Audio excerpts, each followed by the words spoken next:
Sorry, this is taking a moment. Maybe I should have spent more time troubleshooting my stream deck. Seems to be working now. Let me see if I can bring it over to the default view. Okay, the scene's working. Can I bring it over to... That's working now? Perfect. Okay. Oh dear. Is this going to show up? Where's the gameplay? There we go. Ah, goddamn. I don't know what's causing that. It must be something with my NVIDIA drivers. Fuck. Well, thankfully this is the only area where it seems to be having an issue. I did a little bit of a refashioning since last time. Also, I started working on MR armor sets and weapons, although you will notice I'm still using my MR hunting horn. That's going to stay until I can start doing Master Rank Elder Dragons. Which, maybe I can change that over before I fight Velkhana. I would prefer to, given the time. Because, here's the thing. Look at this, okay? This is a Rarity 8 hunting horn. I'm not organized completely. This is the next one I was considering using. Look at the song list. Yeah, it doesn't have affinity up, but it's got multiple health recovery options. It's got earplugs out. It's got extended health recovery. Would Puke Puke necessarily be the best one? No, but I think this is what I would jump to, given a choice. But here's the thing. The same amount of white bar and the same raw attack. The same affinity. It deals more poison damage, and it technically has a better slottage. But that said, the poison could fuck me up when I'm trying to capture monsters, and I also don't have hasten recovery or my health regen augment. So there's no point in upgrading to a Rarity 9 horn now. If I'm going to upgrade my hunting horn, it's got to be at least Rarity 10. I have some other things I'm considering upgrading, like,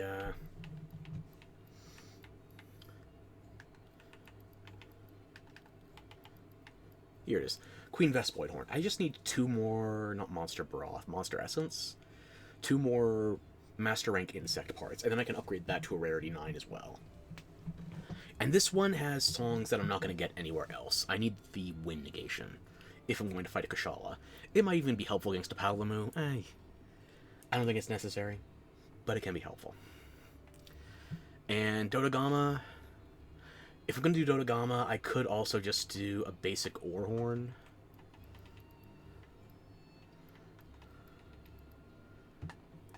Which, again, you look at the numbers, as far as raw is going, yeah, it is better raw. It's technically a small amount more white sharp, and you split up the slottage, but I'm not being the most efficient with my slots right now anyway.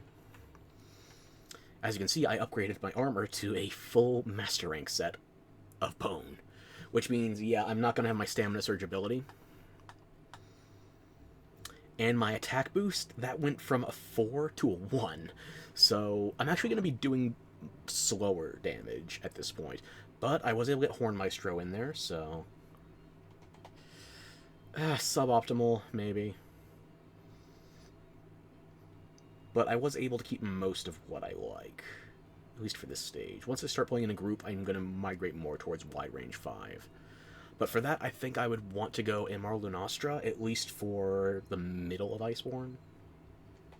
Yeah, that sounds about right. But yeah, look at these. It's a 4-slot deco. I had to put a 1 in it, because I don't have the decos yet. Another 1, a 2, and a 2. Granted, there's not exactly a bone set bonus, so it's not like I'm going to lose out on anything by swapping out bits and pieces as I get better options. But, I'm looking into upgrading stuff to Rarity 10, and I still don't have a Sonorous decoration. The skill has 2 ranks. I don't have a way to maximize my Horn Maestro yet. Unless I use this goddamn waste. Bitter? No. If I was truly that jaded, I could craft one, but I want the game to tell me when it's ready for me to have the decoration. Because I would have had it by now in my original save on PS4. But now Monster Hunter is just being sassy. Like 1 rank in Slugger and a 4 slot. 1 rank in Slugger, a 4 and a 1. 1 rank in attack boost. 1 rank in attack boost. For my taste, it's not even worth it unless you can at least get attack 4. Yes, every point is technically beneficial, but until you get the affinity boost on top of the plus 12 attack, I don't see the value. And health boost plus part breaker. Do I have too much health boost? Hang on. I'm actually wasting a point. Huh. Let me see. Where's my steadfast?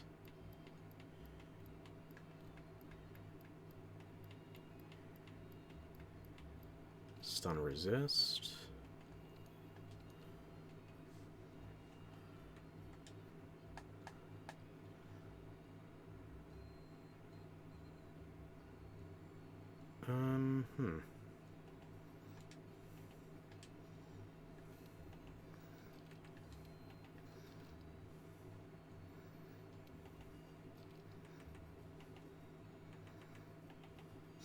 Okay, I've got room for one more single deco. I forgot the extra rank of health boost on the beta version of Bone.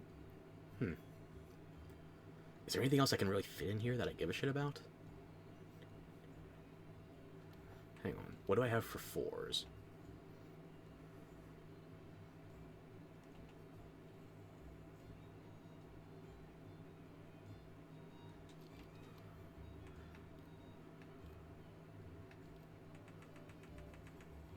Okay.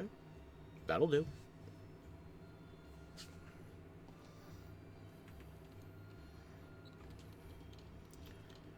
I migrated over my high rank sets. There's nothing really particular here. I have my current one for general usage. I have this one. I'm going to be upgrading the HH soon for wind enemies, mainly Kushala. And this one for if I'm dealing with something that's heavy on blight. Whether it's a Viper Toby or a Black Veil Valhazak, you name it. And if you want to know why I opted in 3 pieces of Draken Layered compared to just wearing the entire Direwolf set, I just like the look. The popped color with these metallic augments, accents. It's too early in the night for me to be this brain dead, but here we are.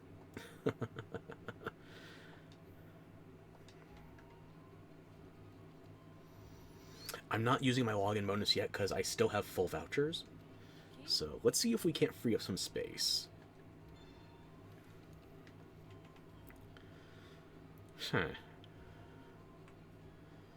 Something tempered. I don't have master rank tempered unlocked, so I guess I'm gonna do at least one thing high rank. Let's see if there's any good SOSs we can answer to help out.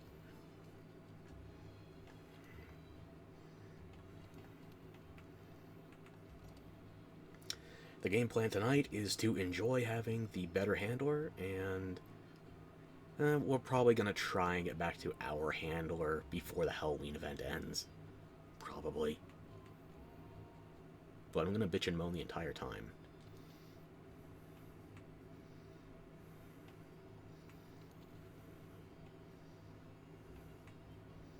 Yeah, sure.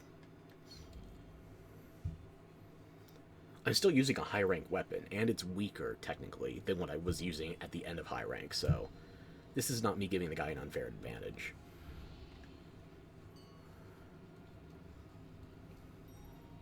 I have more defense, absolutely. I will have to show you the sheer difference in numerical defense when we get back.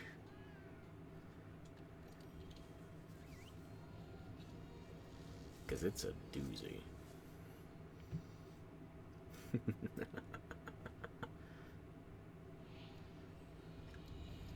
Okay, this guy doesn't have all his camps unlocked yet, so we're gonna have to leg it.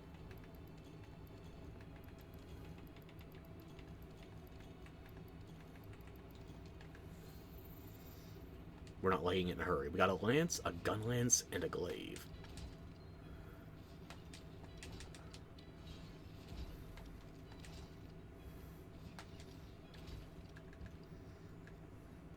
What say you, Sirius? Yeah, that's her. Alright, I guess I better get into the action.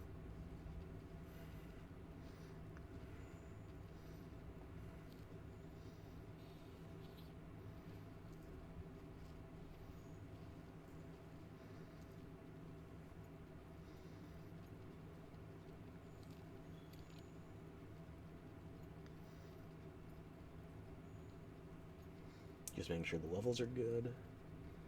Connection is at least... yeah, that's stable. Stable as I can get it anyway.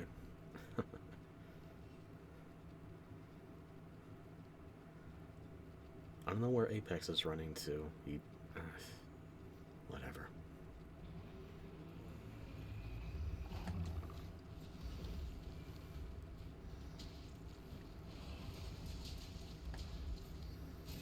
Give everybody some basic buffs, then we can get in on the action.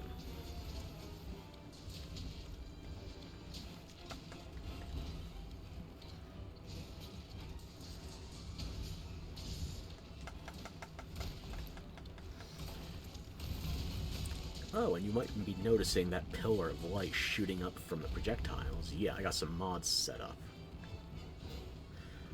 In high rank, it was only a matter of time.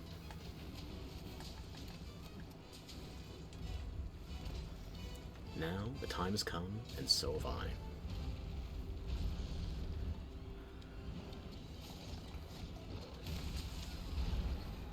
You can try and hit me, but my armor's too much for you now.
I thought that was enough hits to put me on the face. Oh well.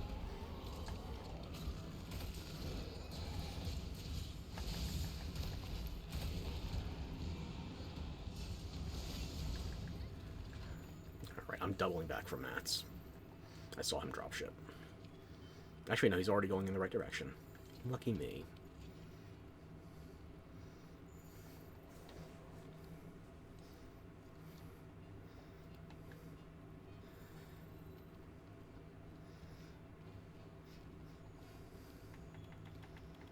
Yeah, getting crammed into that little cubby might have thrown off my sense of direction for a hot second. My guy, Mr. Red Arrow, you know where the monster is. It's your quest.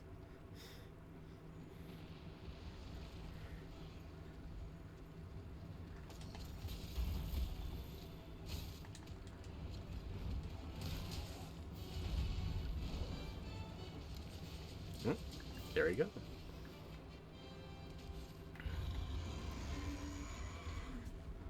I think I actually need to do one more high rank investigation because I've still got another nerdy gem. I've still got some investigation bounties I need to wrap up. I didn't toss them yet because it's free research points. We'll see what happens after this.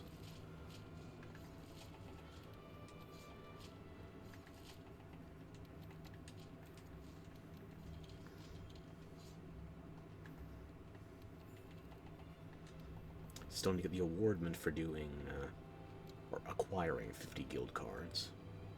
So yeah, I'm going to be sending those out willy-nilly.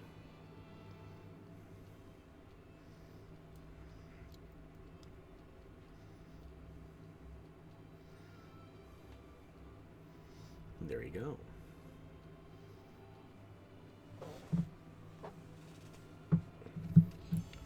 I think I had 47 before logging in, so...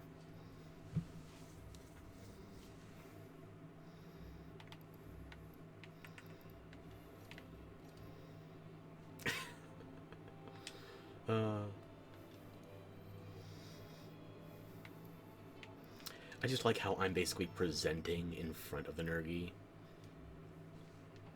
right before he dies. There we go. Ah, yeah. That's bullshit at support all-star. I should have that. But I guess the slingers weighed more heavily. That or the host did nothing. Let him have it.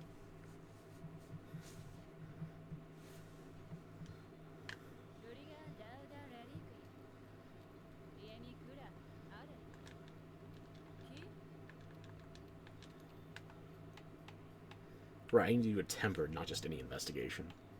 Oh well. We're gonna have to do some events. Need to do at least one Piscine. Yeah, we'll manage.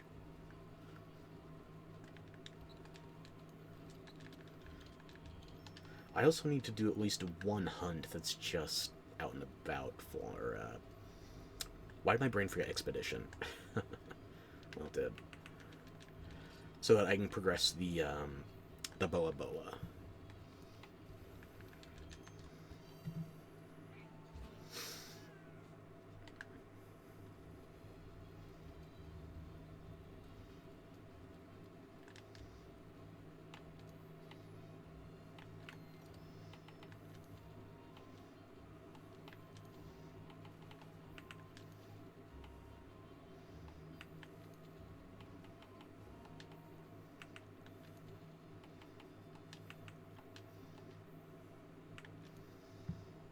Maybe I'll clear up a voucher, since there's nothing good to join right now.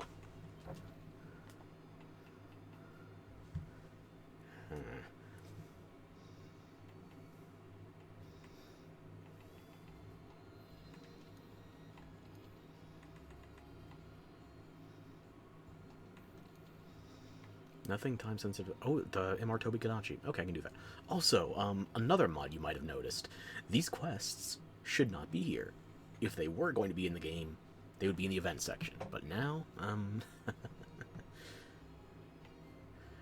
yeah, maybe those will be fun, but, not for right now. I like to save those for another occasion. Yeah, sure, let's do actually, I don't have any elemental resist on my chef's choice right now. It's just raw defense.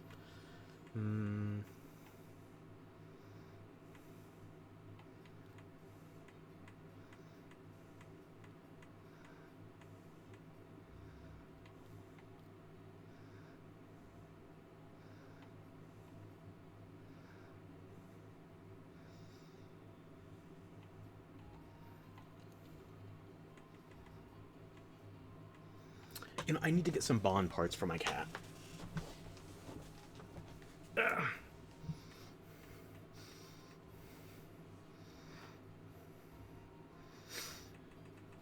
Yeah.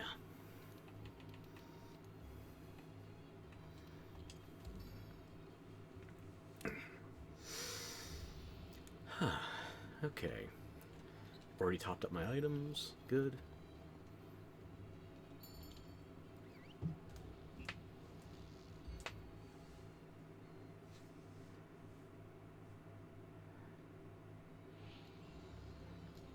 Thanks for the lift.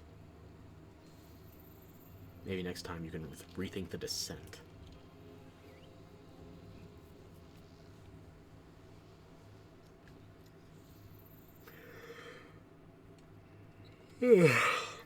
Oh, excuse me.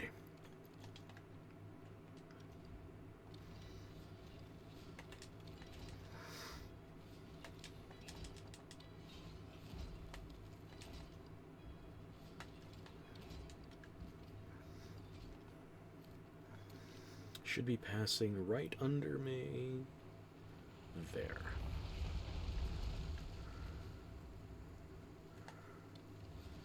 He won't go far while I'm putting up the initial songs.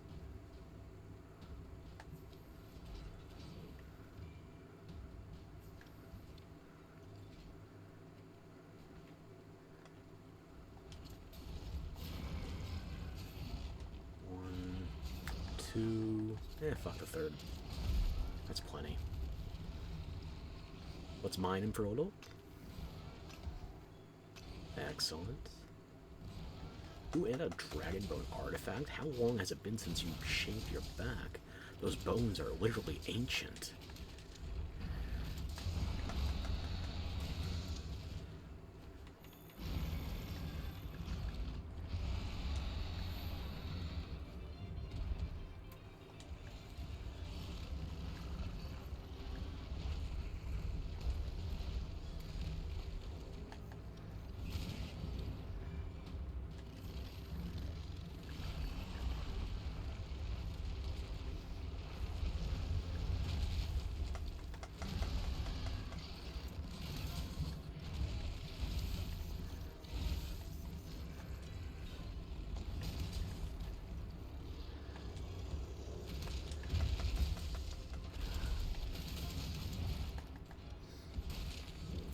Now maybe I'm coping, but this guy seems like he might be a silver crown. I don't think he's big enough to be a gold, but he does seem a touch on the large side.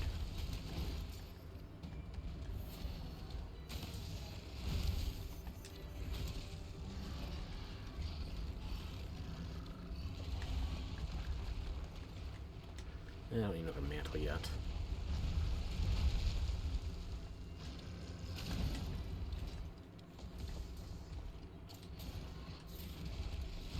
Misread that one.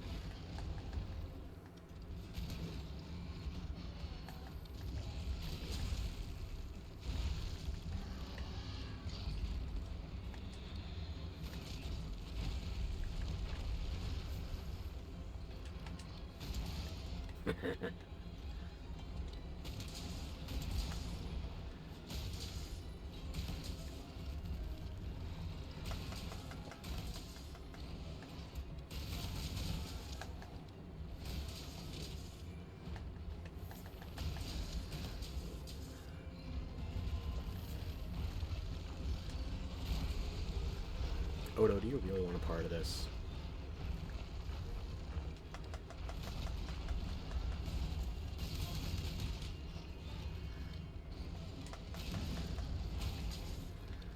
There's the ticket. Missed the grapple, so I'm not going to be able to tenderize his face, but can still deal damage. Don't want him throwing me down another level. Okay, you have your turf war, I'll take the free sharpen.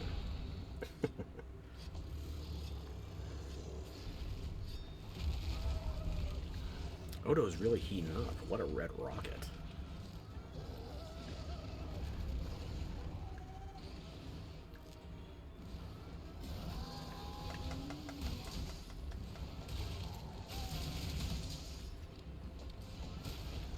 Odo, you can just walk away.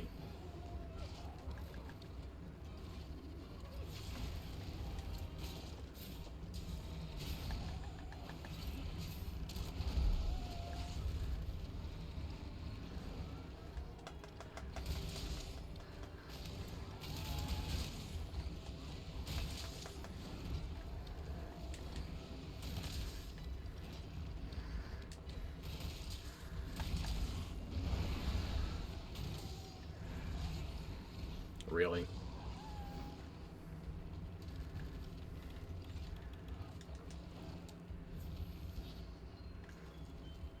Another reason to always come prepared. Except I still don't have a good enough stockpile of stink bombs to drive them off. You know what, Odo? You're gonna help me out. Watch. Whether you like it or not.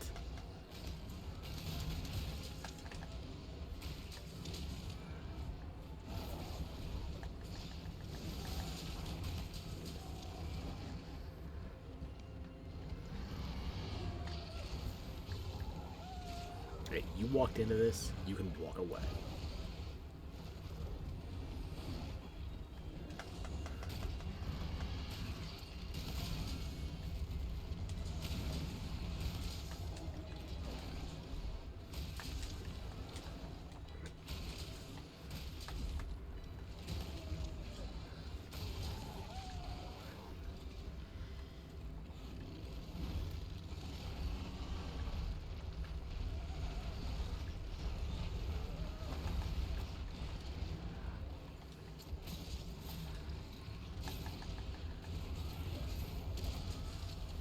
Waste of Scatternut, but he's still trapped. And Odo still can't take a hint.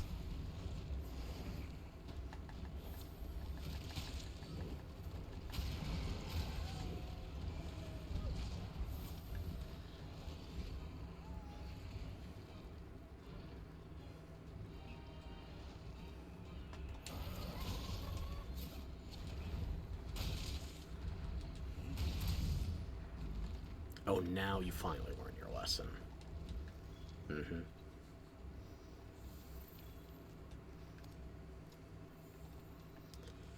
Do I care to grab more rocks before I go fight him again? No, I'm just gonna sharpen.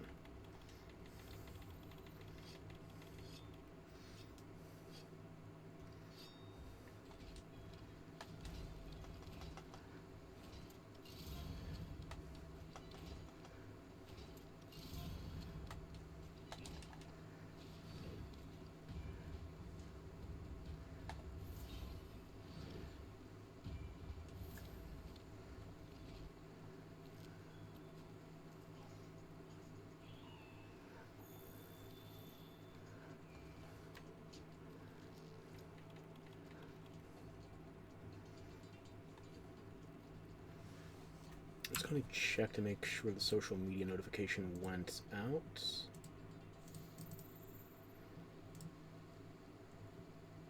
Okay, yep, it's good.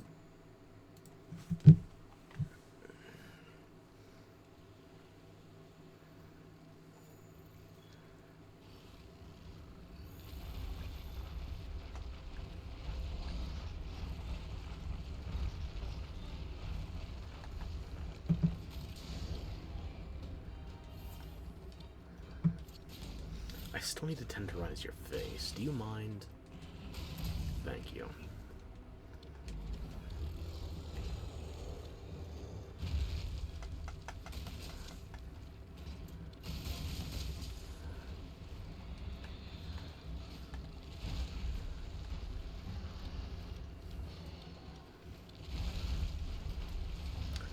Your spin-to-win tactics have no power here. This isn't a gacha game. Even spamming it 3 times in a row won't work.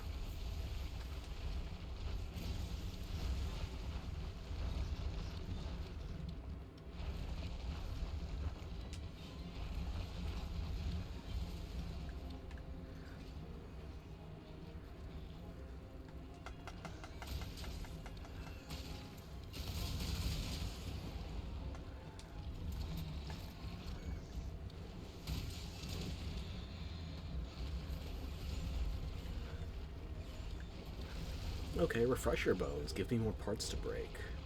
Yeah. Let's do it.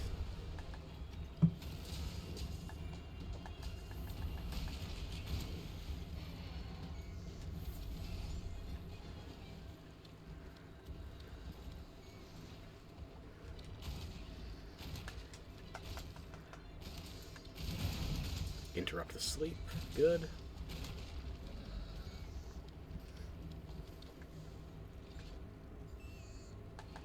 Don't worry, it happens to men of a certain age.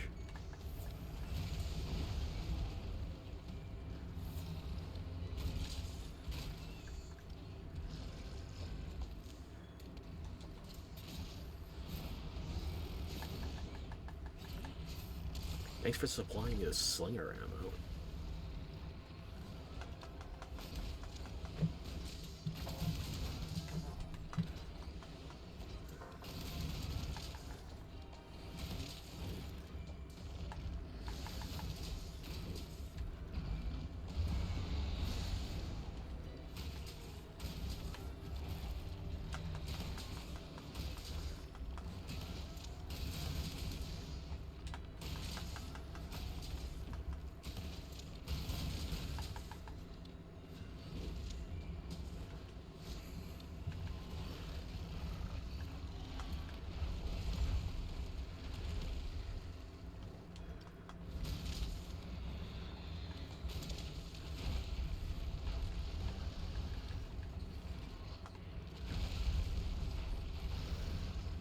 It's a bit more effective when you're covered in bone. I'll give you that.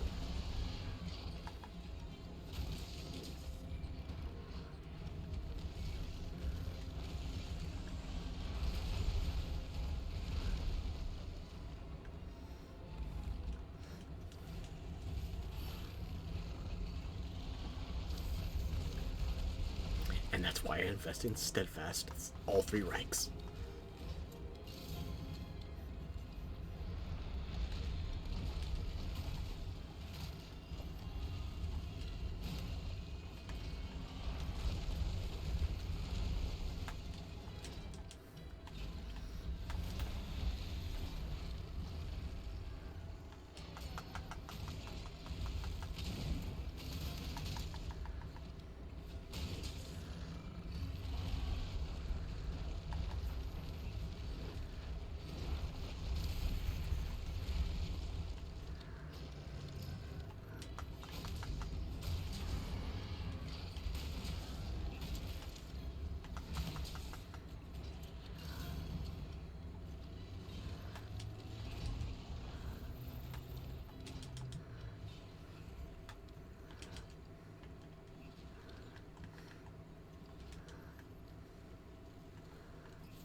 Excuse you and your entire fucking species?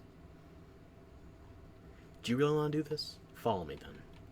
If not, stay away. I only need 1 hit to crush you, even a master rank. You're bugs. Take a hint.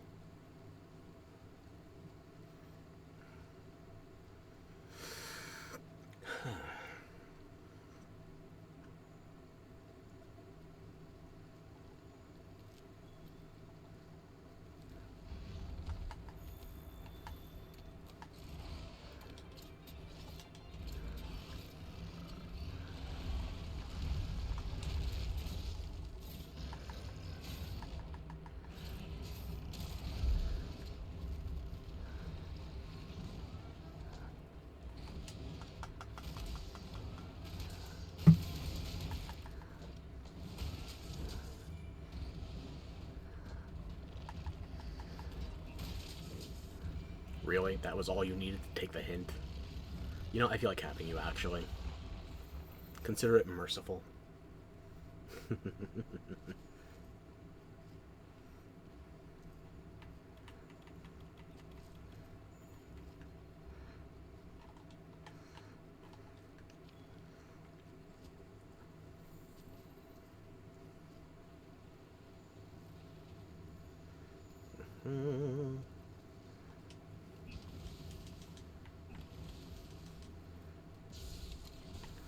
And there we go.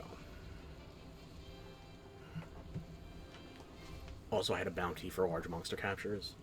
Disregard that. Pretend it was purely philanthropic. Philanthropic. Eef. I told you.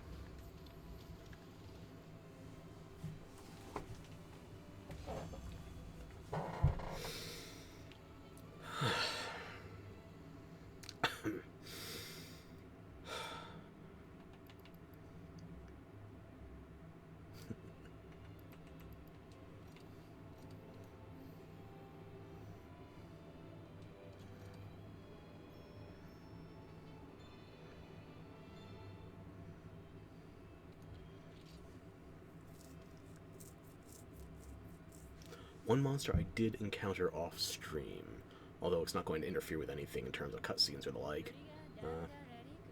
But you'll miss the initial zoom, I suppose, if you're so inclined. Was a Savage Devil Joe. I joined an investigation for Master Rank Palumu, and unfortunately, Angry Pickle decided to interfere with the cotton swab.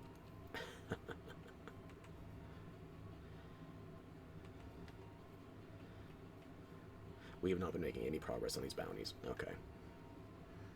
Ecological data. Let's do that next. And I'll see if I can't make my cat something nice.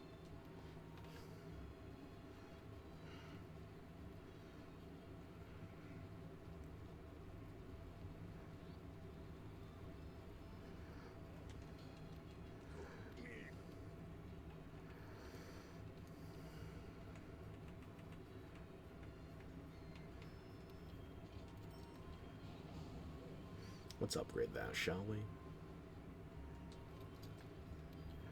Not going to change the suit just yet. As long as we're still being festive, we can keep that costume on. Never mind the additional, was it 30, 36 points?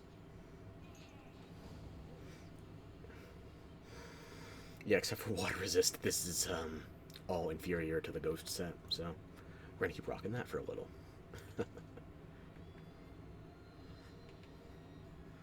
Would I rather run Frank? Same number of points total, it's just more thunder versus more fire. Yeah, I'm gonna make it anyway. We've been dressed as the ghost cat for a while. Oh. Yeah, I was looking at the Fun Fright tickets, I wasn't even counting Dragonbone artifacts, so that's on me. You like your new hammer?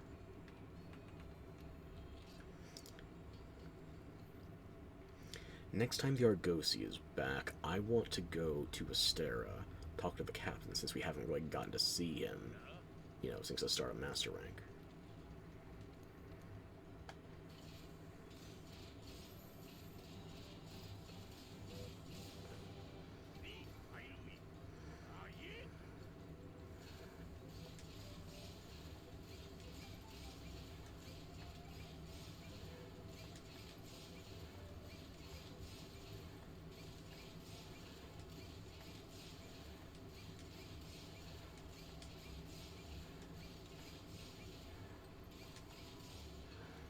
Alright, that's a start.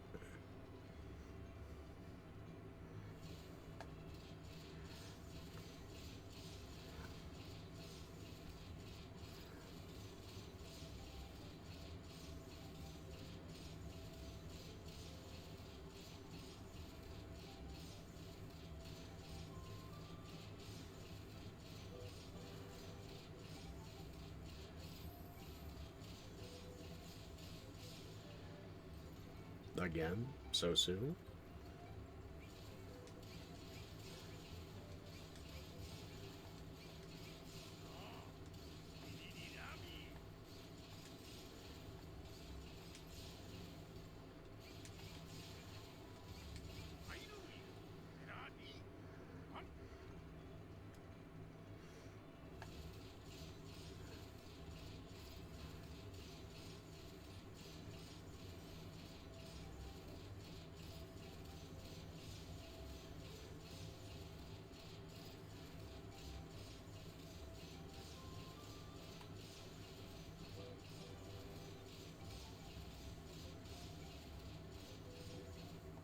That's enough for now.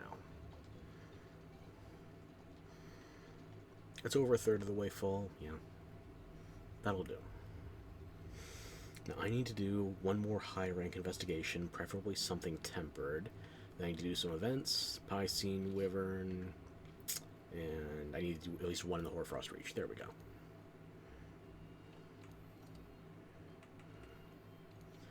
No hiring investigations right now.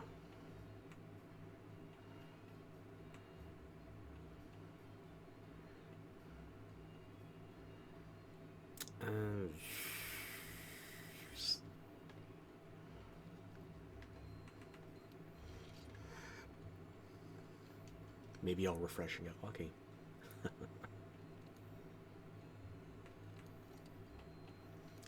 That's a no.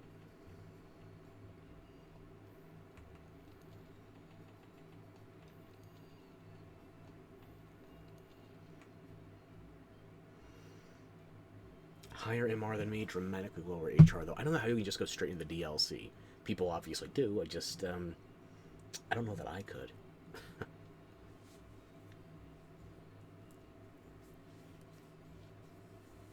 Let's knock this out. Sure.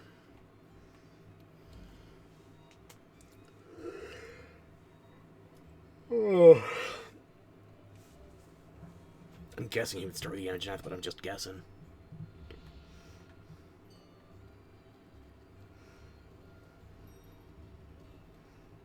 Yogarth. Yogarth Hugs. Hogarth Hughes. Yeah, that's fine.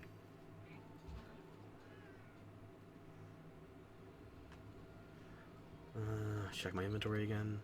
Yeah, sure, make space.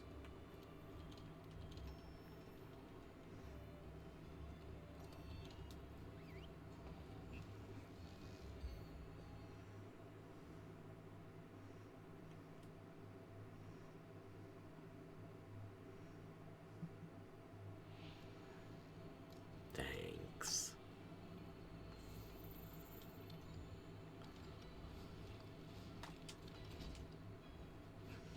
I see you peeking over the horizon. I'll be with you momentarily.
This Rex is deathly desperate for a bite to eat.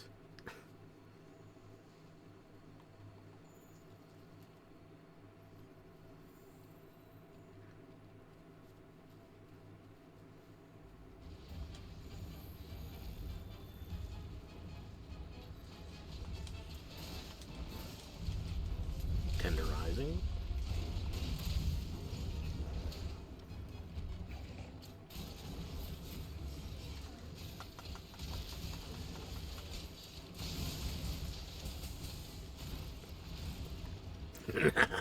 Perfect. You fuckers are sharps. Go to the tail. Give me the face. It doesn't matter.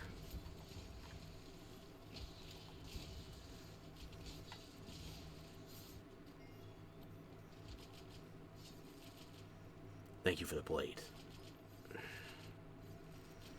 Now let's see. Azure's probably going to be closest to... It could be patrolling. We'll find out. I don't have any tracking info for it at the moment.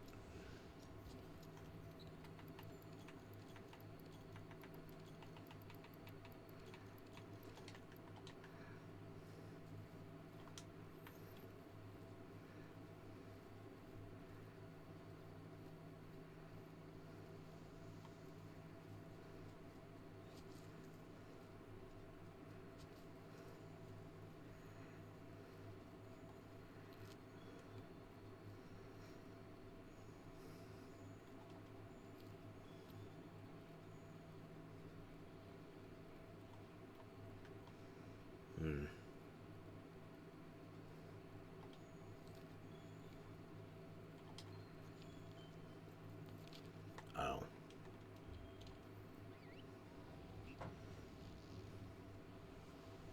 Please don't leave as soon as I get here.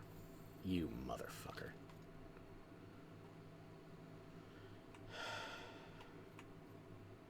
Yup. Oh dear.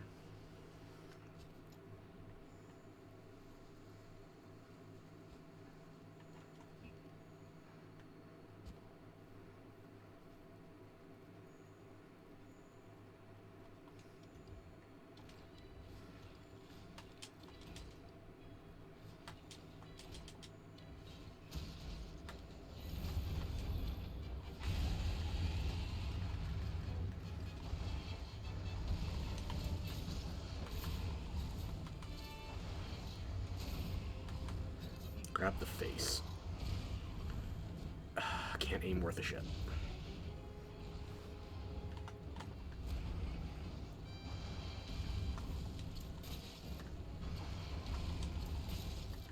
Why can't I grapple your face? My claw is not clutching.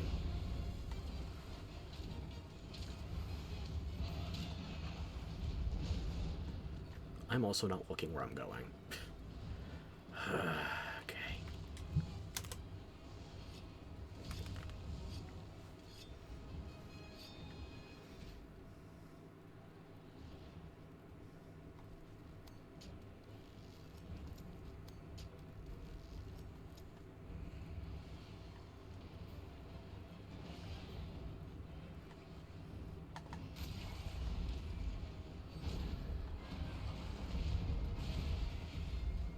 What?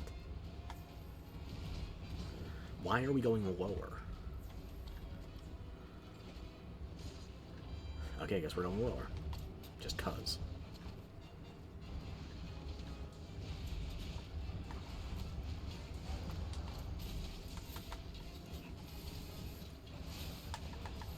Get down.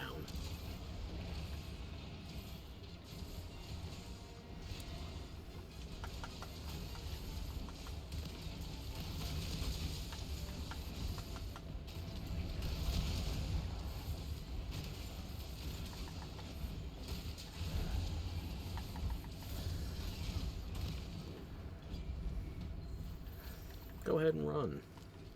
See how much good that does you.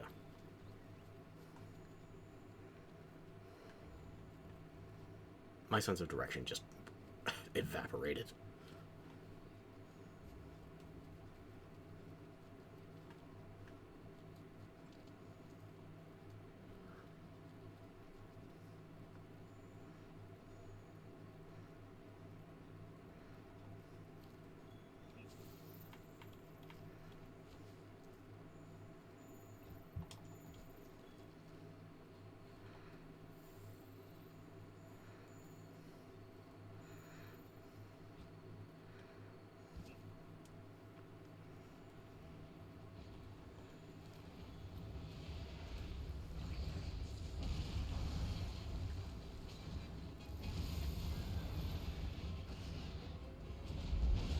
Why did I think I could...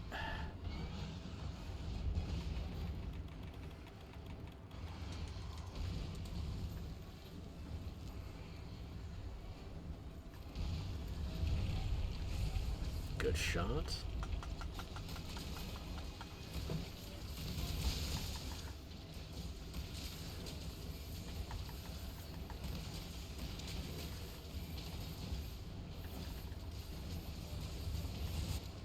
Oh.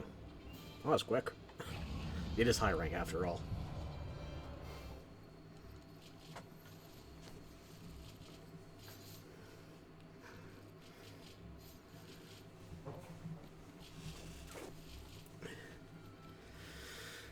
Huh. Well, I guess that's that. I don't need any more investigations, although I might need to do...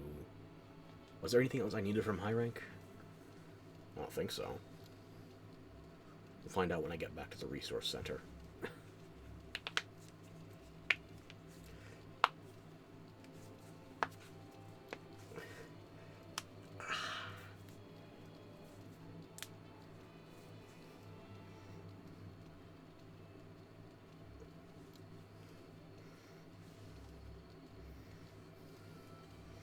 Oh yeah, I forgot to spam out my guild card. Oh well.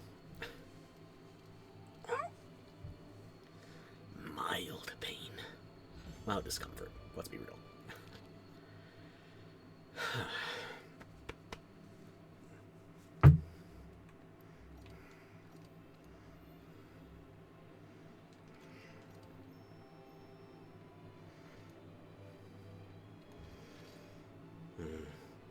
That is an insultingly low number for support all-star. I need to ramp up those numbers.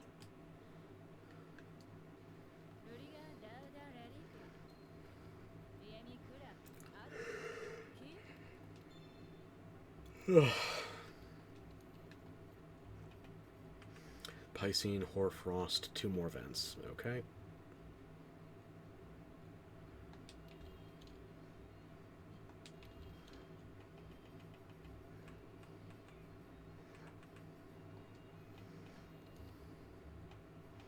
Still need 1 more high rank investigation. That's it. Okay.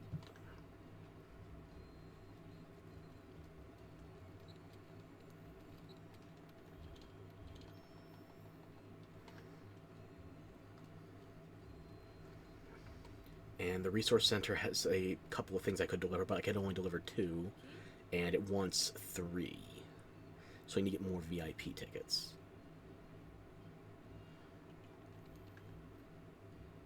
Oh. I didn't set up that camp yet? Okay. There we go. 3 tickets. 3 tickets needed. 2 I possess. So that's not happening. Not yet, at least.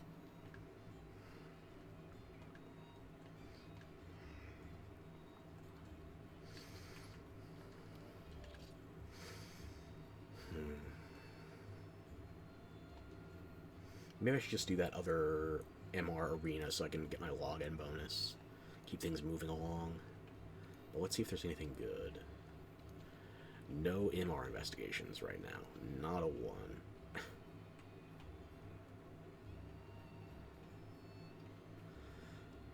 You know what? Sure. I do still need Leshen parts. Although it doesn't seem like the Leshen wants me.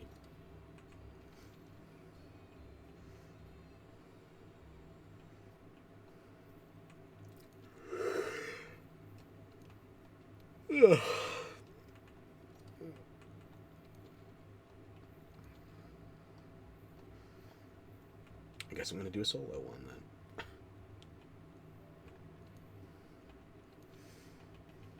then. Yeah. Oh. Okay. MR Toby or MR Radabon.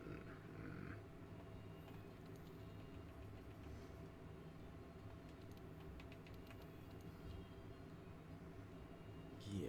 Let me check what my chef's choice is first. If I have Elemental on it, I'll go Toby. If it's just raw, then I'll do Radabon. How's that sound? Elemental, Toby it is.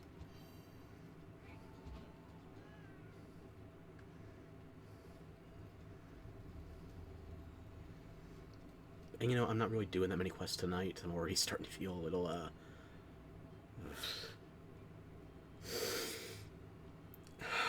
okay. I took my pills. I should feel better than this. Fuck it.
Nope, thought I had a second longer.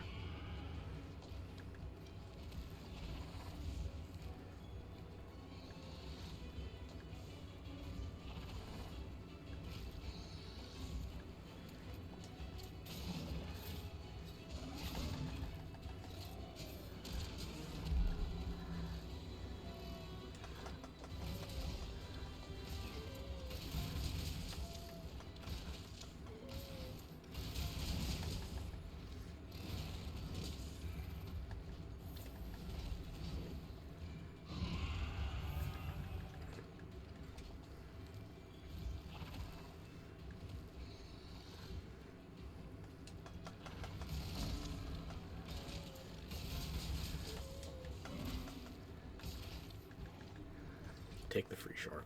Go back to white.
How about a wall slam while it's still free?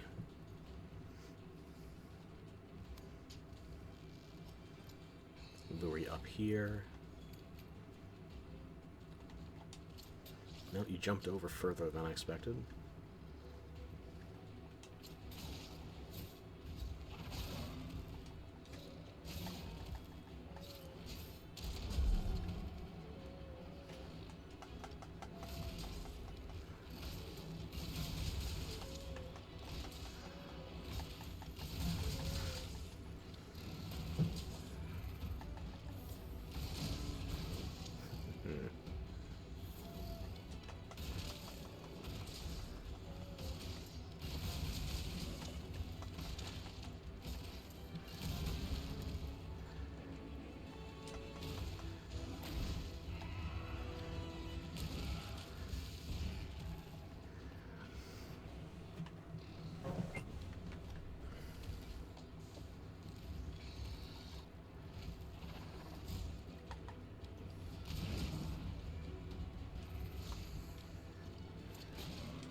Take a moment to tenderize. Didn't realize I've been neglecting your face so much.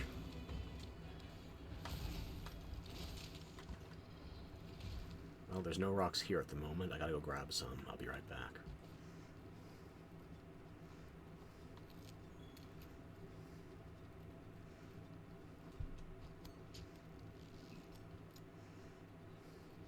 I could just shoot you into this wall. Do I want to do that, or do I want to throw you into the arena?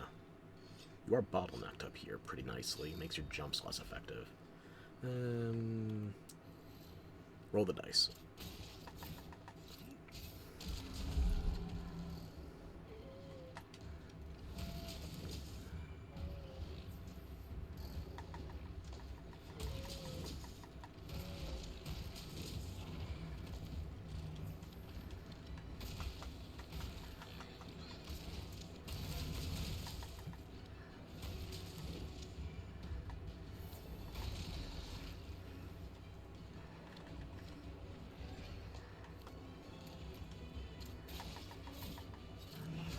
Oh, you turned around at the last second, but it still worked out. You inglorious bastard.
Grab some rocks, toss on a mantle, Dragonator's up, Dragonator's up.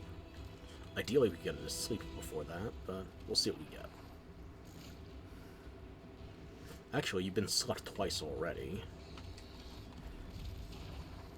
That was just terrible aim on my part. Spectacularly awful. Okay, that one was on you.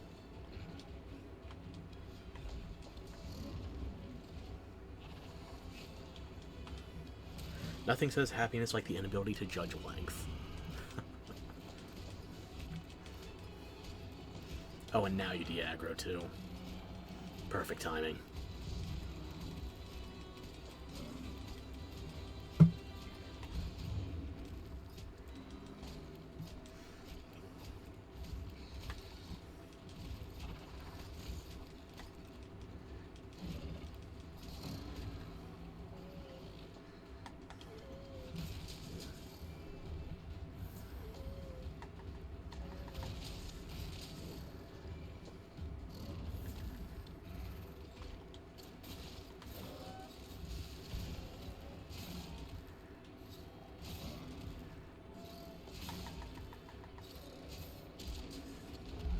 That'll do.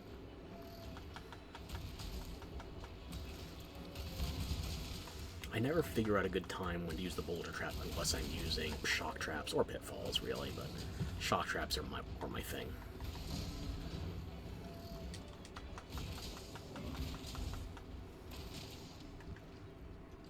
And of course, he doesn't sleep where I can get a convenient shot off on him with either boulders or the Dragonators. Okay.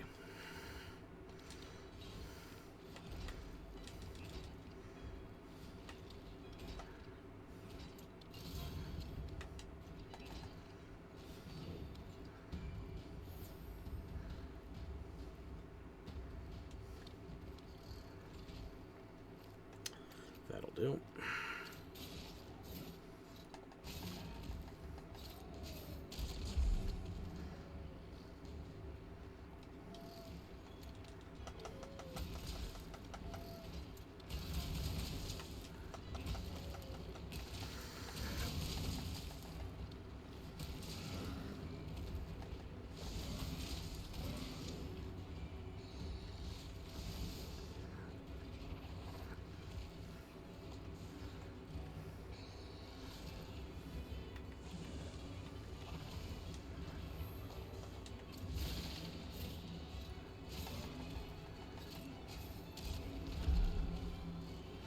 You are getting mighty well acquainted with that wall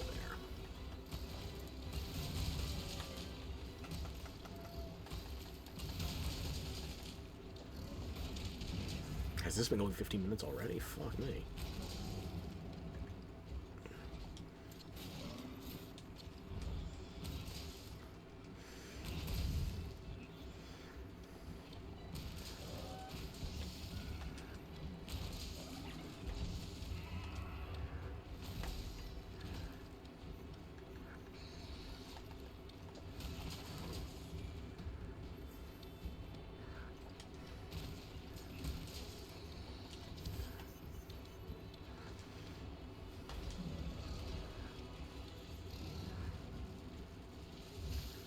We'll come down from there, why don't you?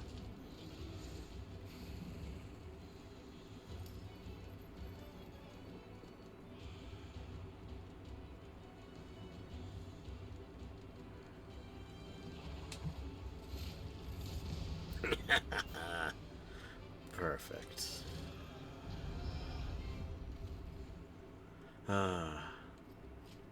Everybody asks, where is my Dragonator? But nobody asks, how is my Dragonator? The answer is good.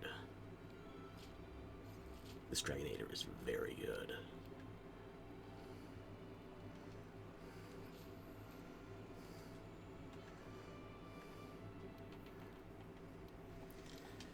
Okay, so here's what I'm thinking I might do. I might disable my mic, or just mute it or whatever.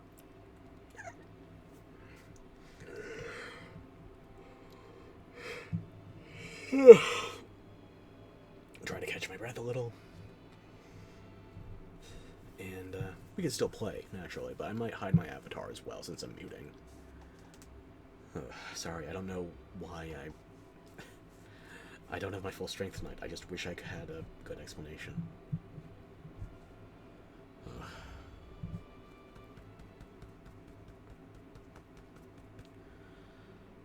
Okay. It was at this moment he knew he fucked up. I have an even better one, actually, with an Odegarin trying to taunt the fucking Dragonator right before he gets stabbed twice. That was precious. Okay.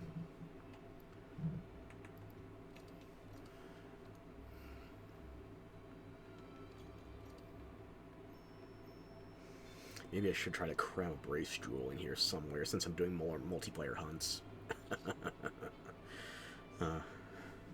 But yeah, that is going to be a problem for another time, because I'm about to turn off my VTube avatar.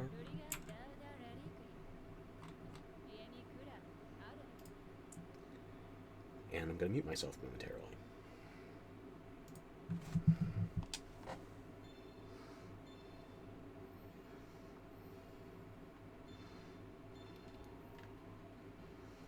I did say I was going to show you the armor comparisons before it didn't die. Let me just do that before I forget again. So, what you're seeing here is 591 defense, plus 10 elemental resistances, or 3 elemental resistances with 10 in them, for some minimal negations, okay?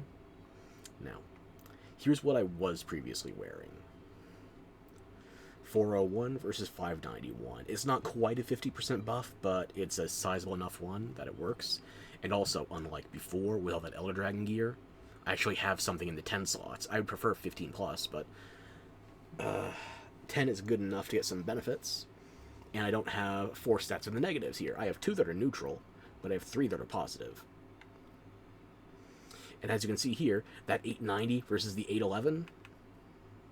Actually, this 865 is probably a better comparison since it's the same hunting horn. 865 versus 890, yeah, that's the difference between me having those 4 ranks of attack boost or not. The points for raw attack as well as the affinity, yeah. It is a big enough difference. Things are going slightly slower, and I can feel it. And I don't know when I'm going to be able to upgrade my hunting horn meaningfully.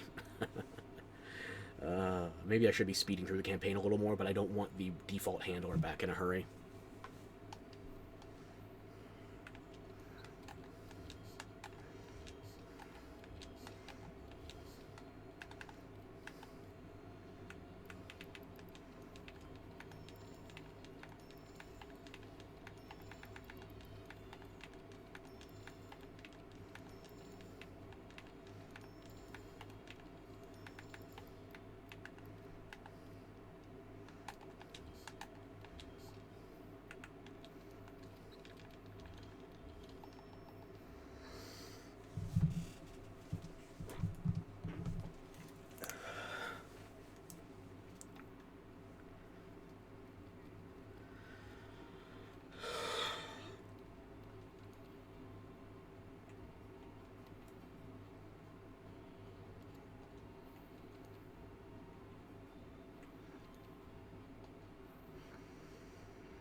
Okay. Yeah, I'm going to mute myself. I'm going to find something to listen to, and we're going to keep playing. At least, I'm going to try to play as long as I can. We'll see how that goes.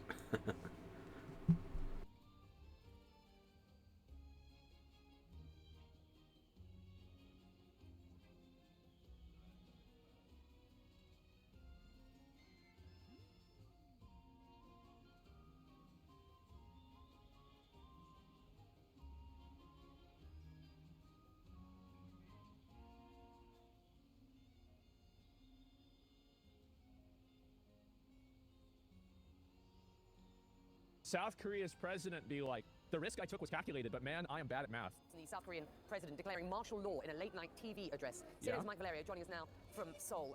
Mike, I know the detail pretty sketchy at this point. What do we know? Well, we have disturbing details that are just crossing the Reuters wire, Becky, as our colleagues and team of journalists are sorting through what this means. Reuters reporting at this hour that all media in South Korea are coming under the control of martial law command in That's crazy. Yeah, where's Johnny Somali? South Korea. What that means for us here at CNN, unclear. So racist President Yoon became Kim Jong-un. Yeah, oh god. Yeah, this guy's probably done. Broadcasting from from the heart of Seoul, South Korea. Oh, God. But protesters, according to information that is just coming into our ear here, are being told by law enforcement that they can be arrested without any warrant in this new chapter of martial law that has begun just about an hour. They just put you in jail for no reason. So to bring our viewers up to speed, what exactly we're dealing with here, the president of South Korea, Yoon Suk-yeol, comes on TV in an unannounced address to the nation and says, Becky, because of what he described as elements of government that are, from his view, sympathetic to North Korea, to communist forces, because of those things and others, he is declaring martial law for the first time since this country has been ruled by military dictatorship in the 1980s. Now, man, bro, he's bringing it back. So he just randomly comes up, he's like, guys, I got something for you. Hold up real quick. We are trying to sort through what this means for democracy in this bastion of democratic rule in East Asia. I live about just a couple minutes away from where we're broadcasting from. There are police, Becky, who are on their phones, calling their captains, calling their colleagues, asking, what are they to do? What does this mean? What is going on in the building that I live in? And when you're just walking through the streets, there are people who are running to their families' homes to be with them, to figure out what to do to be close to loved ones in this moment that is unprecedented. There's no way there isn't, this isn't, look, this guy, anybody who ends up being like the prime minister or president or whatever of a country, they're not stupid. You might disagree with them and they might communicate like an idiot, but they're not stupid people. What's the end game here?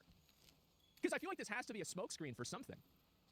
It does. It has to. There's got to be something else that's going on here. I don't know. There's got to be.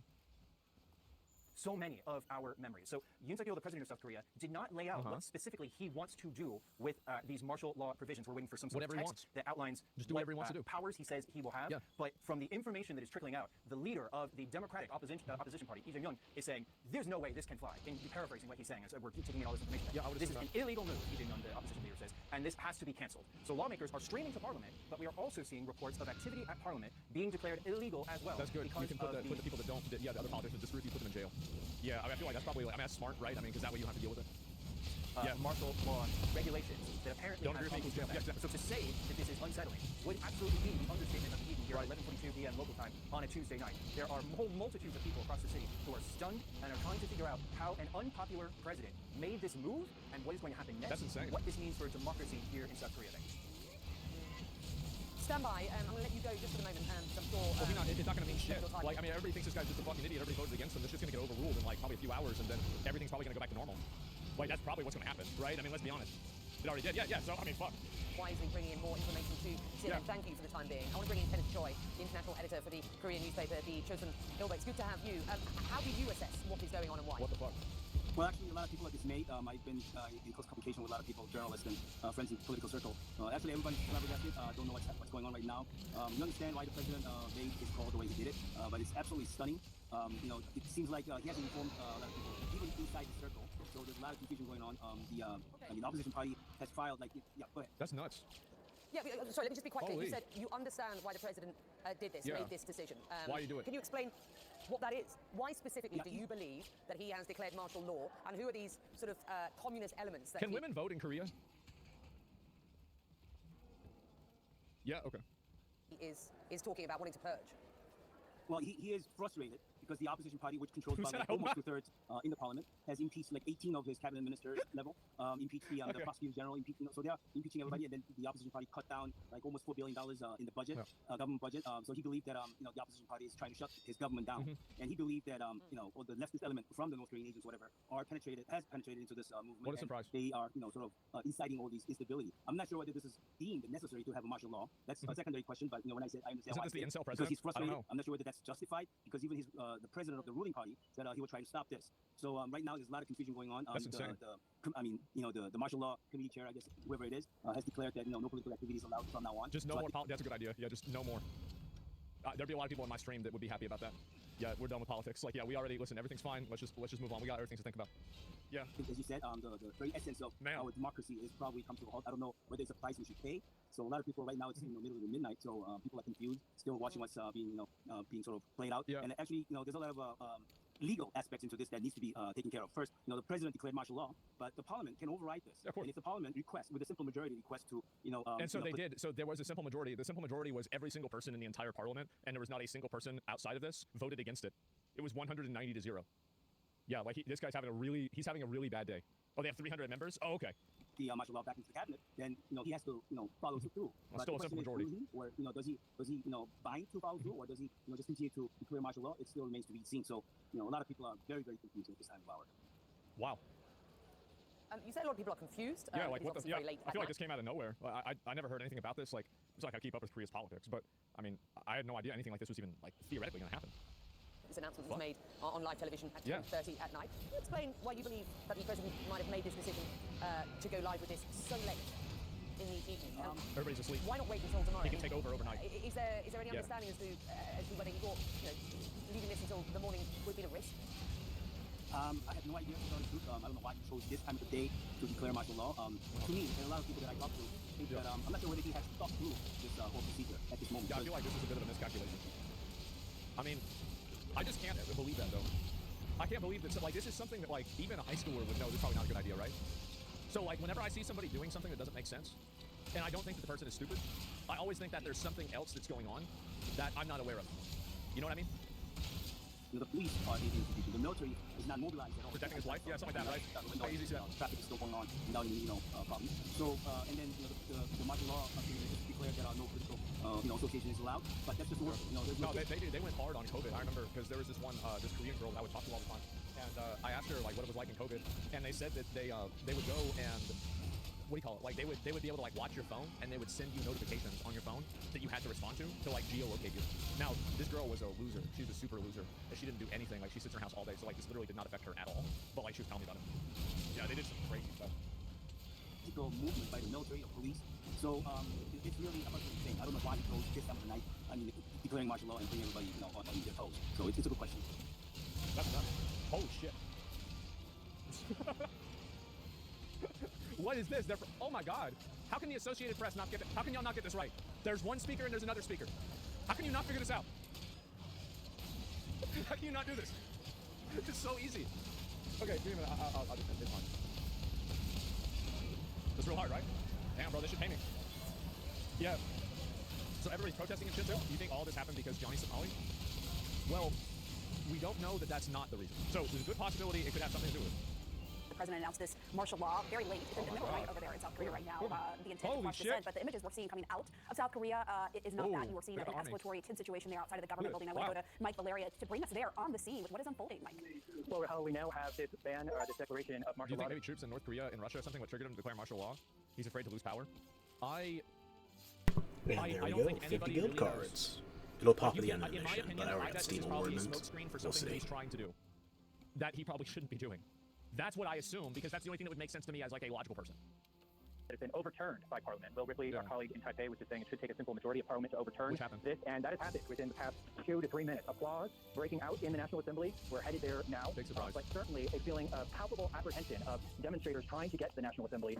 We're seeing members of the military, law enforcement in their green camouflage helmets and uniforms, and we had reports that these members of law enforcement Ooh, were what's that trying to windows? Look at stop members of the National Assembly from coming into the building What the to fuck? overturn this declaration of martial law. But enough members That's managed smart. That's smart. Yeah, because you have the people like you can't have a vote if they can't get in the building. So you just don't want them in the building. You wait till everybody's out of the building, and then you change the rules, and then you don't want anybody back in the building to change it back. Yeah, that's a good idea. Yeah, there we go.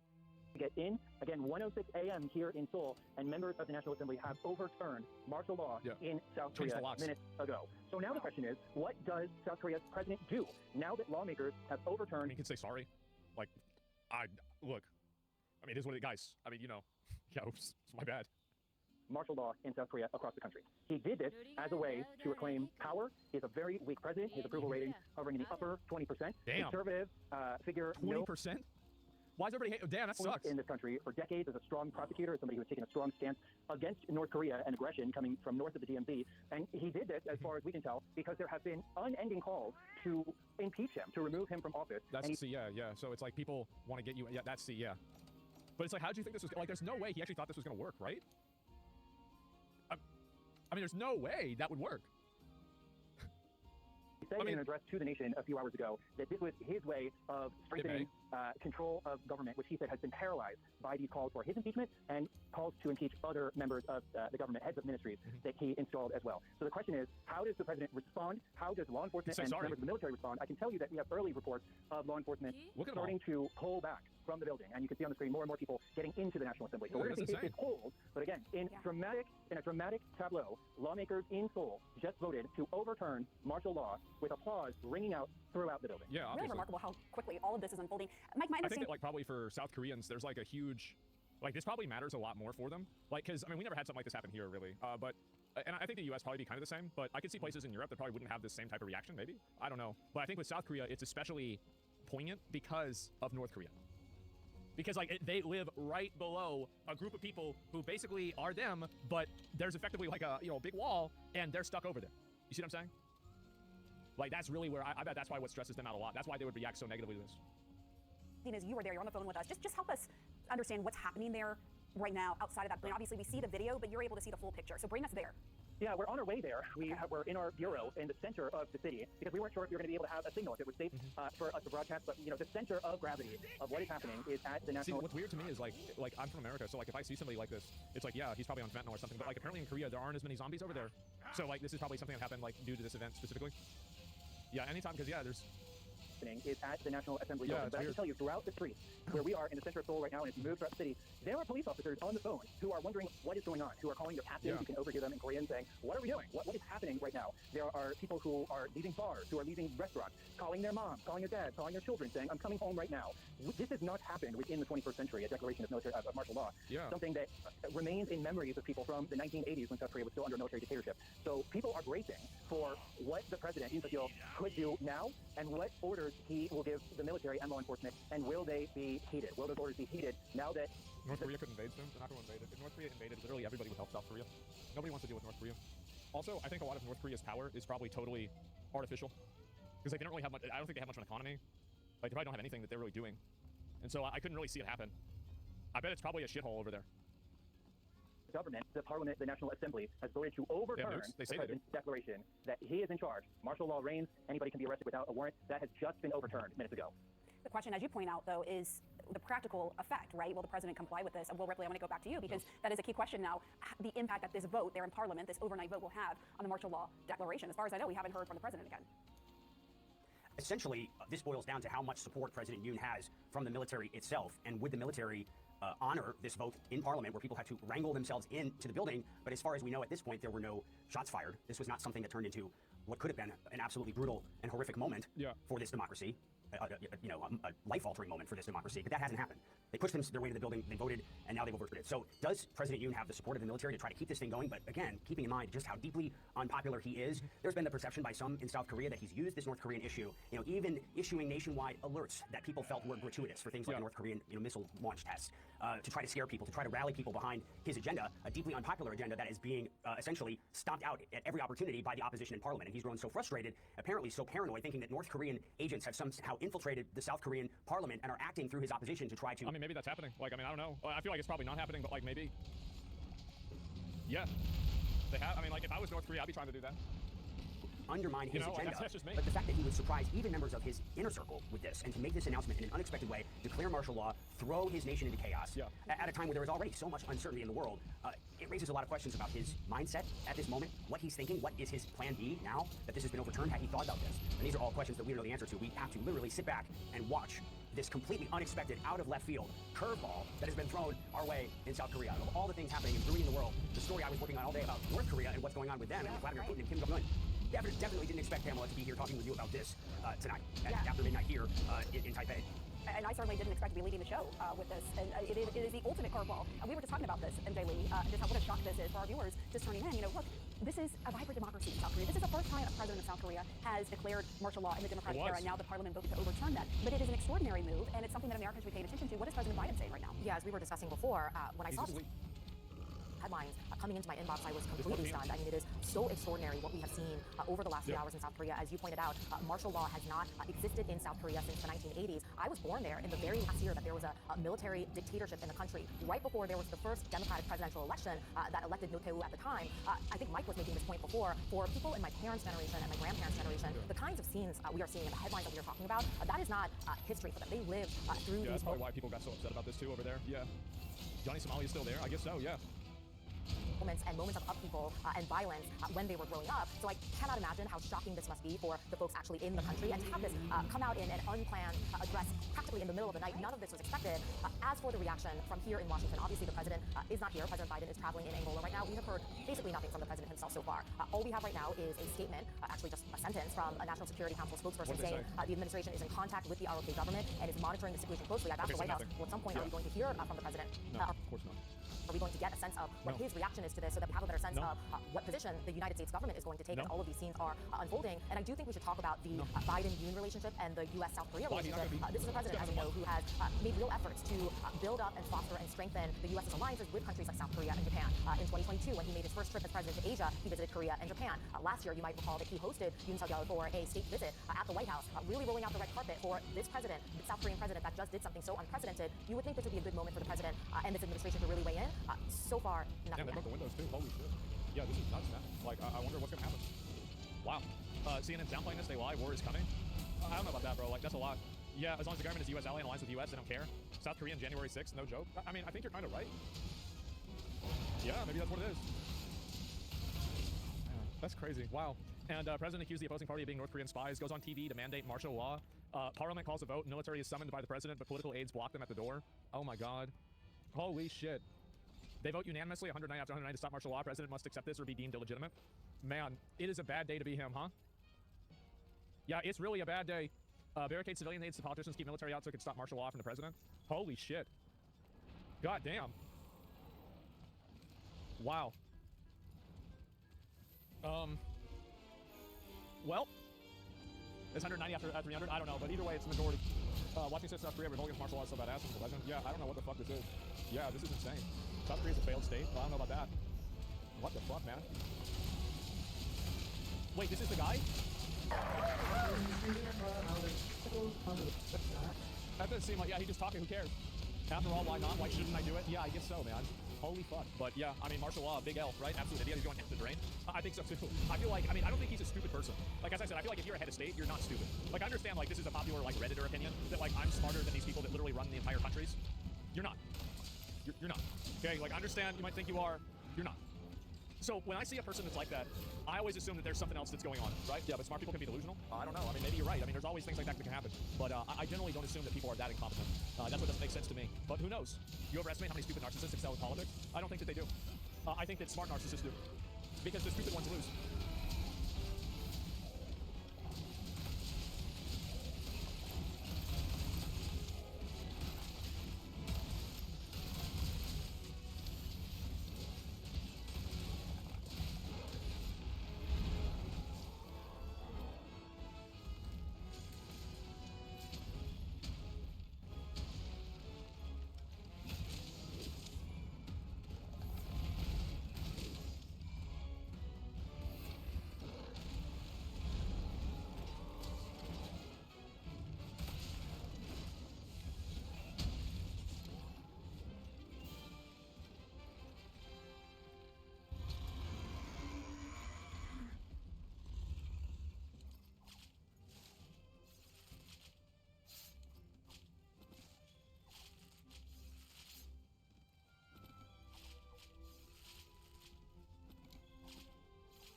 So a new manga has come out from Shueisha called Drama Queen, and it's got the modern audience types extremely upset. So basically Japan has been taken over by aliens, although given the scale of what's occurring here, and the spaceships that are apparently flying all over the entire sky, it's also heavily implied that this alien thing is occurring all over the world as well, although that's still a bit unclear, at least in the first chapter. Now, they're not taken over in the way of like direct force. No, it's much more manipulative, because there was a giant meteor that was going to destroy the Earth, to which these aliens suddenly showed up and destroyed the meteor. Now the majority of people on Earth are extremely grateful for their new alien overlords and treat them like a bunch of kings. Even when some of the aliens are mistreating humans, nobody does anything about it because everyone is basically worshipping these new aliens. There seems to be two main characters so far, one being 17-year-old Namamoto, who seems to constantly be on the receiving end of some levels of physical violence from these aliens, including her boss at work, who constantly physically abuses her. This freaking alien blob thing, basically making it a regular thing for him to hit her in the face. And that's not even the only alien that hits her. Earlier than that, there's another one like walking by that elbows her in the face and then refuses to apologize for this apparent accident. Anyways, she despises these aliens, and eventually she meets a coworker of hers at the factory, Kitami, who also hates the aliens, so they get along great. The dude was also hit in the face by that boss of theirs, but he specifically hates the aliens because of how they killed his family. What happened is that his family was celebrating how his little sister got accepted into high school, and suddenly one of these aliens reverses into them with their fancy car and kills them all. None of the alien authorities doing anything, they don't care, and the humans don't do anything about this either, because once again, most of them just worship these aliens, and the minority of humans out there who don't worship the aliens are basically too afraid to do anything about this stuff, which also heavily implies that this sort of thing is happening all over the Earth. So once again, while the aliens are not like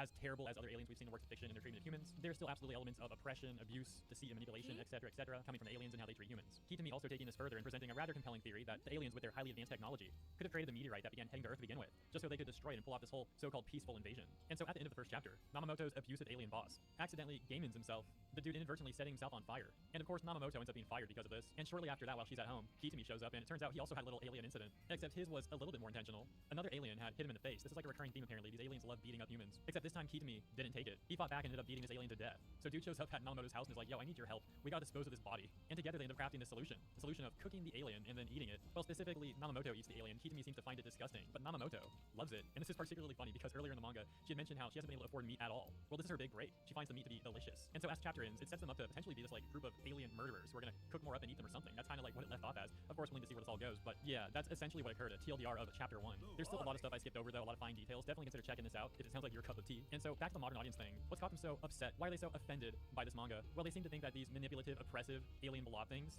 represent real-life human immigrants, and they say that the two main characters' treatment of these aliens is racist, amongst a number of other things. And therefore, they're trying to also say that the mangaka is a very problematic individual, using this manga as a bunch of dog whistles or something. You know, some of these sort of people always gotta try and look for the next thing to call problematic and get offended by. For example, we have a tweet here with all caps, getting 31,000 plus likes on December 1st, saying, how did this get greenlit? This manga is just an outlet for a bigoted Japanese person to rant about the recent influence of immigration in Japan. I think the OP may have meant influx of immigration, not sure. Regardless, that's a pretty bold claim. The fact of the matter is, you can't know for sure why this manga made this manga. Maybe he really doesn't like the influx of recent immigration in Japan. And for the record, simply ranting about that as the tweet claims doesn't make someone a bigot. That's like the sort of talking point you get from The View or something. But anyways, maybe that stuff really did spur the mangaka to make Drama Queen. Or maybe he simply wanted to write about a bunch of obnoxious, disgusting aliens and have a few main characters do something about it. To which the point would therefore be to simply make something entertaining. The responses to that tweet having a bit of duality, one saying cry harder, and the other saying the chapter wasn't even trying to hide the parallel. Other comments such as base Japan, and y'all don't remember that Japan has been racist for like a long time, fork found in kitchen, and I know there's literally only one chapter out, but these are some of the most unlikable characters I've seen in a minute. In my opinion so far, Kitami is what he is, just like kind of generic, needs a little more screen time, I guess, so to speak. But Namamoto's been very entertaining, and ultimately that's an extremely important thing for a main character to be, entertaining. So I'll definitely be reading chapter 2. I want to see where this thing goes. This tweet, claiming that Drama Queen is straight up Nazi manga, saying it's so shockingly racist that they're speechless, and wondering what Shueisha was thinking. That tweet getting over 1,400 likes. Another tweet says, yes, because them being racist is totally not a character flaw, and looked down by other characters in the story, and showing an example where some of the other coworkers at the factory look at Namamoto and say, couldn't you have called for help? In reference to how she watched the abusive boss immolate. And it's amazing how these people are upset that the abusive boss got axed. Dude would literally like hit her every day and make her bleed. But for some reason, so many of these people are letting that go, not saying anything about it, and instead blaming Namamoto for everything. Following that same premise, I found this comment to be very interesting. They start by referencing another manga, and then go on to talk about Drama Queen, saying, in this, however, the aliens aren't even necessarily doing anything wrong from what we've seen. The main character claims she got hit, but we didn't see it either time. There's no proof that the system is rigged for the aliens, or that they faked the meteor. Meanwhile, they're the ones killing and eating people. Well, aliens, are aliens people? Maybe that's the question this series is going to address. I'm interested in how future chapters go, at the very least. Well, at least they're interested in seeing where it goes. However, there's some issues with that comment. First of all, they victim blame Namamoto, saying there's no proof that she actually got hit, but she's shown bleeding multiple times. And the first time, yeah, we can see the alien like raised his arm, seemingly smacking Namamoto behind him and making her bleed from the nose. To which she does say, yeah, the alien hit her, and he refuses to apologize. To be fair, there is an argument that this may have not actually hit her, and the way this was drawn or something, but it seems like a weak argument. And of course, they also said there's no proof that the system is rigged for the aliens, when in fact we do have proof of that. The first example being how aliens are getting free parking places, while humans are forced to pay. And of course, the whole situation with Kitami and his family. Those are just a few examples, but let's check out this response where someone said to that person, the part where she, being Namamoto, claims she was hit is the most telling part. If the author really wanted to paint the alien as the bad guy, they would have drawn a panel of the alien elbowing her to drive the point the alien is bad. But in all three panels where she got a nosebleed, we never see the alien touch her. So I already addressed that point earlier. Let's continue on to the next thing this person says, which is, it could be that she internalized the hatred she had for the alien so much that she thinks her nosebleeds are caused by the alien. These people really sound like they're just victim blaming, really. They end with this.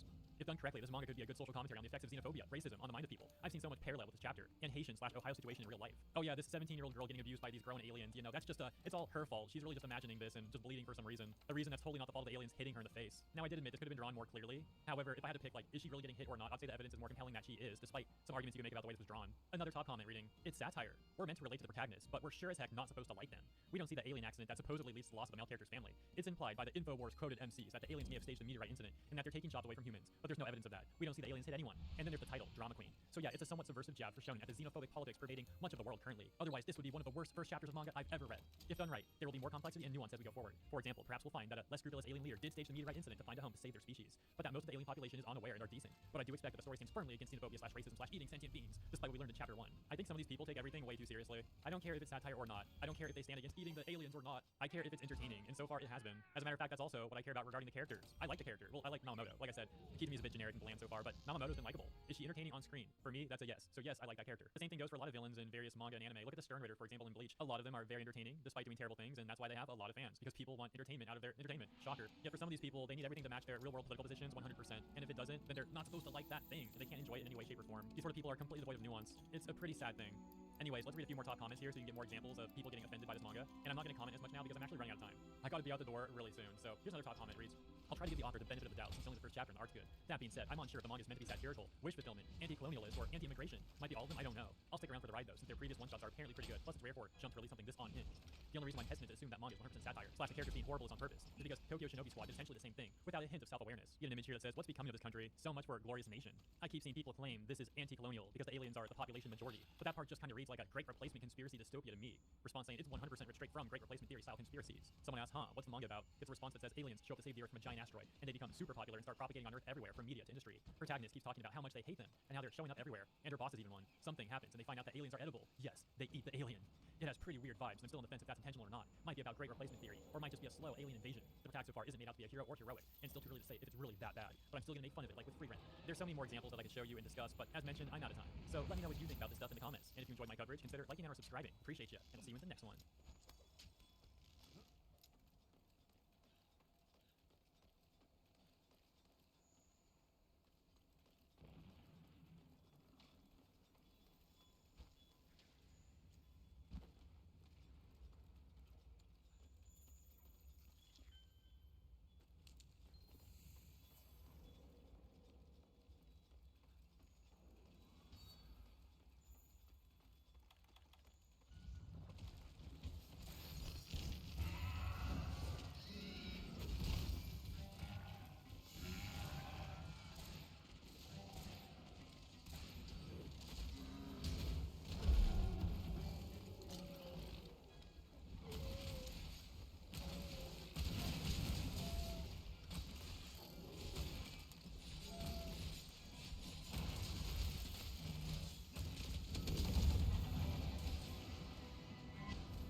Liemi Kura, Audari. Hey.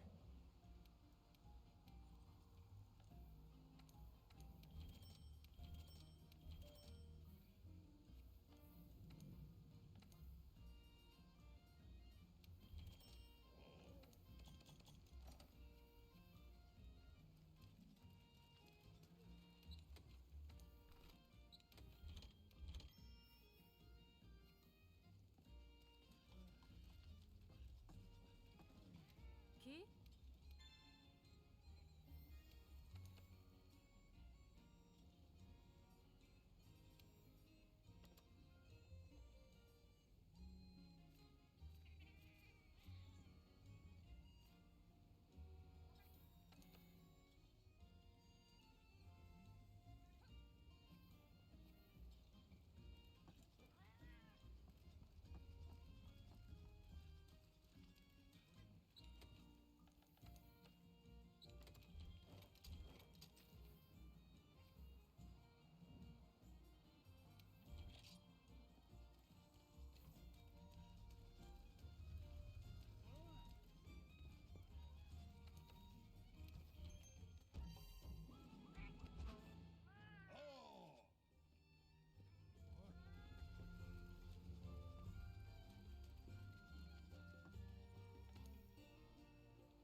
Land. Hey everyone, how's it going? To this day, aside from limited time events, it is extremely difficult to be able to, in any game, use a Celebi. And thus it won't surprise you that this is one of the first times I'm using a Celebi in battle whatsoever, and what a better way to use Celebi than to do another one of my Pokemon Gold and Silver speed-ish runs. Looking at the standings right now, we have Mewtwo in a big lead, followed by Lugia, and then the rest of the legendaries all clumped together. Is Celebi going to be closer to the bulk? Maybe Lugia? Could it even threaten Mewtwo? I'm not so sure. There are a couple really cool things that are working for Celebi though. Celebi has 100 base stats in literally everything, which does give it a bit of a jack-of-all-trades, master-of-none vibe, but it's still good at everything. Another huge advantage Celebi has is the fact that it's in the medium-slow level-up group, the same group that the starting Pokemon are in. While at high levels, this is the second slowest group, throughout most of the game, this is actually one of the fastest groups to level up, specifically right at the beginning of the game. Sounds like an amazing Pokemon, right? Well, let's talk about its moveset. In short, it's awful, like really awful. I mean, via level up, it gets 2 attacking moves that are useful, Ancient Power and Confusion. That's it. No Absorb, Mega Drain, no grass moves whatsoever, at least not until we beat Claire. So that's going to be a real issue, and while all the TMs I get look really cool, if you look closer, well, not literally, but you know what I mean, most of these TMs are either support moves or unavailable until Kanto, which is like the end of the game. In other words, if this goes very badly, you know why. Falconer, however, went really well, and being in the medium-slow group, I mean, there's no other way I'd be at level 13, and so even though I theoretically have a bad matchup, I level up so darn quickly. Now, you might wonder why I'm high level anyway. I don't need to do anything before I battle Falconer. The Sprout Tower is optional. This is a good time, in case you're new, to go over some of the rules. I mean, you probably know, just use Celebi in battle. We can have other Pokemon play gems. That's pretty standard in these videos. Special for Gold and Silver is that I'm forced to do the Sprout Tower, just because without Flash, navigating is really terrible. And the second rule is to keep these runs a little bit more consistent, I banned Hidden Power. So if you're wondering why that's not going to get used, there you go. Otherwise, it's just your classic J-Rose itemless speed run. And like always, we put speed in big air quotes. Now, a bad sign about this run is I was legitimately worried about Bugsy, but I am grass psychic. Fury Cutter would do a lot of damage, so I battle Rival 2 first, just to gain a little bit more experience. Now, at level 20, we do get Ancient Power, and that would obliterate Bugsy Cypher. Unfortunately, if we go the fastest way possible, we don't quite hit level 20, even after knocking out Metapod. But turns out, even with 2 Fury Cutters hitting, even without full HP, we actually live on just a sliver of health, and then Kakuna came out. So I was really hoping the Ancient Power would one-shot Scyther, but I didn't slow down, I still went the fastest route, and I won nonetheless. This is actually a very good sign. The fact that Celebi, I know Fury Cutter's only 10 base power, Scyther's fairly strong, it was double super effective. I know we talk about Jack-of-all-trades, Master of None, but Celebi's bulk really helped it out there. And while Celebi's typing didn't help it versus Bugsy, compared to some of the legendary birds, I think it will help versus Whitney. She leads with Clefairy, and we get a glare via Metronome, which is just truly abysmal. Of all the moves, right? So I'm paralyzed, and I go for Leech Seed, it misses. Clearly I've lost, but roll up. Rollout misses, I hit with Confusion. Stop, I'm fully paralyzed. There's no way I win this battle, right? Rollout hits once, I go for Leaf Seed just because why the heck not? And then I go for Confusion, and I get a crit, and oh my! Now that is some damage. I cannot believe how much damage, to be perfectly honest with you. And so we have 3 battles, well, I guess 4 battles include battle 2, 4 victories, and that had some of the worst luck I've gotten in a very long time. And yet, sure, the crit really made up for it. But, I mean, Celebi might be deserving of a little more credit than I was giving it. I don't know yet. Morty also has a pretty good matchup against Celebi, even though we have Confusion, so maybe I shouldn't celebrate just yet. I'm hoping Confusion does enough to Morty. We're going to use Confusion against Ghastly, and then against Haunter, and then against Gengar, because it might put me to sleep, I'm going to go for Safeguard, but I misclick and go for Ancient Power, and then it misses with Hypnosis. Confusion is definitely going to two-shot it. It may have one-shot, I don't know, but yeah, once again, a mistake. I meant to go for Safeguard, and it did go for Hypnosis, so it was a correct prediction, but we win nonetheless. We get a brief reprieve from gym leaders that can potentially be really bad. Chuck should be fine. Prime can't do anything to me, and it's going to be a two-shot. That's okay. I have Shadow Ball from Morty. That's like one of the only attacks this thing learns. And then 2 Confusion. Once again, I went for Hypnosis. Probably should have gone for Safeguard there, but that's okay. We are 5 for 5 in gym battles, but I do anticipate some issues coming up ahead. Jasmine, I have no real good move to use. I mean, Mudslap, but like, come on. Even with Price, I mean, if I had grass moves, Price would be easy. Without them, Price would be kind of difficult. There is still the Team Rocket section I can do to level up, but we're not going to be substantially higher level than we are right now. So Price always leads with Seal. We're just going to go for Confusion. Icy Wind somehow doesn't get a speed drop. Forgot that's not always a thing. Now I go for Ancient Power. I go for the Omni Boost. I'll tell you what that means in a second. But I don't get it. 2 Ancient Powers knock it out, but look how much damage it did to me. All Pilot Swine has to do is go for Blizzard and we're done, but inexplicably it goes to miss after I hit it with Confusion. I go for Confusion again, and Blizzard misses, but Hyper Potion, so don't celebrate yet, me in the video. Now I go for Confusion, Blizzard hits, and I tank it? What? Oh my, I guess I really, first of all, Pilot Swine's special attack is pretty bad, but like, I can't believe we had basically no HP left. I am really underrating how bulky 100 base special defense and base HP is. Celebi has been fantastic, but all that bulk in the world isn't necessarily going to help damage Jasmine. However, I am to avoid getting paralyzed by keeping Safeguard. Thank you, other Legendary Run, for teaching me about doing this. I then go for Ancient Power, and that's the Omni Boost. Boost in everything, and then I get a second Omni Boost. Now, I don't know what happens if I don't get those 2 boosts in everything. I cannot pretend to tell you how this battle would have gone. Probably not well. Each Omni Boost is 10%. So it's not crazy unlikely, but like, come on. That really makes up for some of the bad luck we've gotten earlier in the run. And that is 7 gym leaders down. 1 more to go, and we have a lot of Team Rocket members to fight. This is actually going way better than I ever could have hoped. But now it's time for Claire. The Dragonair like to paralyze, so Safeguard, there's Thunder Wave. I go for Confusion and Dragon Breath. 2 things there. Dragon Breath can paralyze, and it's a 2-shot. And we level up. This is incredible, because now, yes, we definitely 2-shot. Ice Beam and Freeze. I don't see that the Safeguard is down, and we get the 1 in 4 Thunder Wave miss. That's pretty clutch. But then against Kingdra, oh no. That was quite a critical hit. It's not looking good. Sure, it might have been a 3-shot, but she's got a Hyper Potion. There's no way we win. We confuse it. Maybe it'll hit us up in Confusion. No luck. What? What is going on here? How little? I can't. What? That did 30 damage. 30 damage. Oh, wow. So I guess I didn't realize I was using Mewtwo mixed with Shuckle. Like, this is insane. First Piloswine, now Kingdra. 8 for 8. What is going to stop this Celebi? Well, one possible obstacle could be the Elite Four. I mean, I think Bruno and Koga should be fine. Will with Shadow Ball also won't be too big a problem, maybe, probably. But Karen being an entirely Dark-type trainer, that's something I'm not exactly sure how we're going to deal with. So far, we haven't lost a single time. Is our streak going to come to an end, or are we going to crush the Elite Four and give Mewtwo a run for its money? Let's find out. Against Will, I have Shadow Ball. Very good we can learn it, and the fact that Celi is base 100 attack, even though you typically would think of it as a special attacker, I mean, it means that it's one-shotting every single one of Will's Pokemon so far.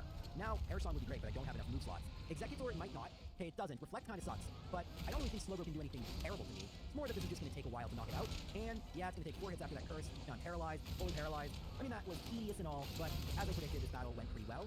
Against Koga, I am weak to Poison type, so I have to make sure I KO quickly, because if I don't, well, I potentially could get hit by some Sludge Bombs, and things would go really badly. Thankfully, against Ariados, we do one-shot, and then comes out the Venomoth, and we won. Nope, we don't. Dust is fine. Perfect. Next comes out Fortress. It has Explosion, so I tried the Omni Boost. It doesn't do anything. I mean, Fortress is more of a physically attacking Pokemon. Even with the 1 HP power, it's a 4 KO, never goes for Explosion. Muck gets confused, which is really good, because Muck can be minimized, and now I gotta worry about his Crobat. I go for Confusion, it goes for Toxic and misses. Thankfully, no double team here, and even though Crobat is speed, we are speedier, and we've made it to Bruno. So I don't even need to heal before Bruno. I mean, I should probably, but I don't really need to, because Bruno's gonna be probably, well, I think I'll one-shot every Pokemon. I wish I had Psychic, though. That would make this way easier. Confusion, one-shots, Hitmontop, although the crit may matter. Hitmonchan, okay, probably did matter. They do have ulti special defense, so it's gonna take a couple hits. Machamp, we get the Confusion, Rock Slide, that's fine. It's not a big deal. Now it's just about knocking out all the Pokemon, and we all knew it was gonna come down to this. Karen. How are we gonna deal with Karen? Her Umbreon is so trolly. This is an instance where rather than having Safeguard, I'd want the move Miss. Miss doesn't allow my stats to be dropped, and losing accuracy is really one of the big reasons Karen can be, in many runs, so devastating. For me, probably the more devastating thing is, what are we even gonna do? So the only move I have that deals neutral damage is Ancient Power, and like, Yeah, that face says it all. that is the face of someone who is not impressed at how much damage. I mean, I get my Umbreon, which is pretty cool, and then I miss against Murkrow, and yeah, Murkrow does a little bit more damage than you think. So our streak comes to an end, and what an end it came to, because not only did we lose to Karen, but I really need to make some major adjustments, because this is not a matchup right now we are ever going to win. Now, as I change my strategies, I'm just going to fast forward to the Karen parts, but you should know if you're new, in my quote-unquote speedruns, I'm not allowed to say between Elite Four members, called the Pokemon Stadium rule. It's just something I've always played with, and I enjoy it. Make these battles a lot more fulfilling. Gotta have some consistency. Speaking of that, I'm hoping Return will two-shot Umbreon, and it comes close, but not quite. There are 4 easily accessible rare candies, and I've already used them. Thankfully, we only get hit by 1 sand attack, and Ancient Power does one-shot Murkrow. The sad thing is it does not one-shot Houndoom, and so Flamethrower, it doesn't knock me out, but the burn will knock me out, and then I get a miss anyway. This was a disappointing result, but there were some encouraging signs. If we get two-shot Umbreon, if we can one-shot Houndoom, I think this battle is an auto win, and we make it to Lance, but we're gonna need to make some adjustments to be able to do that. One thing I can do now that I have a lot of money is to go to the Mark and Goldenrod and buy vitamins. I'm gonna buy 5 calcium and 4 protein. In an ideal world, I would just buy 10 protein, but until I think Gen 9, you can only max out your stats so much with vitamins. And I mean, truth be told, we have used Celebi more as a special attacker, but for the next 2 trainers, I actually think Celebi's physical attack is what's gonna set it apart. Alright, so this is now round 3 versus Karen, so we're gonna go for Return, and it's still not two-shotting. We get hit with 2 sand attacks, and I can correct it. It can two-shot. Well, that's nice, but we have very little accuracy. Still, we one-shot Murkrow with Ancient Power, and we don't one-shot Houndoom, but we get the Omni Boost. And then we hit again, which is probably the luckier of the things that we haven't missed yet. And with the Omni Boost, we one-shot Vileplume, and we miss versus Gengar, which sucks, but 1 miss? Holy mackerel. That is some crazy good luck. And I'd be a lot more excited. Oh my god, I forgot to use the rare candies. I'm really excited. Oh my god, can you imagine if that's why I did so little to Houndoom. I couldn't figure out, I'm like, but it didn't do that much. But that was why, I was 4 levels under level. Holy moly. Well, if we do lose to Lance, good strat for Karen number 4. Lance 1, let's go. So I'm gonna go for Confusion. It's always gonna go for Rain Dance. It's just how Gyarados works. Then I go for Ancient Power. Okay, cool. Dragonite number 1, I'm gonna go for Safeguard. Thunder Wave, knew it. Now I'm gonna go for Ancient Power. No Omni Boost, Blizzard can't freeze, fine. Ancient Power, that's 1 Dragonite. Aerodactyl, go for Confusion. No, Wing Attack, that was fine. And Ancient Power. Alright, so I see an issue here. Ancient Power is double super effective against Charizard, so we're gonna knock it out. But now comes out, oh, level 50. And so I shouldn't have gone for Safeguard. I'll go for Ancient Power, but it's too little too late. It would be a 3-shot anyway. And this is the Outrage Dragonite. This is the last Dragonite. So Lance is using it, I mean, smart by Lance. Really messed me up. But we ran out of Ancient Powers too fast. I wish I thought of this when I got the vitamins, because now I have to backtrack again, but I can get the Mystery Berry, which is the old version of the Lepa Berry, so if I hold that during Lance's fight, I can't use the Heartstone, which I'm also going to get, but I can use 11 Ancient Powers, which should be enough if I can use 11 Ancient Powers before I faint. The bigger question I have is at level 56, is Karen consistent? Umbreon misses with Sand Attack, which is great, and Return is easily two-shotting. The question now I have after I one-shot the Murkrow, do I one-shot the Houndoom? Close. Close. But I don't think I need the Omni Boost. Oh, so it can one-shot, so it's just a range, maybe an unfavorable one. We one-shot Vileplume? No. That kinda sucks, but it's fine. Even if we're to paralyze us, we do one-shot Gengar, and it doesn't have Shadow Ball, so it looks like Karen has become consistent. So now we just kinda have to worry about Lance, and I don't need to show you guys healing, let's just skip ahead to the battle. So my thinking versus Lance is a little different. I'm gonna try the same strategies I used versus Jasmine. Now that I have all these Ancient Powers, 1 10% roll probably ensures victory here. Safeguard, so I just need 1 Omni Boost. That's all I'm looking for. Not getting it so far. That's another one, so I'm 0 for 4. Aerodactyl, 0 for 5. And Wing Attack, 0 for 6. Well, I have the Mystery Berry, gives me 5 power points. 0 for 7? 0 for 8, and this is when I needed it. And unfortunately, without the Omni Boost, we don't two-shot Dragonite. Now, the truth of the matter is, statistically, I probably can expect in maybe 1 or 2 more battles, 1 Omni Boost before Dragonite. It's not that unreasonable. It's a 10% chance, and we need 8. So I should be good. It might just take 1 or 2 more battles versus Lance. This is now my 3rd battle versus Lance. We're going to keep the same strategy before. 0 for 1, Rain Dance. 0 for 2. Come on. We're gonna have to go for Safeguard. You know. Alright, we're 0 for 3. Blizzard hits. Crits, of course it does. That's probably game, even if you get the Omni Boost. Great. 0 for 4. And another crit. Well, guess I'm glad I didn't get the Omni Boost there. That really sucked. By the way, the chance of getting 2 crits against me is way less than 10%. Alright, let's try again. Wait, this isn't Lance. Why am I showing a Toga battle? Toga's really easy. What the heck could possibly happen in this battle? We one-shot each of the first 2 Pokemon. The 4-shot against Fortress. Didn't go for Explosion. Like, what is the issue here? Muck? Okay, we don't one-shot. Oh, Minimize. Oh, Sludge Bomb. Oh, another Sludge Bomb. Oh, Poison. Oh, yeah, that can happen. And you know what else can happen? Another fight against Lance without an Omni Boost. I mean, you're gonna see here, 0 for 2. What is this, like 0 for, what, 12 at this point? It's ridiculous. How can I not get a single Omni Boost? Did I use them all up versus Jasmine? It's just really frustrating. I mean, at this point, I should have just gone 1, and that's what I'm asking for. Ooh, missed it there. That might help. But, like, you know without the Omni Boost, what are we really gonna do here, right? I mean, there's no way we can win without it. Outrage. Oh, wait, it's a 2-shot. That wasn't what happened the last time. Okay, maybe we don't need the Omni Boost. Hooray! Okay, I want to point out, crits are a 1 in 12 chance, while an Omni Boost is 1 in 10. So, like, I don't know, whatever. It worked. And we probably got a favorable range on the 50 Dragonite. So silly. But yeah, now we make it to Kanto, and that's really cool. Because we have talked about the fact that Team Kanto, there are some really good TMs. And so, I don't really need to talk or even think about the game leaders here. It's more thinking about how exactly are we going to tackle Blue and then Red. What moves are we going to use? Because as Freezeye says, and I don't know if Freezeye has ever said this specifically about Celebi, but it's true in this context. Celebi is going to suffer from 4 move slot syndrome. And the fact there is no movie learner in Pokemon Gold Silver Crystal is also going to hurt it because Leech Seed may have been useful versus Snorlax, but I digress. Assuming it were a thing just for the moment, there are lots of moves that Celebi can learn that if I were to pair 4 of them together, could easily, at a very low level, take down each and every one of Red's Pokemon. The problem is, I can only have 4 of them at any given time, and I'm not sure if any given 4 at one time can knock out all of Red's Pokemon. That's kind of the beauty of a solo run. And it's kind of funny since Celebi epitomizes what the solo run is about. In a solo run, the Pokemon kind of have to be a jack of all trades, and it's hard to really be a master of one thing because you kind of have to be good at everything in case a specific Pokemon shuts you down. And so in that sense, a Celebi solo run is kind of the purest form of a solo run.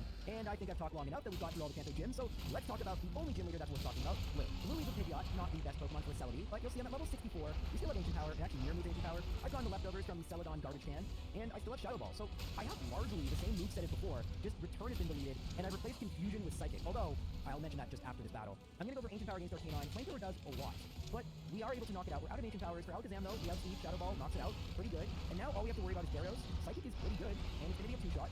That's fine. That works. And right on, I have Giga Drain, and pretty easy battle. Although as difficult as Blue can be, Red is the one I need to worry about. Just kind of taking off the cuff here, my moveset handled 5 of the 6 Pokemon really well, but 5 isn't 6. I mean, duh. But all that needs to happen is for 1 of the 6 Pokemon to just have a really good matchup versus your solo Pokemon, and it's over. It's part of why Gold and Silver runs are so difficult. Oh, also that thing I was supposed to mention, you may have noticed I actually deleted Confusion to return. That was kind of me thinking a little bit ahead, but it didn't really matter since I was going to get Psychic anyway, and you can get Infinite Return, so I don't think that was terribly interesting. So let's get to something substantially more interesting. Final battle versus Red. Alright, so Celebi can't learn Earthquake, but we do have Speed, and we nearly one-shot with Psychic. Now, I think I have to reset if it uses Charm, because I'm a mixed attacker here. Let's hope it goes for Thunder or something, or we one-shot. Great. Charizard, Ancient Power. It doesn't one-shot. That sucks, and it won't heal Charizard because Charizard isn't the highest level Pokemon. So that's kind of nice. We don't have to worry about that. It's not like Steven Stone. Espeon is next. I'm going to go for Shadow Ball. Interesting, and Reflect is really bad. So that's 3 Pokemon, but this is the one I didn't know, and yeah, even with that special defense drop, yeah. Ooh, nice crit, but yeah. Yeah, I don't really know what I'm going to do versus Snorlax. I mean, the reason I'm rebattling Red is just to kind of see if there are some ranges, if anything goes a little different, maybe I'll get the Omni Boost, but oftentimes the best way to think about a problem, rather than just stare at a blank screen, is to do the battle a few times, even if you know it's probably hopeless. Maybe Giga Drain there, a little more HP, maybe that will help, right? I'm thinking I might need the Omni Boost, which, as we saw with Lance, is not something you want to rely on. And yeah, see, I don't have Safeguard anymore, hashtag only 4 move slots, and yeah, I am not making a lot of progress versus Snorlax. I have a bunch of TMs here, so it doesn't matter how many times I lose to Red. These are measured by in-game time, not real time, because then I could just do everything ahead in a simulator and do one perfect run, which might be cool for some people, but for me, part of the fun of doing these runs is figuring this stuff out as I play. Each time I would have to leave the cave, I'm gonna lose time, so, and that's a big reason why in-game time even still works in runs like these, because having to leave and come up with new strategies means you can't just use any old simple strategy and win, and clearly in this case, I can't just use any old strategy and win. All I can do is try different combinations of moves, see if anything works. So my next idea is to use Toxic. It's not the best strategy to use, there's a couple problems with it. One of them is that against Espeon, well, let me get there first, okay, against Espeon, we're not going to be able to use Shadow Ball. I can try and gain HP back with lefties and Giga Drain, but Psychic still does some decent damage. Thankfully, a 3-shot is enough. Now against Snorlax, I can go for Toxic, but it does have Rest. So there is this real fear that if I don't manipulate, ooh, Omni Boost, if I don't manipulate its health properly, it may just rest away and I lose all this progress. And as it's paralyzed me, that's what's going to happen here. Oh, we still have Speed. Out of beat Celebi. But we're not going to outspeed Venusaur. I'm just going to go for Psychic. We should easily one-shot. And now, I think we use Giga Drain with an Omni Boost, we win. Blizzard? Look, no. No, are you, come on. 2 70% Blizzards, and I couldn't hit Giga Drain. If I hit, we would have won, even if it didn't one-shot. We would have gained enough HP back. Oh, that's so bad. Oh, and I got the Omni Boost too, which is pretty lucky. Oh, God. Unfortunately, I really don't have a better strategy, at least not in terms of moveset. We get a very, very lucky Thunder, and that means we can go for Ancient Power and get the Omni Boost, and that's it. That's it. With the Omni Boost, Charizard is going to be a one-shot, meaning we're at full HP for Espeon, and then I'm going to go for Ancient Power, just try to get the Omni Boost here. Giga Drain, I'm at full HP. Now, I really wish instead of Toxic we had Safeguard, but I couldn't have possibly known, and there was other things that happened, but in future, that's probably what I'd want. We get paralyzed, that's pretty much a given since it's 30%, but with the Omni Boost, Snorlax just can't out-damage us, and now this is pretty much the same situation as before, except with way more HP. Now we have to find out if we one-shot, and oh look at that, it goes for Rain Dance, and I guess because it wasn't in KO range, so we gain all the HP back, and then Blizzard misses. So not only did we win, we won at full HP. Perfect. Well, I mean, listen, it took a lot of attempts versus Red, I'm not sure how many, but I never had to leave the cave, which shows how good Celebi is. And with its final time of 6'11", it turns out Celebi is not just better than most legendaries, it's better than all of them, with the sole exception being Mewtwo. I'm going to be real with you guys, there was no reality in which I expected this. In fact, I expected Celebi to be the worst. With its moveset and the late moves, I actually did not think this thing would be very good at all. People ask me runs that surprised me the most, this one surprised me a ton. And to that end, I really wonder how Mew is going to do. The very beginning is going to suck, but once we get to Goldenrod, we get the 3 elemental punches, and then it's just a better Celebi. I mean, I don't have Ancient Power, but will I even need it? I really think Mew could maybe end up being, maybe not the best. Mewtwo is still better than Mew, but it might be the second best, which is kind of crazy since it wasn't amazing in Gen 1. But I'll have to do the run and tell you later. Until then, I'm going to go and do some other stuff. So thank you guys for watching. Take care.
Yuriga dauda rariki.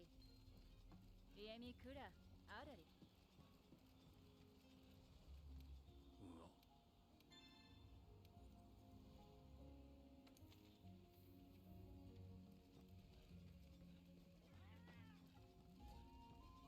Ki?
restless dreams. I see that town. She's gonna say it. Silent Hill. Silent Hill, baby!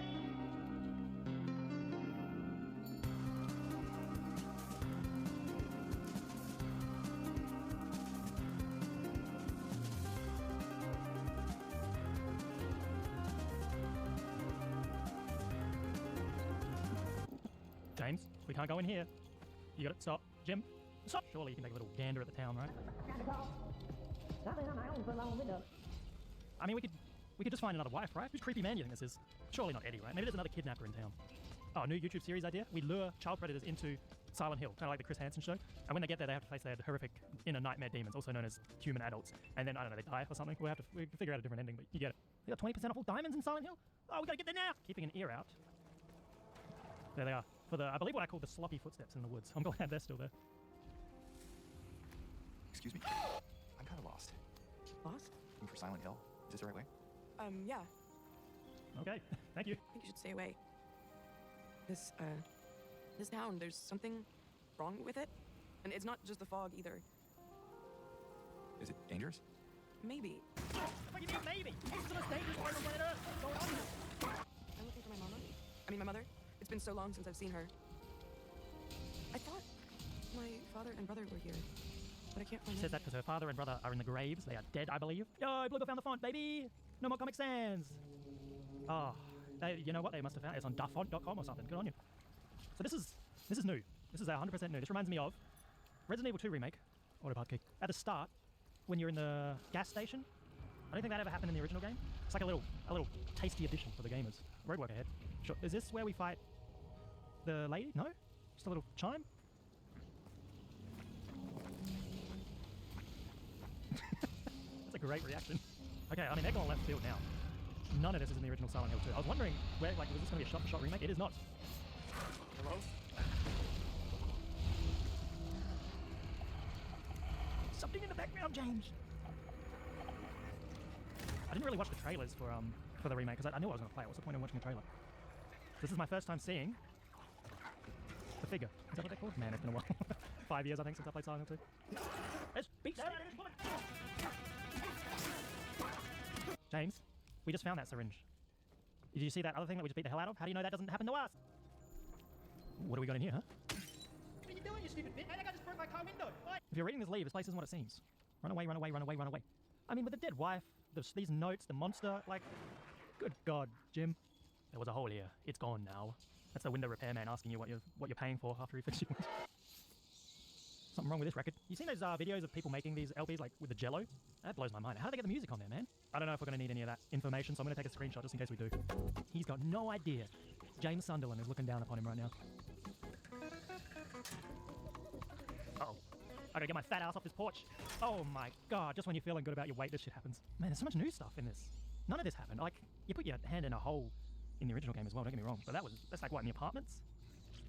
I better not pull out a little button with a 2 on it. Oh, fuck! Oh, it's the tar trap from Home Alone 1. Checked from 000 to 4030. This guy did the Dwight Schrute method of guessing a password. Try 000 000.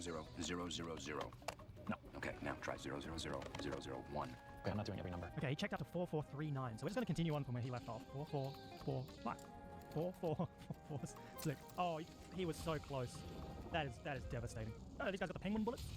Hell, 4 bullets? What am I going to do with that? This shop wasn't progress. This was just a lot of items, as well as like a Queen Burger reference. We're going to glue this bad boy back. I know I admitted not knowing how these work. I don't think this shit is playing music anymore. We need a coin for the jukebox. You're telling me the laundromat is accessible, but coinless. The laundromat. Is this bloody clothes? Are you kidding me? My bad, we had to come to the diner to get the coin. Fucking nearly fucked. Me on my 6th League of Legends lost for the night, and Bro says one more.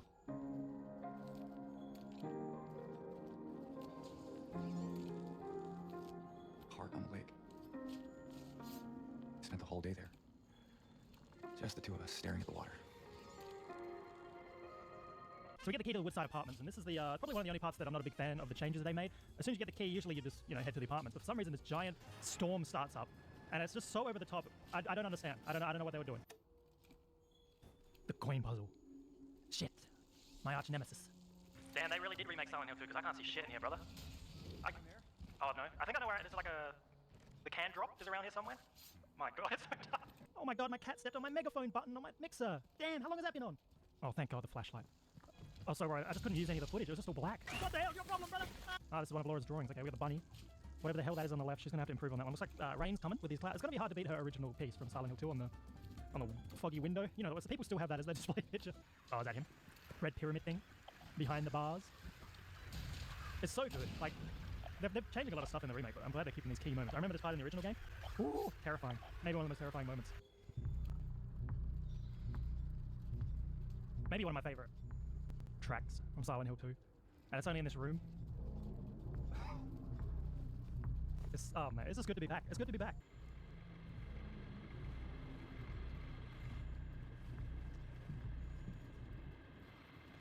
I mean, look, we fought a pair of legs whose torso was also a pair of legs. I feel like a dead guy in a chair is like, that's fair enough. Holy shit, is this a Miyazaki shortcut? Oh, I can't get up there, the boxes are in the way. Close the door behind me! James, we're stuck in a puzzle room. Right where the rooftops pierced through the night left our homebound footprints with no owner in sight, but has he found home? Please pray tell. Or a river of memories leading right to his hell. God, what about me? Somehow that riddle equals numbers to a safe. I didn't do it. I swear I didn't kill him. Sorry, I'm not saying you did. Look what they've done to Benny. James Sumner. Eddie. I'm never gonna let Pyro live that one down. What in the big chungus? Is that Benny? Is that Benny? What have they done to my boy? I can't leave. Not yet. I need to find someone. Oh. This might be one of the best survival horror maps in gaming. I know it's just the Silent Hill 2 one, but it's mildly updated. Just the new animations and the fact that he like pulls it out and writes on it. Nice little cut. I know you're around here somewhere, legs. Oh, that's one hell of a hiding spot. Dumb son of a bitch. I hear the cans, okay. I was wondering if they deleted that. Oh. The slot is just right here next to where you pick up the cans. What's the point? Oh, my pants have come to life. 3 bright coins, 3 actors in play, yet within the shade not one doth remain. The one so gallant has fled from day's sheen as far as he could from the icon of sin. The one whom he swore to shield with her life now lays in the grave away from sight. God damn, man. Alright, let's just put him in there for now. They flip? Oh my God, I didn't know they could flip until now. That's a new puzzle? Oh my God, how many of these are we gonna have to do? Late strikes. Is that not right? Oh my God, there's another one. Oh God. Okay, that was a fluke. I can't believe there's another one. All that for a goddamn key to 201.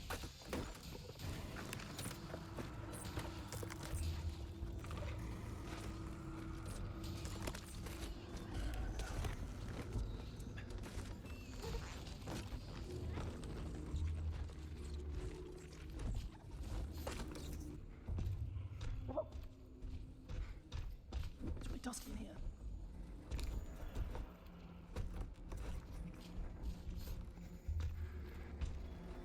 What is he doing?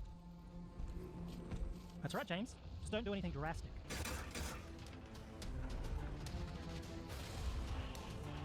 Could you at least shoot him in his fleshy parts and not his metallic head?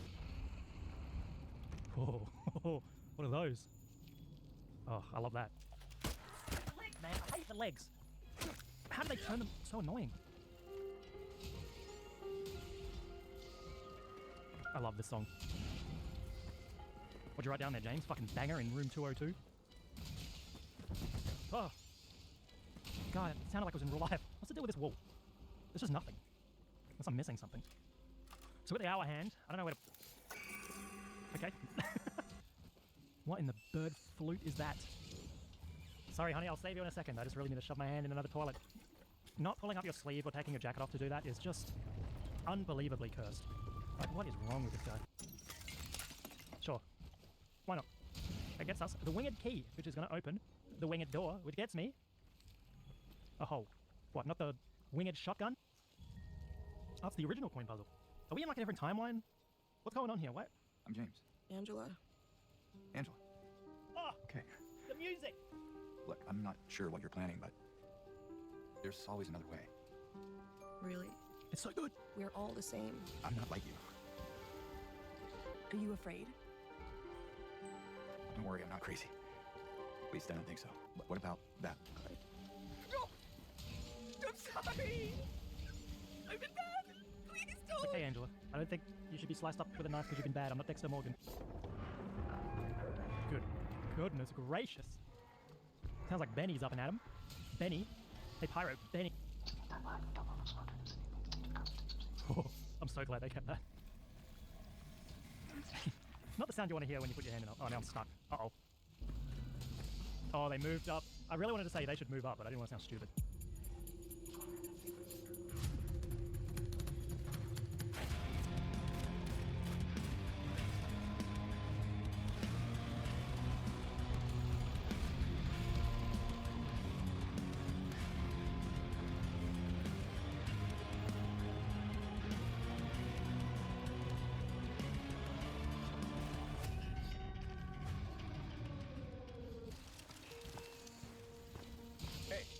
You're the one who stepped on my hand. None of your business. Hey, wait! Mary? Oh, that's my wife. Can you imagine if that was just his wife? We get in the car and go home. No. You're not. My name is Maria. Kind of similar to Mary, don't you think? You're coming with me? Can't you just tell me where it is? You're just gonna leave me here? Alone? With all these monsters around? No, I just... Is it because I remind you of her? You loved her, didn't you? Yes, I did love my real wife there, Maria. A great educated guess. Hey, you think I'd look good in this one? Sure. What is it? Just... You're telling me, sister. Are they experiencing this as well? You know, you can wait outside if you want. I'll just look around the place. Why wait outside? Gee, I wonder. I'll wait here. I hate bowling. We're not going bowling, Maria. Oh, shut up! This puzzle really took me a while, not because I couldn't figure it out, right? I figured it out, 533. I put that into the safe, nothing happens. Jeez, I wonder why. And your 4-digit code, okay, how am I going to get 4 digits out of 533? You gotta put a 0 at the start. You gotta put a 0 at the start. 055. Come on, man. What's the point of having 2 sets of legs on top of each other if you're missing the feet? Okay, edit that out, actually.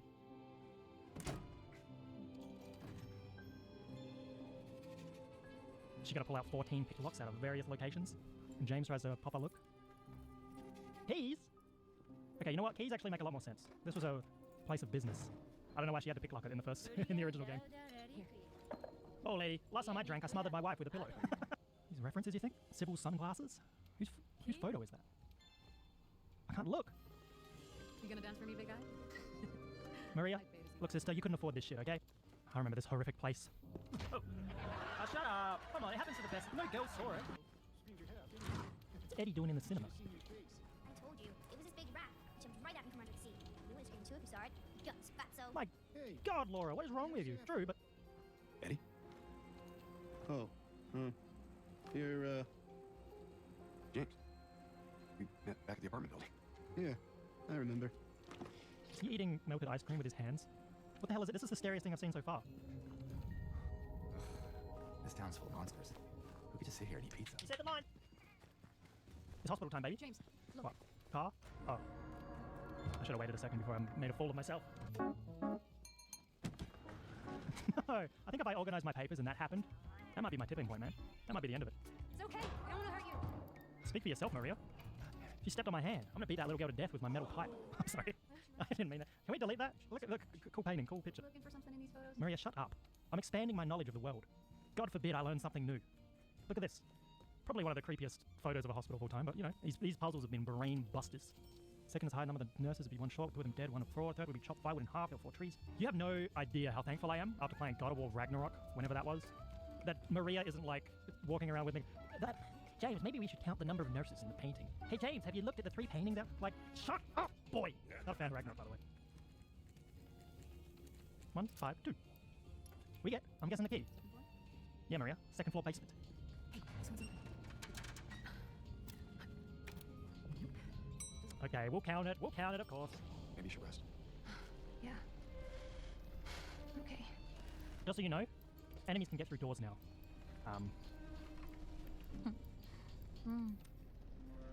So comfy. Really? Oh yes, the classic blue paper from the original game, I remember that. So the loading screen told me nurses can't see me. They can only hear me. Put that to the test, shall we? Ah yes, the box with the hair in it, I remember. Oh, baby!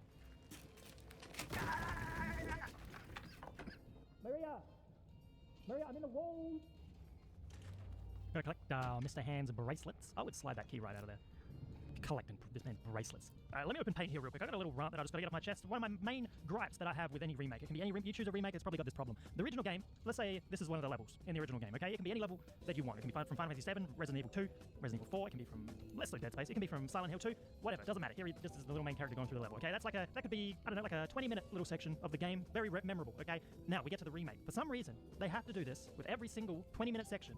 They have to turn it into a 7-hour bonanza. They gotta add 17 puzzles, 44 different gameplay loops, and all of a sudden, you've that original 20-minute section from the original game that you know and love is now a 6-hour session. Now, I don't think any less of remakes because of this, okay? I love the Final Fantasy VII Remake, Rebirth. They are padded as hell. Still love them. Silent Hill 2, padded as hell, but I still really enjoy it. Resident Evil 2, didn't even notice the padding was done so well, but it's just something that we can just have the shorter sections remade. It doesn't need to be a big spectacle every section, okay? That's my one gripe with remakes, okay? Anyway, getting back to the game. 12. 4:37:12. But doctor, you were checking if I have brain cancer. You seen this? This is like when you pick up 8 items in the Binding of Isaac. What is all this? We need the save symbol, we need the devil H, we need the male, we need the donut, we need the devil female, and the pie chart gets us a key. Oh, surprise!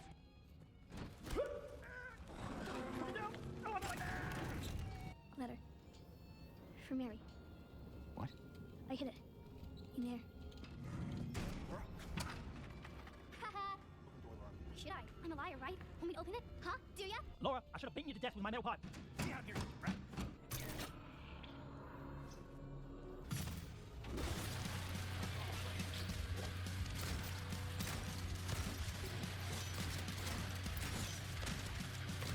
I tell you what, they have improved the bosses a great deal. Stop grabbing my neck, boy! This box again. If I open this in here, I tell you what, I'm out of here. Watch it go dark. How ominous. Well, it goes dark twice, so 2 is one of the numbers. Nice hiding spot. This is really good. Wow. Unfortunately, just like when I was playing hide and seek with my nephew, I found you, so I get to shoot you with my 9mm pistol.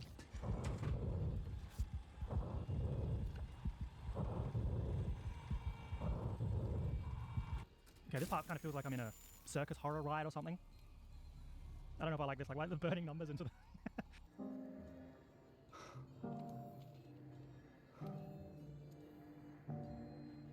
Nothing? Literally nothing this time. I did all that for nothing! Thanks for tuning in. Welcome to another exciting edition of Trick or Treat, where you answer our questions correctly and win a prize. I mean, it had to be, but I'm glad they still put this in it. What the hell is that? James. Mary! Oh, Maria, I thought... I was almost killed back there. Oh. I have never been so scared in my whole life. Oh. You couldn't care less about me, could you? You think you could give me a hand? Me? You're supposed to be the big man around here. How's a little girl like me supposed to help? Oh. He's not going to say it, is he? I'm going to be so upset. Not very cute, is it? Here, why don't you take it? Here it comes. Thanks. He said it! Let's go! Come on, hurry!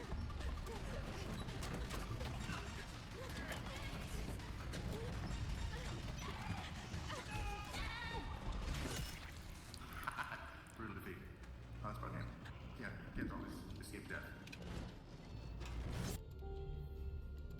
Just like that. Maria's dead. This kind of reminds me of when I killed my wife with a pillow. Hello? Hey Alex, it's me, Reggie. I'm just calling to let you know that we are shipping to your store 100 copies of the latest installment in the Mario franchise. I gotta go now, Alex, and get back to playing Animal Crossing New Leaf on my Nintendo 3. There it is. I actually bought a poster from a third-party site. It did not turn up the way I thought it was going to turn up. I was almost living my dream from my original video. Oh, dude. Is this not the sickest painting you've ever seen in your life? Oh my god, the fact that exists. I want that in I want a house, and I just want that in it. I don't care about anything else. This is a classic infinite staircase. I'll see you guys at the bottom in about 3 hours. And you know what? I'll take you for the full ride. So the remaining of this video is just going to be us running down the staircase. You guys get up to much in like November? Ooh, a hole that I can't see the bottom of. Thanks. Forget about the bug room every time. Just go. 932. 293. 2923. There can only be so many codes using 3 numbers. 329. Come on! No! 239. I swear I tried that. That is some bollocks. Just put the gun to their head and... Eddie, you can't just kill someone just the way they look at you. Where's the horse? Oh, there it is. Okay. Oh, I thought they got rid of the horse sound effects. Oh, see you later, fucker. No. You found it, you dumb, you bastard! Safety instructions, green, yellow, red. None of that. That doesn't matter. Here's some safety instructions for you. Whenever you're handling anything electric or electronic, make sure you got wet hands so it absorbs the damage. Let him come. That's what they must be chanting at the anti-edging rally. Oh, they can't all be winners. How many holes are we going to put our hand into today, James? If that was the only way, I'd say let's set up camp and just rot away in here. This is awful. Holy shit, it's him. It's the big guy in the cell that you can't see. Is he in one of these cells? There's something in one of these cells, and James even looks up at it. It's like walking around, you can never see it. I think you can kill it. I'm not gonna though. No, James, you got so much to live for. Your loving wife. Oh. You guys see the Game Awards nominations? I'll tell you, if you're nominating Elden Ring DLC for Game of the Year, I don't know, play more than one game a year. Cursed Elevator, by the way. I enjoyed the Elden Ring DLC, don't get me wrong, but come on, bro. Daddy!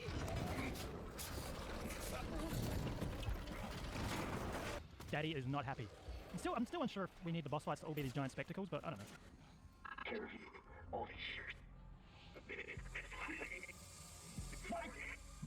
Okay, that's good. There's like a spot where Angela would hide in the walls from her dad, and now we're safe here too. I like that. Okay, never mind. I thought it was gonna be like an arena boss shooter or something.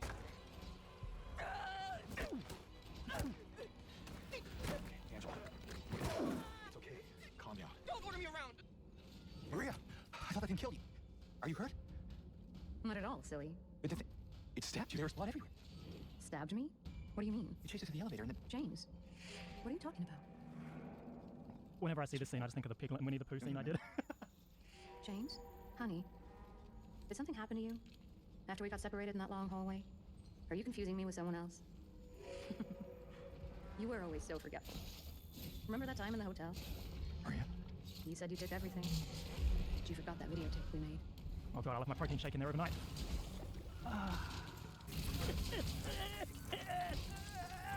I gotta hold it. Mildly wounded, but I think I can continue on. That's Mr. Head. That's Mr. Head. Oh, is this his office? It is. Where's his giant knife? What's the point of coming into his room? Oh god, oh god. Please! Ah! What are we doing here, James? So many women in this world. Probably a lot of them lonely, desperate, and you're not a bad-looking dude. You could just find another wife. Like, what is worth this?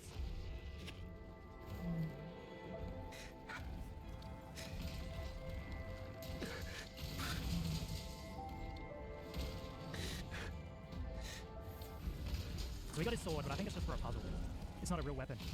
Man, I'm gonna miss just smacking Eddie with this bad boy. Probably one of my favorite songs from Silent Hill 2 right here. You gonna cry, fat ass? You gonna run to your mama? You ain't laughing now, are you?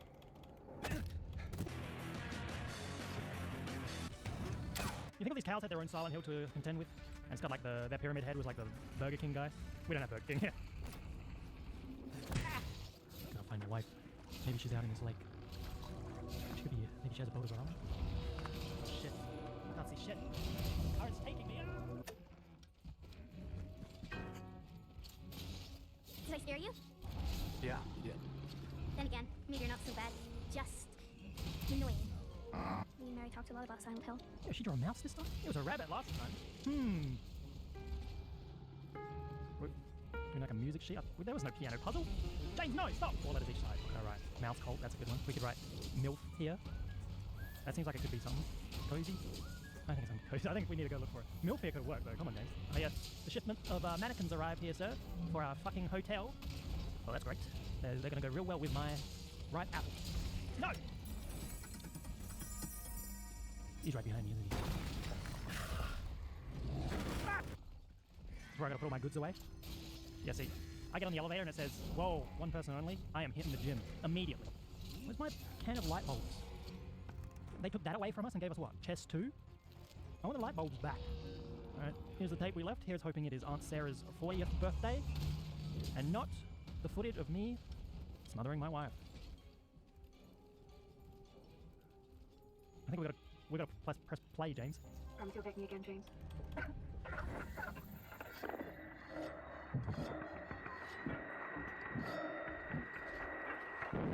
I am so scared.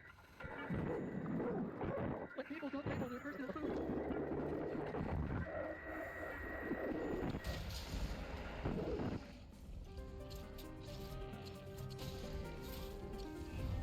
You guys, you would have said? Say yes, James. I killed her. James! 3 of them in one video? Holy, thanks for the little elevator boost. It's you.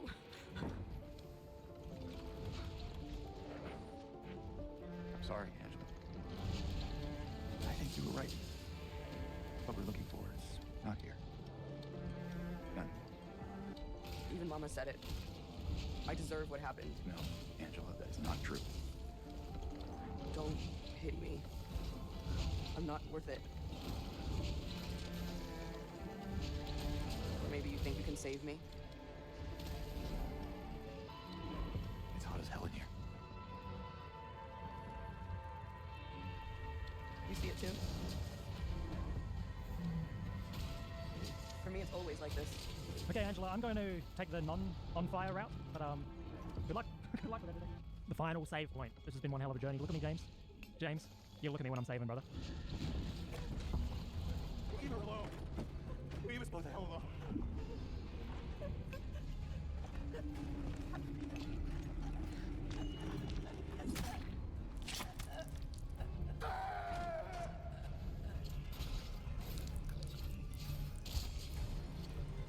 I don't need you anymore.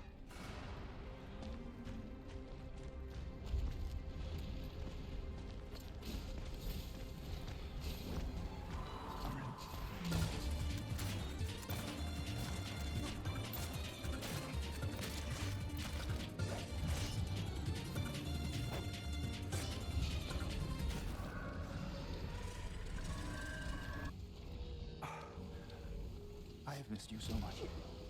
I've missed you too. We can finally be together. Forever. Hold up. Kind of digging the new wife look, actually. James, this is an absolute win. No, not the fats! I told you. I wanted the pain to end. Yeah. You did. That's not why I did it.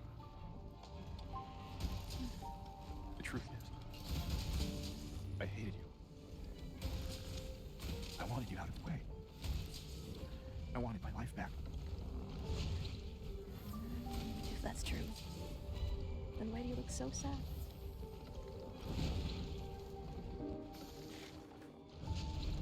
Which means that as you're reading this, I'm already dead. But that's okay. I'm not afraid of it anymore. I just have to pay the rent soon, so that you remember me for who I was, not what the disease made me. I want you to go on. I want you to live. For yourself, and for others. Like you did for me. Jane, you made me happy.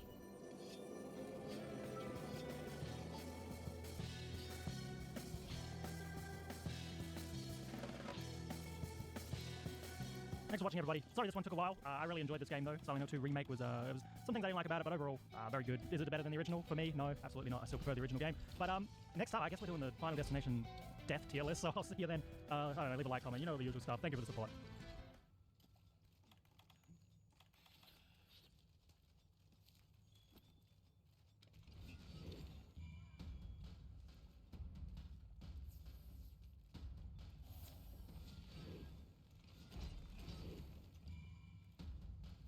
While making this video, I had one of these moments.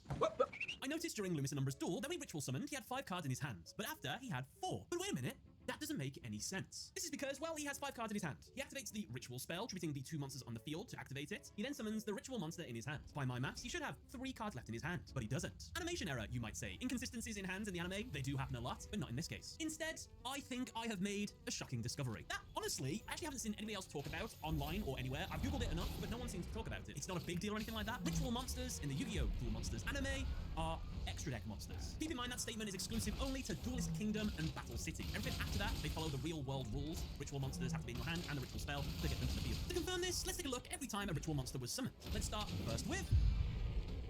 First crazy fact I'm going to lay down, there's not that many ritual monsters in the Yu-Gi-Oh! Duel Monsters anime. In fact, there's only a whopping 7 in total throughout the entirety of Duelist Kingdom and Battle City. Outside of these 2 seasons, what else is there? There's 5-headed dragon, that one ritual monster, the ice thing, that Darts played, Kaiba summons the Paladin of White Dragon. I think that's it, I think there's only 3 other ones, so I think you get 10 ritual summons throughout the entire Duel Monsters series.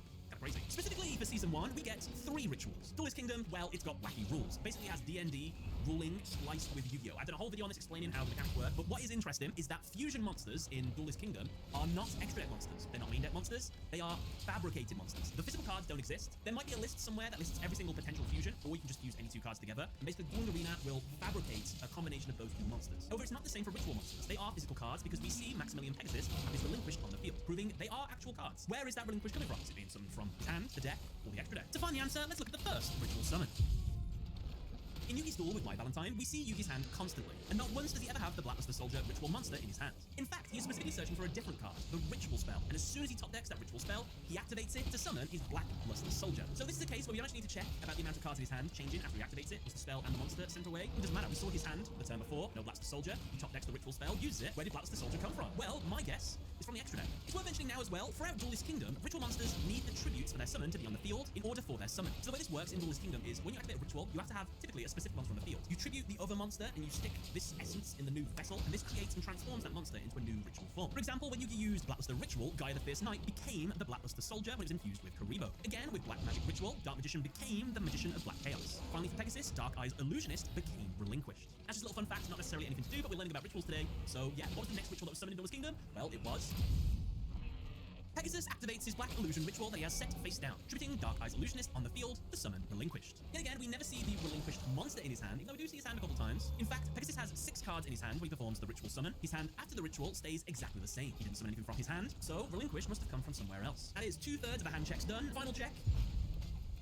The Magician of Chaos, we see Yugi's hand. He has a bunch of stuff in there, but no ritual. He draws 2 cards for his 2 turns after and uses both of them. These were Mystic Box and Brain Control. Finally, he uses the ritual spell of a Yugi set face down earlier in the duel. He tributes his Dark Magician and then summons Magician of Chaos. So based on this, we know exactly what Yugi had in his hand up to when he played his ritual spell. We knew his ritual spell was on the field, which means he never had a ritual monster in his hand. We saw his hand, so that means ritual monsters 100% during Duelist Kingdom are extra deck monsters. Now, I will make the case they could be being summoned from the deck, the main deck, instead of a extra deck or pockets or wherever they're getting them from. However, my case to lean more from the extra deck is because they never say the words, I summoned a ritual monster from my deck or anything like that. It always seems like it's appeared from somewhere else. Not only that, but we also never see a ritual monster in hand throughout any duels, which I would have thought either would have happened just by chance they happen to draw it, or for the animators to show a ritual monster in hand as kind of a foreshadowing, like, oh, this powerful monster in his hand, how can you get that out? He's after the ritual spell. So, to me, it makes me think, yeah, they're not main deck monsters at all, they're extra deck monsters. So the next question is this also true for...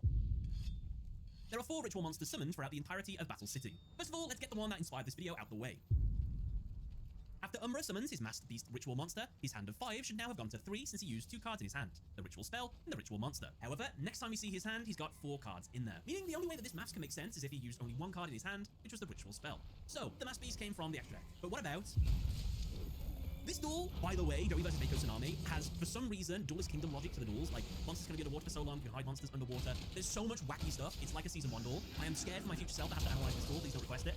But from my findings, what did I discover partially analyzing this duel? Despite the fact that hand sizes are constantly wrong throughout this duel, no cards in hand, then a bunch of cards in hand, it's a bit of a mess, but it's fine. Since what we do see is Mako drawing his Fortress Whale's Oath, activating it, tributing Jellyfish and Great White from his hand to ritual summon Fortress Whale. Now, his hand size should go down by 3 here. 6 cards, ritual monster. If we're going by my logic, so we should have 3 cards left. But the next time we see his hand, well, it's gone. This is a continuity error. They keep making mistakes with the hand in this episode, but it does reappear later. And luckily, the number of cards in his hand appears to be right from the cards he used to get to that point. Meaning, yes, the number of cards in his hand after reverse engineering the duel is correct had the ritual monster in his hand been an extra deck monster. So, this was a messy one, but it is confirmed. Citadel Whale, it came from the extra deck. But what about... Now, this duel has a few hand size consistencies. Even worse, it has Bandit Keith cheesing cards in and out of his hand to make the whole thing a real mess. This was a tough one to reverse engineer, but from what I have seen, Keith's hand is shown very often in the duel, and not once does he ever have Zeradamant in it. So let's make sure. Keith starts his turn with 5 cards, he uses Graceful Charity, and then uses his Zera Ritual. So he should end the turn with 4 cards in his hand if my theory that rituals come from the extra deck. So is there any evidence for this? Well, yes. Next turn is when we see his hand. He draws for turn and has 5 cards. Sayaru, which he summons to the field, along with Solemn Judgment, Ground Attack Bergoth, Curse of Fiend, and Stop Defense. So it's confirmation yet again, but we have one last one.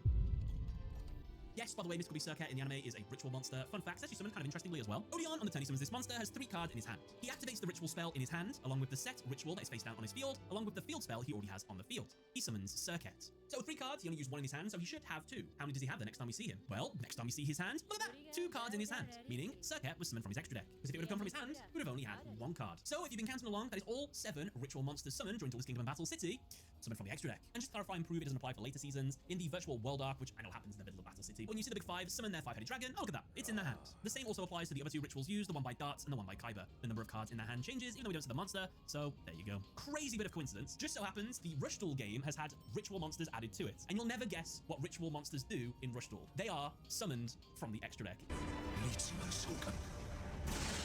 I think that's crazy coincidence. I'm making a video about ritual monsters being from the extra deck. Rushdoll, just by chance, the same week I'm making my video, you summon them from the extra deck in Rushdolls now. I think that's crazy. To end this video, I'm gonna ask you all a question. If dual monsters would have stuck with ritual monsters being extra deck monsters, do you think they would have been exceptionally strong? Just imagine the fact that you could activate Black Illusion Ritual on the turn you draw it, tribute any level 1 or higher monster on the field, and then just summon a relinquished from your extra deck. But with that in mind, it would also mean in modern day, where the extra deck is kind of limited, you get 15 cards to fill that baby up. Most Link Synchro Fusion monsters are quite necessary to put in there, but if you want to play a ritual deck, that's also going to take up the spaces in there. Obviously, a lot of ritual decks now are based on the ritual monsters having effects in the hand and things like that, so it probably wouldn't work out as well, but I mean, if you were willing to take the hit on those certain cards, you could completely drastically change the way rituals are played.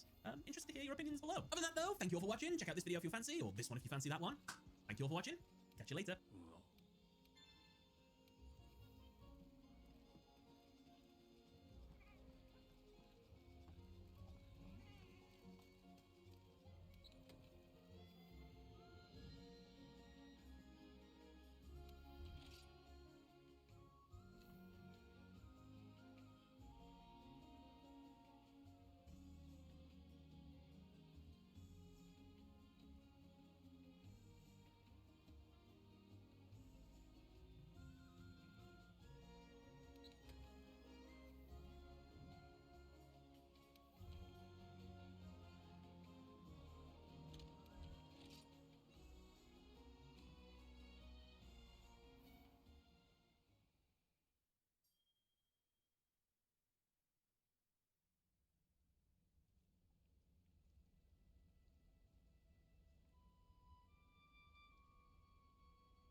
Okay, so I kind of wanted to take a second here away from the heavily edited comedy, infotainment type of stuff, and have a conversation about something that I think is like actually important.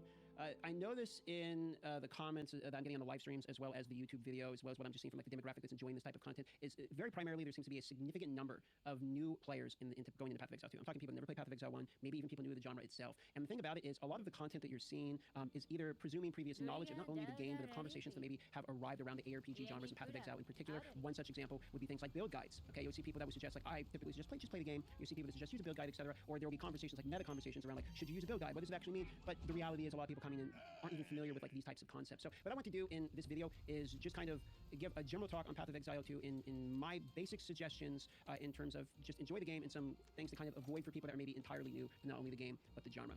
Path of Exile 2 is what, in my opinion, is going to be sort of a rare breed in ARPGs. It's sort of a meeting pot where we're seeing people come from Path of Exile 1, we're seeing people come from Diablo 4, we're seeing from Last Epoch, and from all of the ARPG genre, people are sort of meeting in the middle, and you can see some conflicting opinions, conversations, around the game overall, and it can be kind of confusing. So for Path of Exile 2, I want to just, right from the beginning, say this. It is, in my opinion, going to be like a generational type of game because we are seeing so many people come to it. I think it's going to be the type of game, unless it's just like a super early hot take and ends up being absolutely terrible and this age is like, no, I think this game is legitimately going to be like the pinnacle of ARPGs, or at least up there for a while, and it's going to be 5 years, 10-year plus game, just like Path of Exile 1 was. On the release of the original Path of Exile 1, it took some time to get to the point where we saw all of the things now has into it and to earn the respect and all of that of the people by so long. And you probably have thought when you see Path of Exile 2, like one of the most common comments I see is that Path of Exile 2 seems like extremely overhyped, or I don't believe the hype, or it seems like people are just jumping on the hype train. I want to address that is sort of one of the first points. Part of the reason you're seeing this and people like myself coming up here and being so excited about this, because I've been very vocal before about games like Ashes of Creation or Star Citizen, like these games that I see so much hype for to levels that seem astronomical and promises of what it's going to deliver and basically promise to be the next thing in the genre.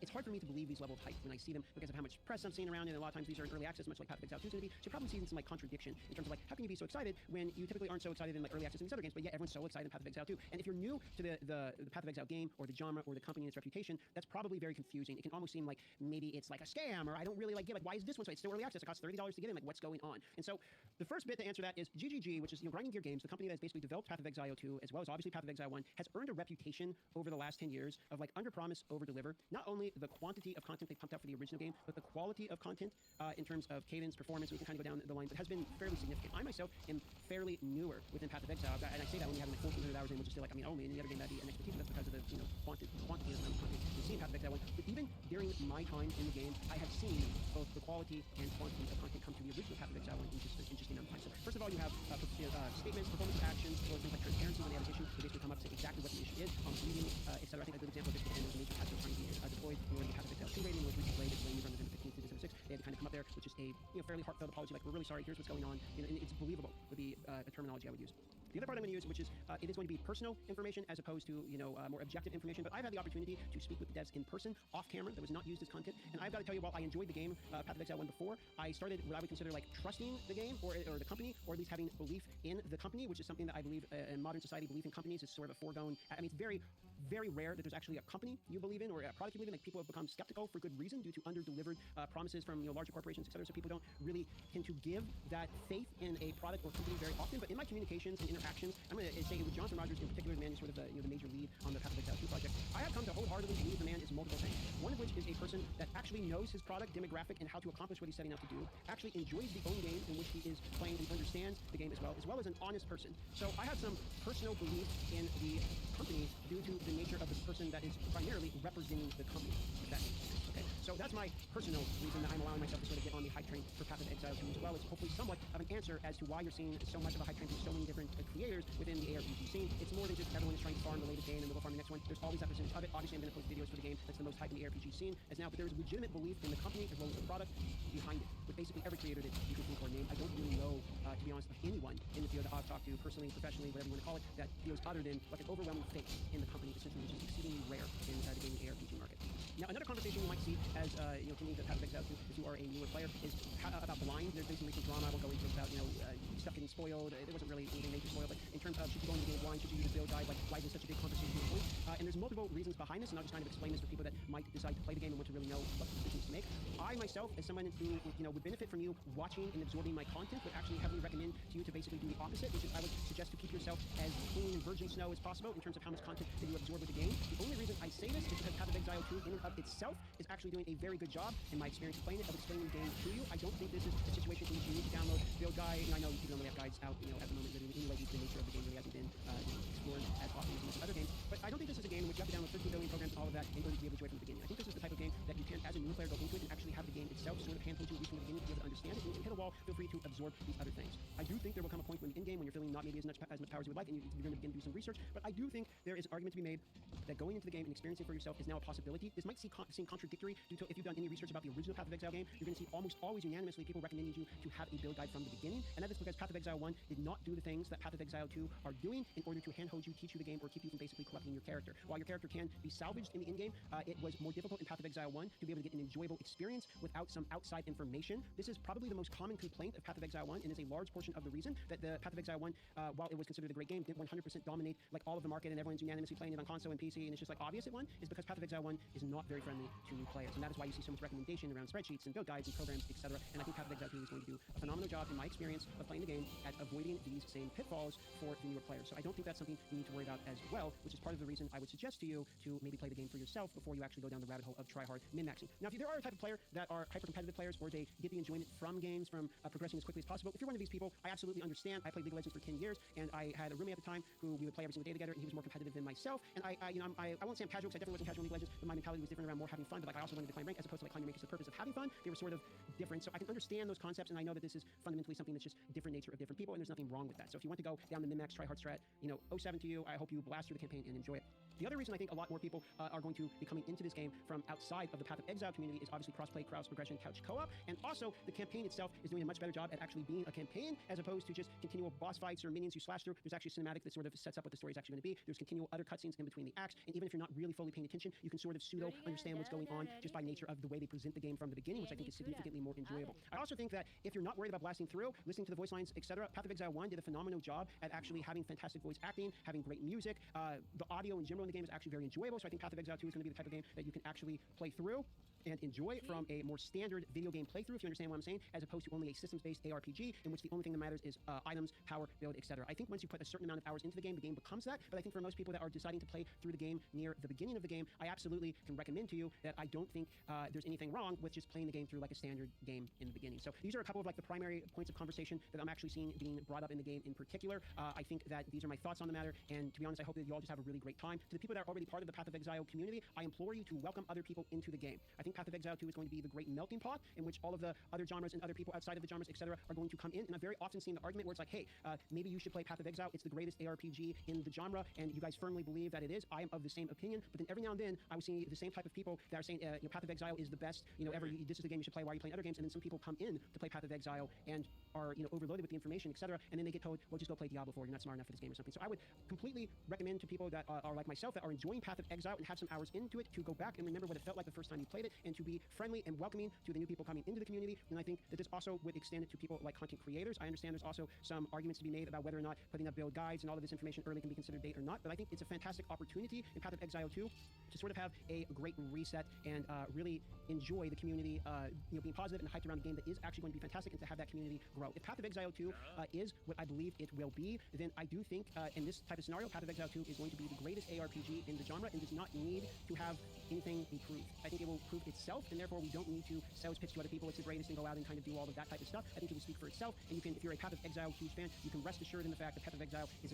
essentially winning the fight by proof of good gameplay. So that would be my argument to everyone outside of the community, inside of the community. I hope you all enjoy the game. I myself am going to enjoy the game a lot, and it's one of these types of games where it doesn't even matter if I was making content on it, I would be playing this game regardless. I legitimately enjoy every second of me playing when I flow down to test the early access. All of the positivity you're seeing from other people, I can attest to, are legitimate from the people who have actually played it. They have reason to have legitimate excitement, and I'm very excited to see Path of Exile 2 bring in a large community that we can all love and enjoy the fact that we are actually just getting a banger game to play in the genre maybe you enjoy, maybe you're new to the genre, and we can all enjoy that together. So that's just my message to Path of Exile 2, perspective for sure players, and I hope you have a wonderful day.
Do you have any footage from a fun class? Yep, you're watching it. You are watching the fun class footage. There's no funner class than Warrior. Warrior is the only Giga Chad class. Straight up the best class. All the most handsome players will be playing Warrior, by the way, in case you're wondering. This person's just face tanking, no dodging. This person is me. You're watching GDPS gameplay in its finest. Look, you're welcome to roast me all you want for this footage, but I was trying my damnedest. All right, this is classic DM Warrior footage. I don't know what you want from me. Check out my backyard, ladies and gentlemen. Blizzard has its revenge today. We have some new footage to show, by the way. So you start by basically having a tutorial. You've probably seen this part already. I switched from shield one hand to two hand pretty fast. How long was Tessa's time? Just over 7 hours. I think it was closer to 8 hours. I had a pretty good amount of time to play it here. Were you playing WAC? No, I used click to move mostly here. Rolling slam is pretty much the move I use most of the time. How recent is this gameplay? The most recent. So this would have been the most recent test of gameplay there is right now. This would have been as of November. Very first boss. This is essentially Hell up here. Spacebar to avoid attack. So it kind of has like an actual tutorial in the beginning. So this is the witch's house. So there are, I'm gonna pause this just real fast here. So you're gonna notice there's like a witch here that isn't aggro until you click the culture and then disappears. So this is like the witch's house. This is one of those bosses that's like a sub, like you don't have to fight this boss. They were mentioning that when you see a checkpoint in the game, then there might be something around it. And this is one of those scenarios in which it's summoned an elite, and it caught me off guard. I didn't expect, I'm pretty sure I get dumpstered here, like immediately. So you can see it's like a yellow elite, actually kind of scary, and I'm pretty sure I just straight up die here at my first attempt on this guy. I was like kind of caught off guard here. Ran out of potions, and I'm pretty sure I just die and go back and redo it because the checkpoint relaunches me right here. So I'm like, holy moly. So I think I tried killing this guy a couple times actually, and I am unable to kill it. Yeah, I tried to go back and I realized I can't go back now because it ran as opposed to just die here. I think I tried to kill it like 2 or 3 times, realized like it's kind of brutal, and then I go kill other shit and come back to it. I think, which is sort of what they were talking about in the interview, where it's like they want people to go around. If you can't beat something, kind of come back. Look at the dots to do draining your health. It's the damage that's spread out over time, and my potion, like I'm literally right in the beginning of this game here, and he keeps teleporting around. I'm kind of getting shit on here. At this point, I'm like, okay, well I'm going to go farm some more, get some levels, and come back. Which is basically what I did at this point. But I think people are going to run into those types of situations and wonder like, do I need to, what am I doing wrong, or get frustrated, and then they just got to kind of do what Jonathan's talking about in the interview, which is like continue to go get gear, farm, etc. I will leave all of the me suffering footage in here so you can at least watch it. The rolling slam is like the majority of my damage throughout the entirety of this run, but is like slightly disappointing with how slow it was. With how I felt. So I feel like I need some attack speed. This is me trying to figure out like where I want to go. My plan was from the beginning. I have ZDPS for almost this entire run because my plan from the beginning is find where stun buildup is, and then I want to do stun buildup. So I want to see how fast I can proc the stun. Because my very first test when I was doing this was I consistently spam mace, and it made it where the bosses actually got locked out. I would immediately get it where they can't, like the bosses couldn't attack at all. And since that gameplay, I noticed they kind of changed that because my very first footage is me like cheesing bosses, like the bosses can't move. They're just getting stunned over and over and over and over and over again. So I kind of want to try that out again. You'll notice the interruption, which I think is where stun fresh show is going to come in nicely. So you're going to watch ZDPS for a while before I get my head out of my ass here in that one, by the way. Have portal scrolls been removed? Yes. Portal scrolls were removed. It is free. The portal back, you can just hit the button and go straight back. They do not need portal scrolls anymore. ID scrolls are still in the game. Cast timer instant. The portal has a cast time and can be interrupted. Okay, so I'm pretty sure I die a fuckload here. This is a warning for people with ZDPS. This is a pretty brutal portion. I'm pretty sure I died to Rust King about 15 times. ZHP greater than ZDPS. It's both. It's both ZHP and ZDPS. From what I've seen, what do you think is a realistic playtime of the first act? I've seen Jonathan 25 hours for X1 3, so I'm 2 weeks players. So a good question. I got to the end of Act 2 in about 7 hours, and then I struggled to kill the final Act 2 boss for like 2 hours, and straight up couldn't kill it. And that's because I definitely needed to like get stronger, but I knew the servers were about to turn off because it turned off after 8 hours, and I was like, I'm going to just sit here and smash my head into the boss and try to beat it. So it took me about 7 hours effectively to get to the end of Act 2. You under-leveled in back here. I was 3 levels down on the zone when I started, and then I ended up being even level by the end of it because of how many times I had to run the zone. Is the story good? I wouldn't know. I skipped the story because I didn't fly there for voice acting. I wanted to play the game.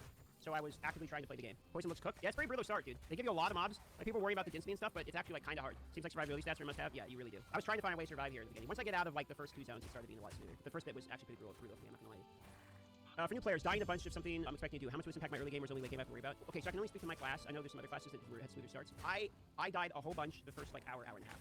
There's no doubt about it. And then there was some bosses that I was dying to. In terms of like how does this impact your experience, I think you'll probably have to learn to go back to town. I really, like for some reason I just didn't want to go back to town. Like right here I could run behind a tree and go back to town. But like I figured it was faster just to die and resurrect since there's no penalty, and then I can continue to kill the mobs for XP. So I was like, well, I'll just keep doing it this way. But I probably could have just gone back to town. I'm trying to like rush because I kind of wanted to get to Act 2 early because I'd already seen Act 1. I was just gonna see, but there's the hammer I needed, so I was like, okay, I can try and get the hammer. I don't think it's gonna like impact your experience. I think the point is it's supposed to be kind of difficult, and then you'll feel like you're doing your build correctly. You'll get stronger, and like let me get an example. So right now, like look how much I'm getting mobbed, right? Like absolutely brutal. It feels way better once you're strong enough to like destroy through these mobs. So the kind of the low weak start makes you feel better as you go through. Like does that make sense? Why are you not blocking? Because I was elected to lead, not to read. I'm not necessarily a fan of blocking. I'm trying to do damage. I just want to hit them.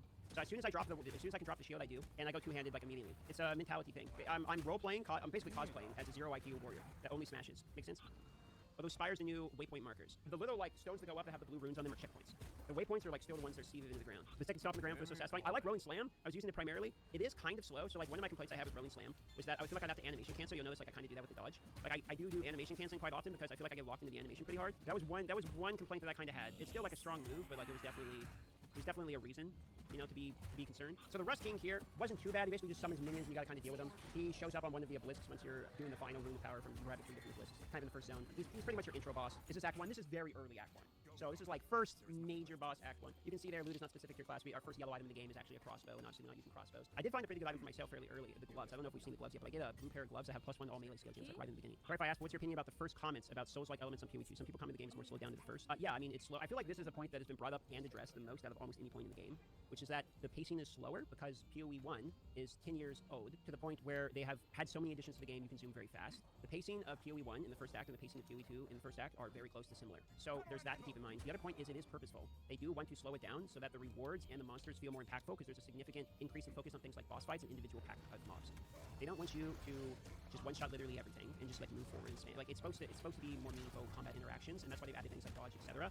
They want the fights to actually be fights as opposed to farming. Hopefully that answers the question. It's right about this point that it started to get a little bit easier. I had to get some skills behind me, a few levels and a couple pieces of gear, and then it started to get a little bit easier. Okay, so here we go. This is what I would consider the first boss that is going to piss a lot of people off. Devour. So in the very first playtest, there's been 3 playtests I've been part of. In the very first playtest, this boss made multiple people quit during the playtest. Like they flew there to play the game, they started fighting the Devourer, and I'm talking like 30 minutes into the game, and they couldn't beat it, and they literally quit.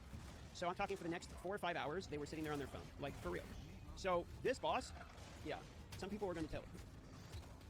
However, I think they might have made it maybe a little easier since then. And to be fair, the first playtest was significantly harder than any of the other ones. Like, Devourer definitely took me a moment to beat as well. Okay, so that's Devourer down. This is kind of like it almost looks like Blight type of area. But this is why some people thought that there was going to be, Blight bosses, etc. Like way early we were seeing some footage, is because we were seeing like this infected stuff. But this is the fungal growth area. It's not necessarily a Blight-related area. This is still Act 1. I think there's an optional boss here, if I remember correctly. Okay, so here's the Rotted Druid. So this is another boss. This is an example of why I'm going stun mace build up. You see how quickly I staggered him, and even on the second staggering, like it's a pretty decent amount. Look at that. And he's gonna be staggered again. So it allows me just to Unga Bunga, we go face, Smork go face, basically on the bosses. Which is kind of like what I wanted to do. I get some other combos later on with like the Earth Shatter, etc. But like the constant proccing here is pretty nice. Yeah, this is still Act 1. And you can see how much stun mark he actually does damage too. You gotta be kind of careful because you get used to just going face and then you can stun lock him, but then you pretty much immediately can get one shot if you're not careful. So they actually do a good amount of damage back, but just like that, it's over and we got our first yellow chest plate. You're gonna weak start Titan. I'm thinking going Titan because of the way I went to do my build, which is double 2-handed maces using Giant's Blood, and then weapon swapping to another double 2-handed weapon that has my DPS one. So I want like my maces to have like Ruthless and stun build up, like all of my stun related gems. And then from swapping there down, I want to swap to my moves that have all my DPS related gems. So my plan is to immediately proc stun. Their stun, so I'm doing 40% more because of the Titan's tendency. Then I'm swapping to my 2-handed axes, and I'm DPSing like as fast as possible, or axe or staff or whatever happens to be for the best DPS. We'll still figure out that part. But the one half of the build, which is going to be the stun mace related build, is 100%.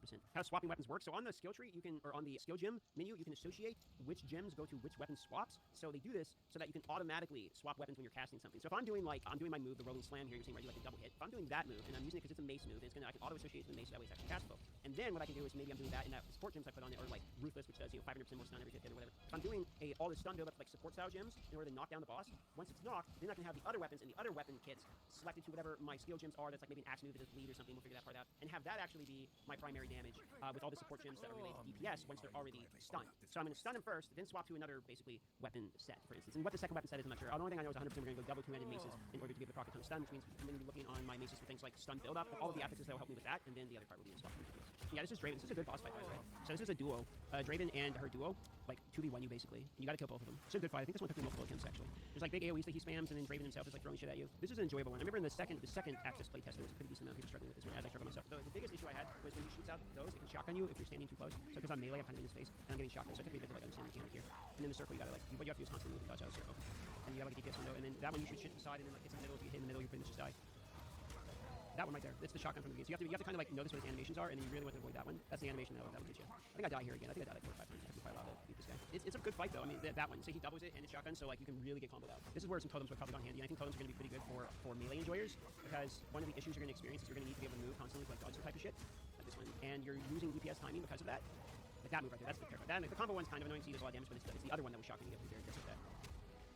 So you kind of got to have like something that's going to do some damage, like bleed, totems, like something that's going to do some damage. Also, you can off-snare your camera. If you're melee in the middle of an animation, like rolling slam for instance, and he starts attacking you, you actually off-snare your camera, which can be a little bit annoying. You see, I'm starting to figure out the mechanics a little bit, but at this point I'm in the health cost. This is where I'm saying some life regen would go in handy, like Hallelujah or something, because in this type of situation, it's like maybe I can finish the kill, but I have no more potions left, and my health regen is really slow. So I feel like if you're melee, having some early game life regen would actually be very nice. This is something Habit pointed out in his like breakdown review video. I thought was a really good point, is that life regen's got kind of the same amount of value in the beginning, and I totally agree. So I don't remember if I killed him here. I think I died. Yeah, died the combo. That's the part that you can do. I think a lot of hardcore people are going to lose to the Draven shotgun.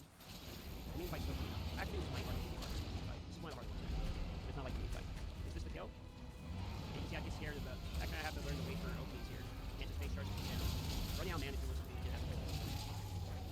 That's kind of like the biggest opening right there. But then you catch that move. Like, that's the one. That one is going. I'm telling you right now. That move is going to kill hardcore players like crazy. Sometimes he does fine. Sometimes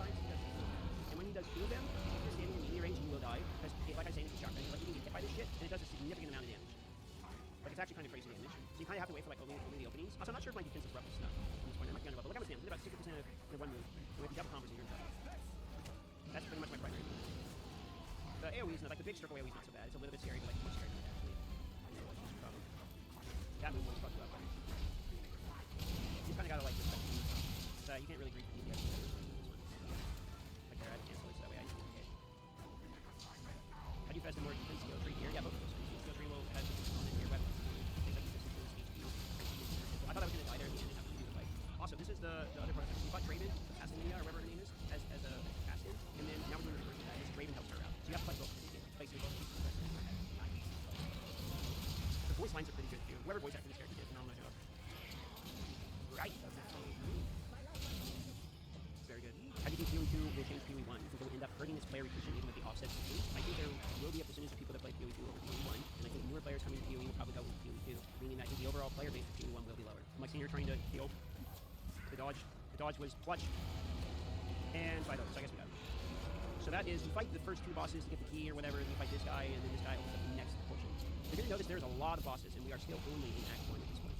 So you're going to experience like a significant amount of bosses, even from the start of the game forward. You know the GPU and CPU of the setup that was played on? No, I didn't bother looking at the PC settings. As soon as I got there, I knocked everyone out of my way, and I ran to the PC, and then immediately launched the game, and I didn't move until the game was over. That was another boss, by the way. Pro Bell down. By the way, this is a miss. Kick that.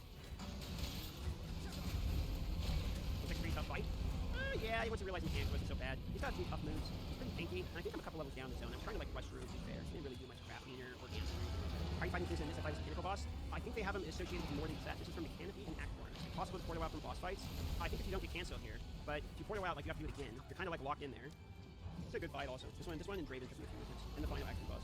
There's 3 bosses really get me trouble, and this is one of the 3. He like recovers HP fully and everything. It's very long fights. You run out of pots a lot. There's a lot of damage over time. You should dodge. Lots of AoEs, you can see. It's like a battle of attrition. Some life regen early to go a very long way. The voice acting Kingdom is pretty dope too. This whole like cheese freeze is super annoying. Also, you'll notice that I do a significant amount of damage with the basic attack. The basic attack is actually like more damage than my rolling slam. It just doesn't stun as much. Later on in the game, when I was on the final Act 2 boss, I ended up spamming the basic attack over the rolling slam. It actually was straight up more damage. You can skill gem the basic attack too. There's a longer boss fight later for the Act 2 final. And when I was doing that, I was running out of mana, so I started using basic attack instead. Plus, I didn't have time to do all like the bigger casts, so I started using the basic attack. So I get the knockdown really quick here. So close. Oh yeah, the KO from the AoE from the left. I'm pretty much using all of the abilities I had unlocked at this point. Like I didn't have more by now. I maybe could have done some more side shit. And I'm pretty much main storyline Andy at this point. And I'm trying to figure out the mechanics of it. It seemed like the totems were like kind of a problem. Also the totems, my double totems actually really enjoying the double totem. Trying to get the knockback cast that shit. I think bleed is something that would have been really nice on this boss maybe. To have even more bleed. I think we have it on the rolling slam before maybe on the basic attack. Like some way there's more damage I have to do right on top of them. And that's why I keep having these AoE a lot. It's surprising how good of a boss fight they give you so early though. There's shit everywhere. Like that's correct. You got the thing on the ground, you got the mass AoE, you got the totems from summon. You have the snare that he does. You get the full PO. They give you quite a fight. Oh, it's pretty close. Can I get the knock? No, I died to the AoE in the middle. Then there's the AoE in the middle that also does like a giant shootout also. You can see what I mean when I was talking earlier about like fights being sort of a battle of attrition. They're longer and more drawn out, and you run out of pots, and it reminds me of Elden Ring in that way with the boss fights, where it's like you run out of pots and you're like, oh shit, like I'm out of pots entirely. So you're kind of like trying to play a game of like not getting hit enough, basically. You're trying not to just raw dog trade HP, you're not really regenerating the pots. You gotta be like careful and learn the mechanics. I watched my buddy Moxie, I think he beat this like first try. He's playing Ranger. I think there's gonna be some, I don't know any bosses that are like easier on melee, but I know a lot of bosses that are, they feel harder.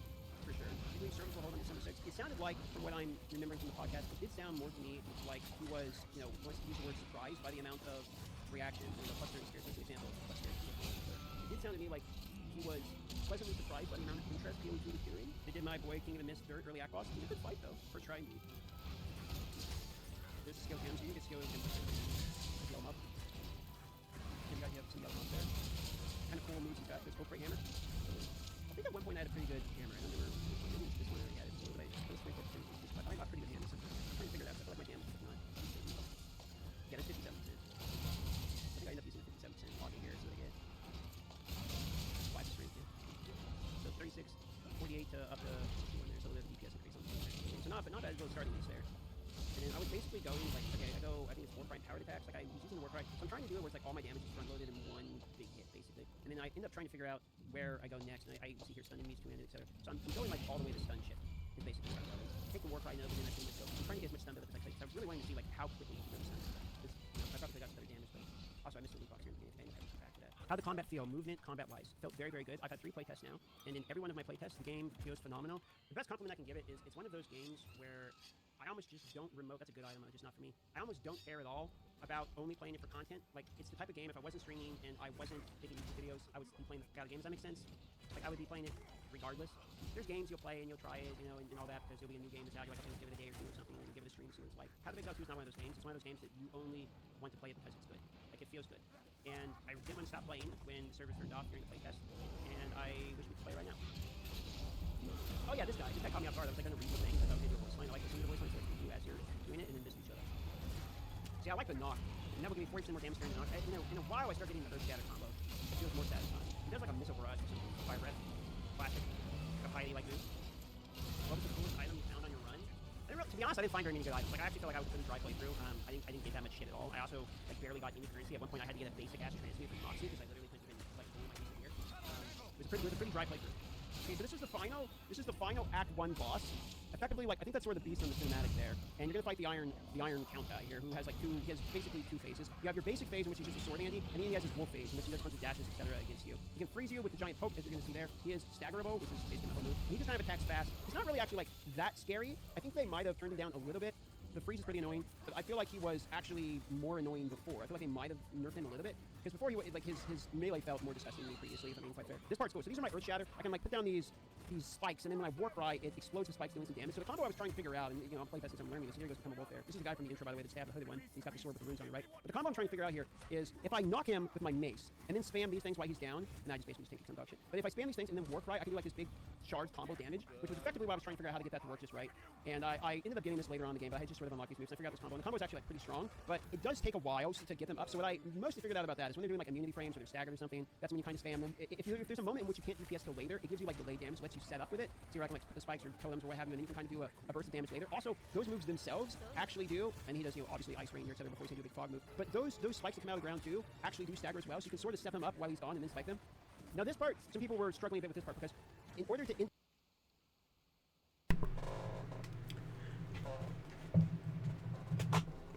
Okay, excuse me. Obviously, they were having the Boa Scouts make comments while we were during a hunt, but even if I were speaking the entire time, fact is I was busy trying to not get frozen by a Beatotus or Bambaro Time with his giant snowballs, so this is the necessary expedition. We'll just claim our rewards. And then we'll talk to the Boa, shall we? Another VIP ticket, I'll be damned.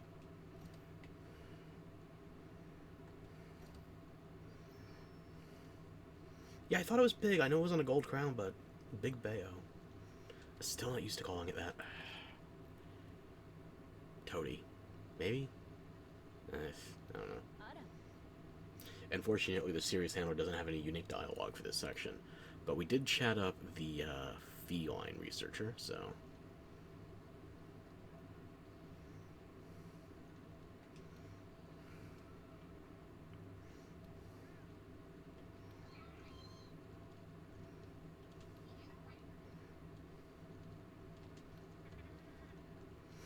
So it's a reprisal of the bards from the Coral Highlands, to a greater or lesser extent.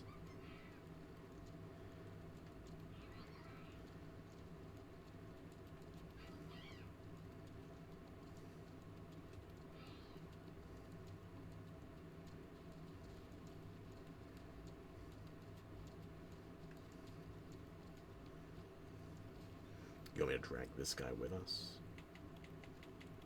I think he'll enjoy it.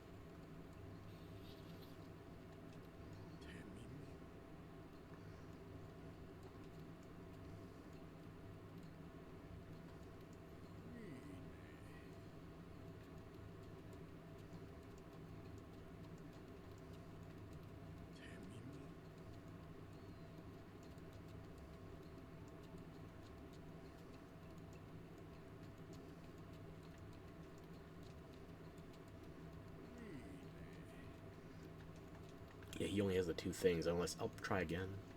2 more tries. 1 more try.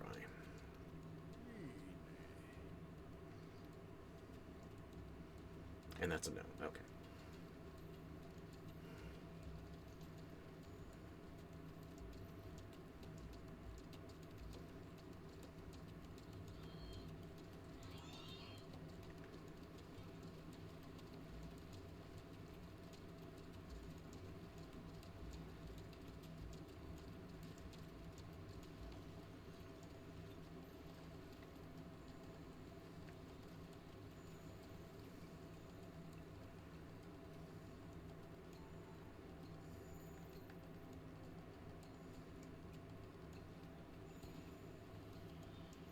another one?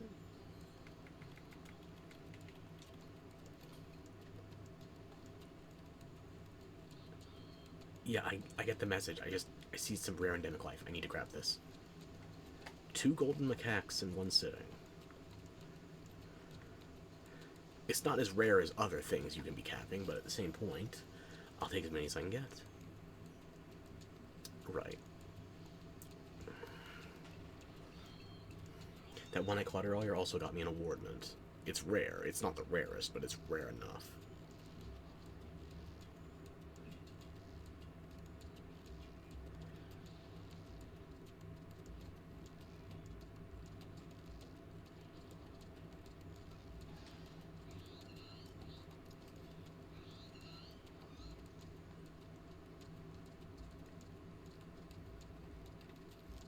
I'm looting your hideout. Feign shock if you can.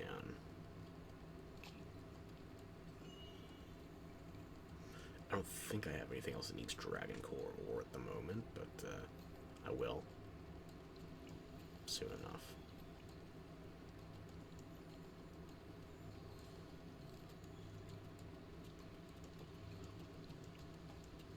No goldens up here. I don't even think they could spawn up here, but it doesn't hurt to be safe. Any of you feeling chatty? Or are you just set dressing? I feel like all of the Boa Boa out here are just set dressing.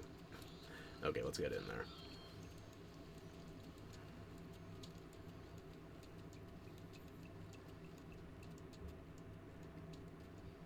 Nothing like a boiling hot dive. And fitting, such a dive takes us into an even deeper dive. I don't mean to begrudge your base, it's just, I might have done with some, what's the word I'm looking for here? Interior design?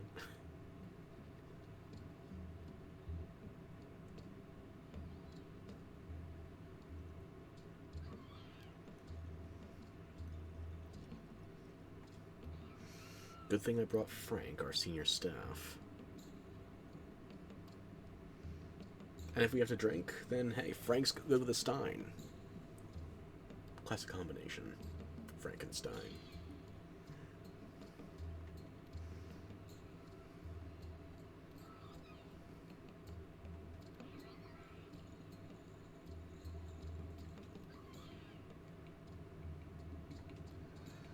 So I hunted a Beatotus to get their attention, now they want me to hunt another one. Not surprised. Oh, but it's tempered. I can start doing tempered at MR2. I thought it was at least MR3 before they started doing tempered, but yeah, there's also the tempered Bambaro. Huh. Okay. It's tempered. You have my attention now.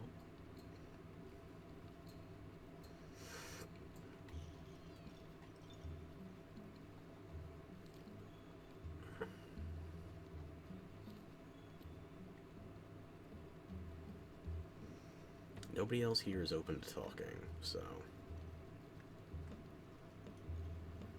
Doesn't look like there's anything else I can gather. There's no NPCs to talk to. Let's head back out. And you can see the one thing I give a shit about in the hideout location.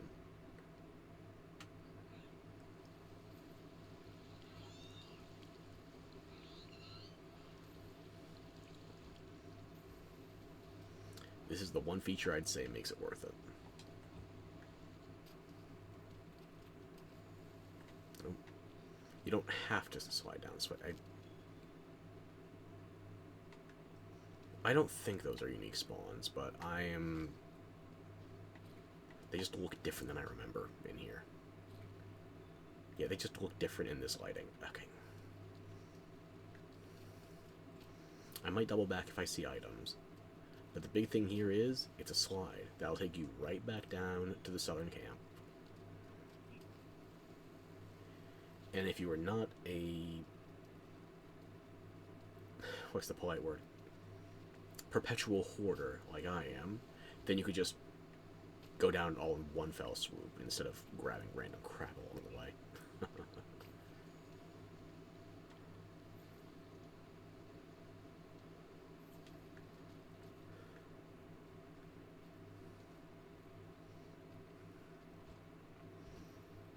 Okay, are you happy now? We made contact.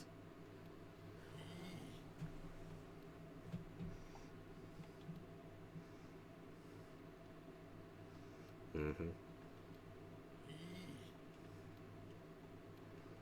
Do you have anything else to say, or is it just the one line of dialogue? I'll give you 2 more tries.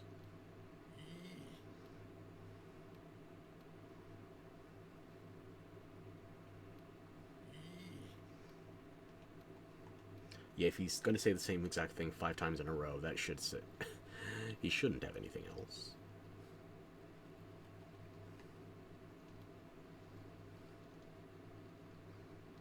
Yeah, I found some mushrooms on the slide, by the way. It's good fun if you're not compulsively obsessed with fungi. Are there any rewards to claim? I don't think so. Oh, yeah. Okay.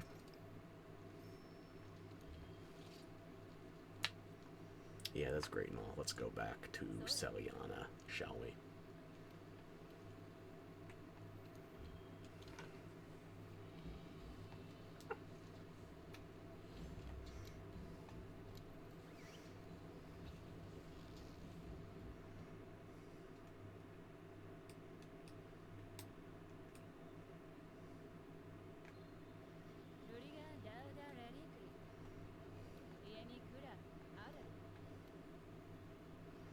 Give it 1 more and then I'll top everything off again. I wasn't paying attention. I forgot my system with the tail raiders. How I use those safaris as my 5 countdowns to re-up a fertilizer. The amount of attention I'm paying. Maybe I need a refund.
Okay, that's enough of my yapping, so...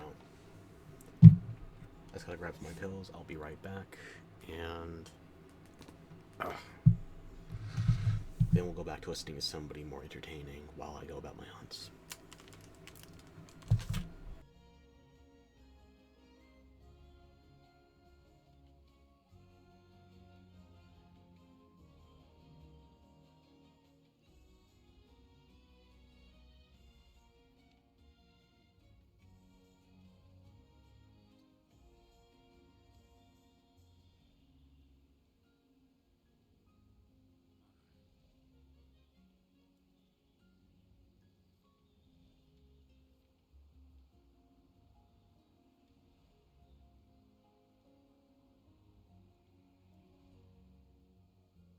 Indicates when he's about to come out. Like there's not much of a timer. Like he'll shit talk you, and at the end of shit talking you, then he'll charge. So that's kind of like your indicator on when he's about to come out of basically the tree. And he does it a few times, and then you go. So I was trying to just use the totems to like sort of block for a bit. Again, it's sort of a battle of attrition. Like if I run out of all my pots, right, I'm just eventually going to bleed out and die against him. And then this part, because the rolling slam, like the rolling slam is so slow, it does playing melee. Oh yeah, it doesn't give you your slam, so like other ring there. Doing the rolling slam does kind of leave you weak. I feel like a bunch, so you got to be kind of careful with it. Having some attack speed or something, I feel like would actually be a pretty big deal for warrior because of just how long. I mean, to be honest, it takes fucking forever to cast some of your moves. Like the delay is really long.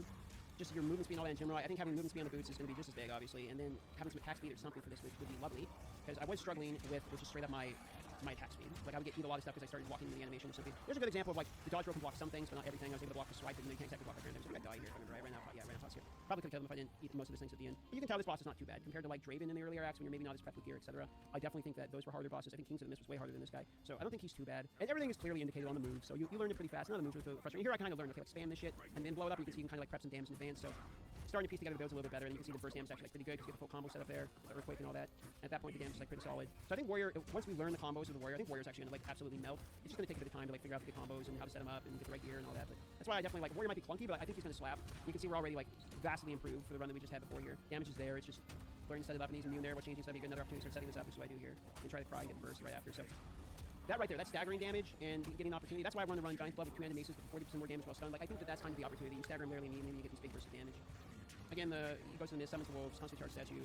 At the end of every shit talk, systems are charging you. And then these guys are body blocking you because you can't just walk through them. So the totem actually was kind of goated for this. Even if you're not going to be like a big totem man, maybe you don't like totems, having totems is actually kind of nice because it kind of deters people for a while, like that taunt, like decoy quality from PoE1. So it kind of keeps them off your ass for a moment, which I was a big fan of.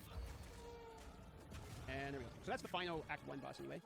Didn't get too crazy drops throughout the entire fight, or in there I got bonus max HP for the fight there. Throughout the entire playthrough, I actually didn't really get that too crazy gear, to be quite honest. I think I get like maybe a better axe later, or a better maul later, but nothing too insane. Cheers, boys. Thanks for coming by. I love you all. And I will see you in the morning.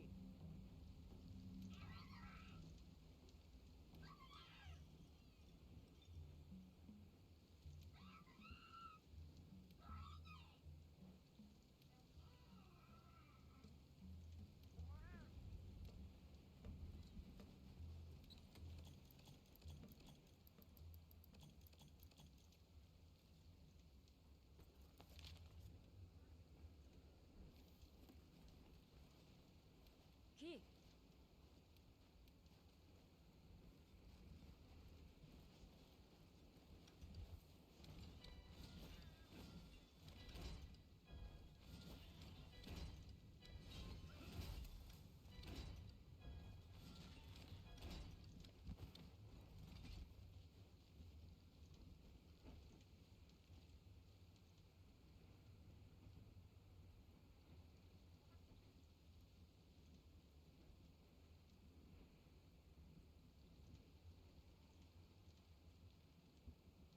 We got another Ubisoft.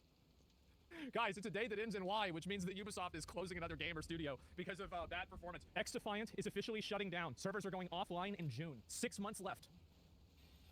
Oh my god. Okay, let's go ahead and take a look at it.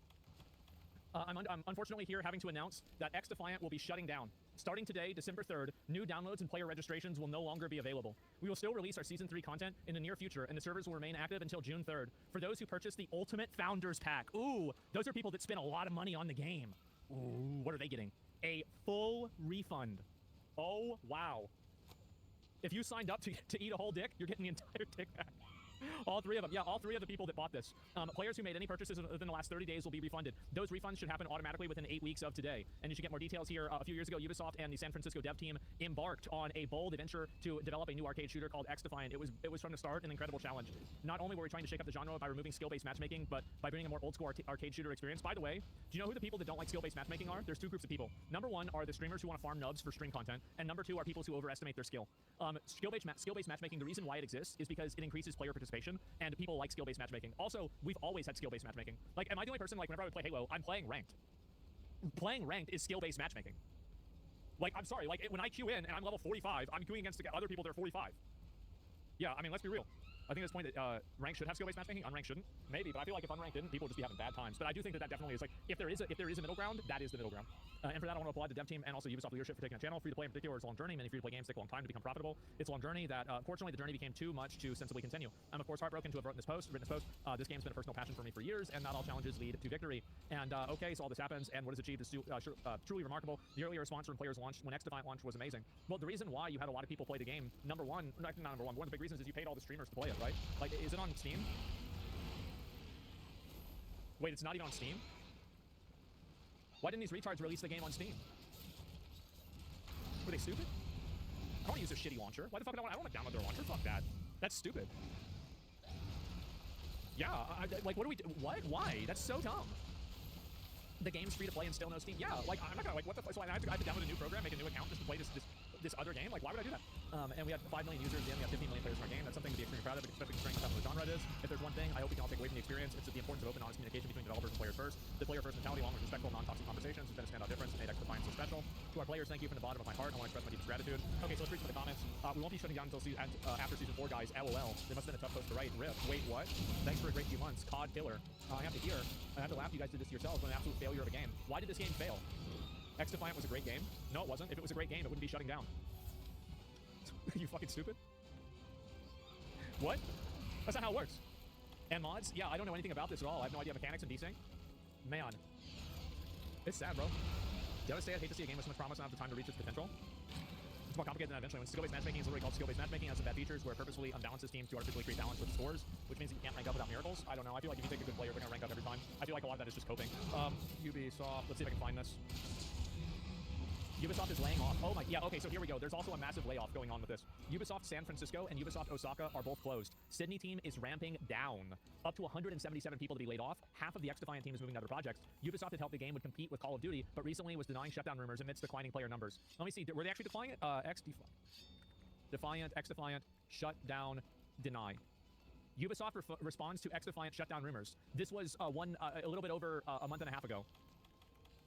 Acknowledges the current state of the game and addresses the shutdown rumors by saying that there are plans to, by denying that there are plans to pull the plug after Season 4 and offering players some good news. So they said this in October, and now it's just barely, what month is it? Is it, it's Christmas month, Decemberary. And, yeah. Well, I guess they lied. I will not pardon. I guess not. Is anybody surprised? Corporations do this all the time. It's not that it isn't surprising, it's that it's funny. Yeah, it's a very, very different thing here. Rich guys at the top don't give a fuck. Well, speaking of the people that aren't at the top, 177 people looks like they're getting their job deleted. 6 weeks ago, X-Defiant is not shutting down. It is not, guys, it is not shutting down. And this is also from the same guy, Mark Rubin. And it seems like, yeah, man. Ubisoft went from having a net worth of 12 billion to 1.8 billion? Wow. Well, actually, is that accurate? Oh, in 2021, okay, it's not enough for inflation to really take place. Man. That is amazing. Ubisoft employees right now?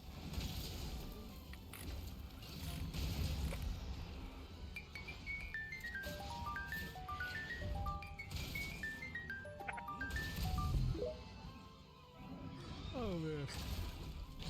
There's more. Yeah, there we go, boys. Just dudes at work, I guess so. Oh, my God.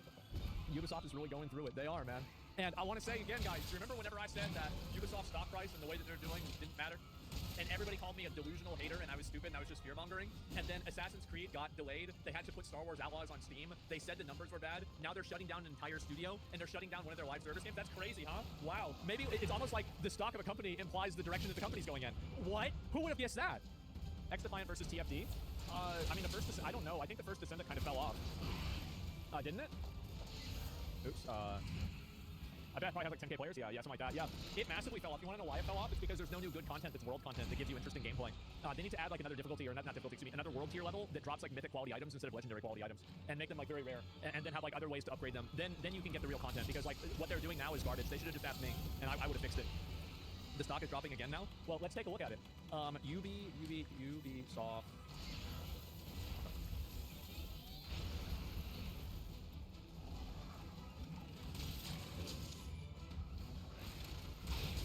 By the way, the reason why it went up right here is there was a rumor that Tencent was going to buy Ubisoft and slap them into fucking gear. Down 52%. Well, like, if you bought Ubisoft stock 6 months ago and you spent $100,000, you now have less than $50,000. Do the max. Max is probably going to be up. Wait, it's actually lower than it was in 2008.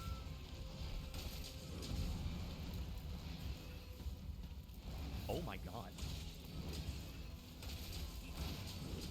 Look at EU listing. Well, no, I understand. So this is only a representative sample of 1/5 of the economy size of Ubisoft, of their market cap, because the actual company is on the French stock exchange and the European stock exchange instead. However, this graph mirrors the European stock exchange graph. So yeah, that's why it says 1/5 here. Everyone at Ubisoft should look for another job because they're temporarily employed. Well, if Tencent buys them and takes over and, you know, slaps them in the gear, then maybe things are going to be okay. They shot themselves in the foot with DEI. I think that let's go ahead and let's do a little list here. Notepad. Why is Ubisoft circling the brain? Okay, number one. And we'll go ahead, we'll just put this on here so you guys can see it. Okay, this is for, where is it? I have a lot of these, don't I? Yeah, I do. Okay, number one. Reason number one. Bad games. That's number one. So, number two. Not on Steam. Not on Steam for one. The reason why I use Steam is because Steam is a better service.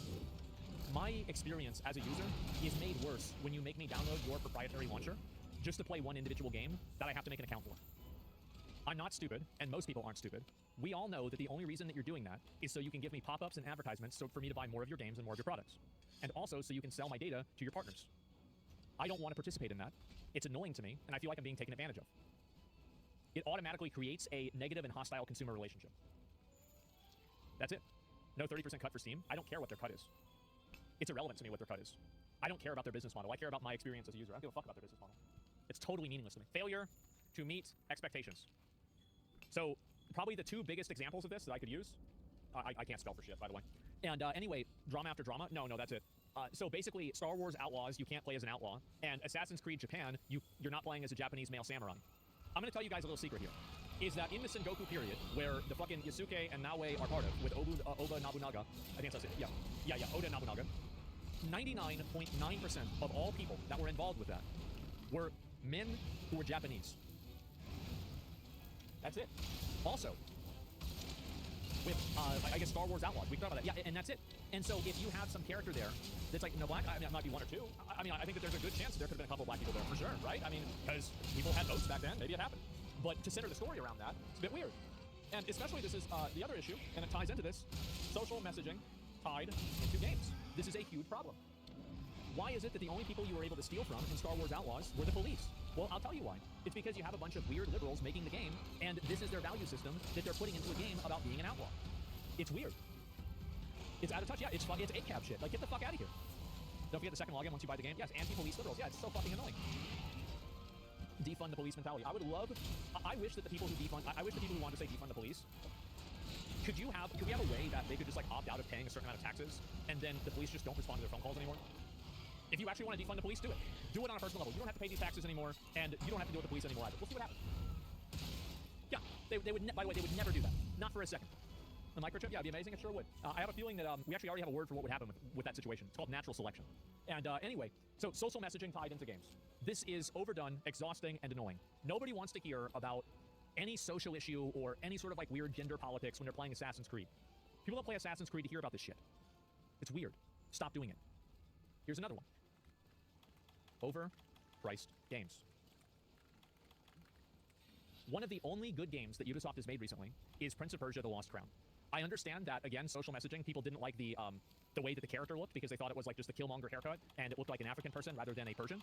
Very fair. It's totally okay if you think that. But I think the real reason why the game didn't do well, and I think that it was a good game, is because it was massively overpriced.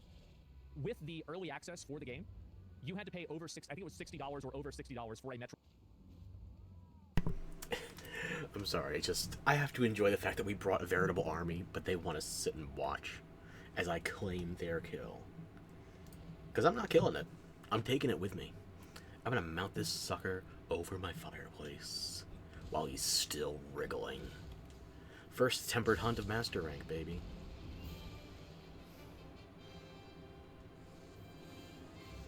Defeated is one word for it. I prefer enslaved. I'm sorry, under new management. I have to civilize this at least a little bit.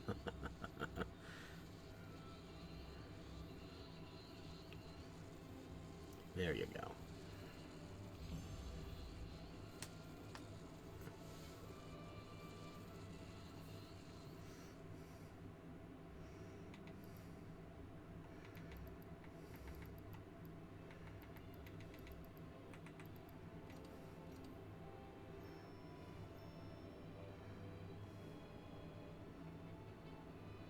Wait, really?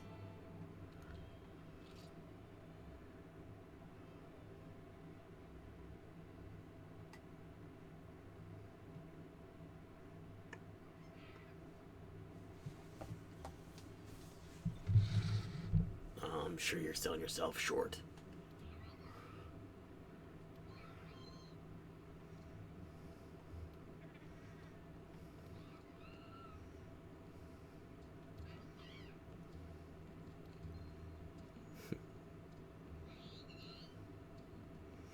And with that, we have finished our community outreach and have acquired all the cat tools. Now I just need to get powerful enough that I don't need to rely on having that goddamn Vigor Wasp around. Which, honestly, for this stage of the game, I probably could ditch it, but it's comfortable. It's a safety cushion for my own incompetence.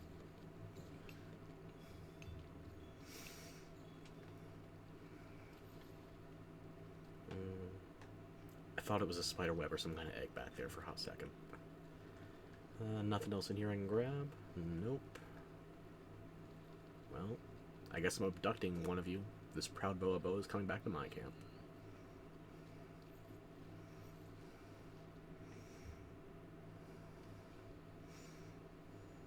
Broiled Wiggler. I guess now that the hunt's over, you've mostly dispersed, huh? Fair. But, oh, right. I just burned a hot drink too, and it's already been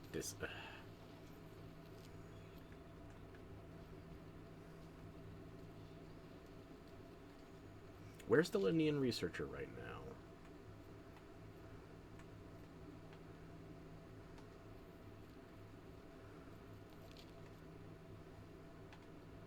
Am I blind? I can't see that exclamation mark for my life.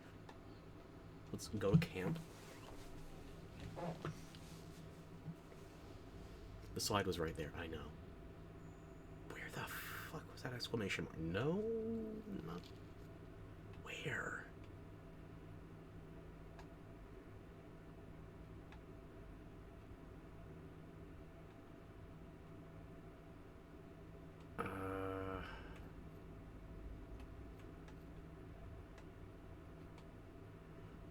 It's not the Linnean researcher, it's the endemic researcher. Okay, sure, I'll go poke around.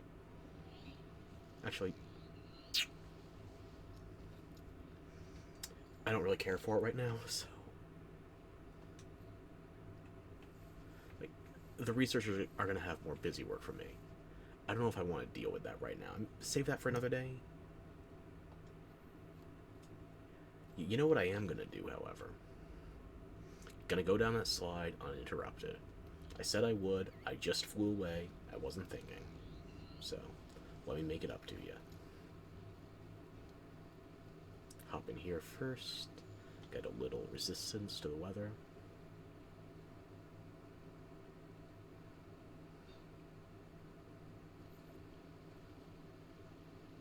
Now am I deep enough? Good. You got nothing to say for what we just pulled off? And the Linnean researcher can't be here if the endemic life researcher is, so... Fine. More Dragon Core, okay.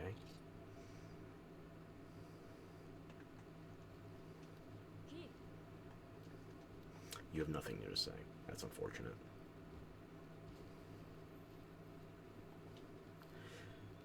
I would be tempted to do the endemic life researcher, or I guess there's also the fishing expert, but here's the thing, I don't have the entirety of the Hoarfrost map unlocked yet, and I don't remember which endemic life they want me to go after. So, it might be a fool's errand. I doubt they would spawn them if it was going to give me a target that's not physically possible, but I'm not certain, so that's my hesitation.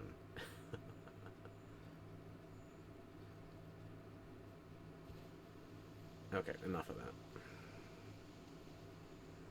Any wing drakes nearby willing to take me up to the Boa camp?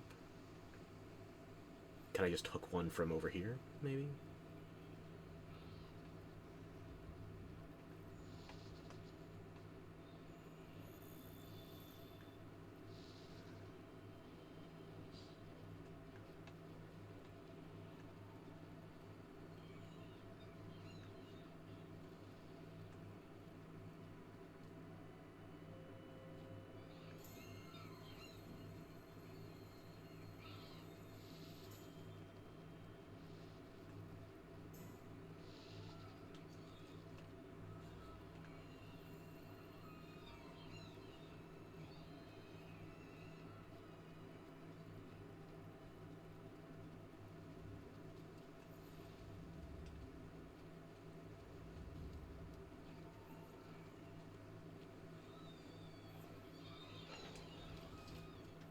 Really?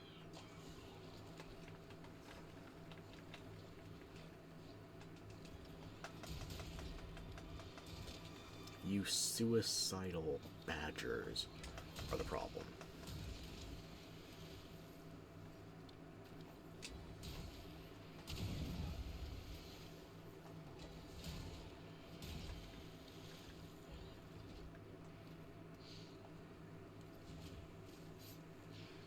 well. It is a way to lure the Kordos over here, but unfortunately, it's not making them active to fly me back up to the Boa Boa base.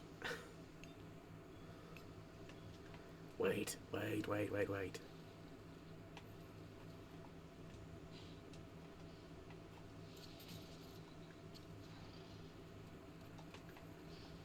There it is.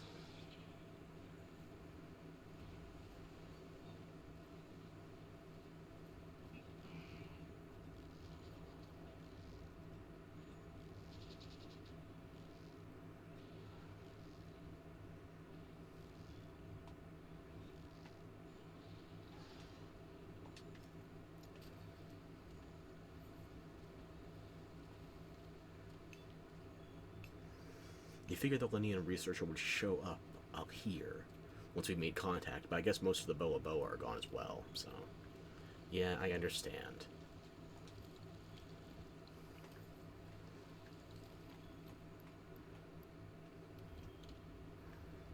Okay, time for the slide.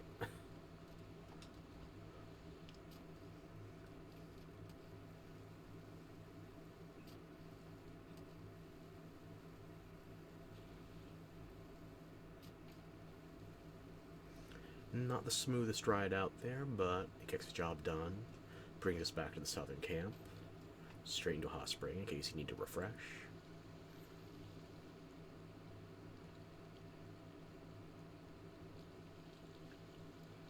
None too shabby. Yeah, I know we've made contact with the Boa Boa. They're standing right next to you. You don't need to kiss their ass that much. Would have been nice about 60 seconds ago.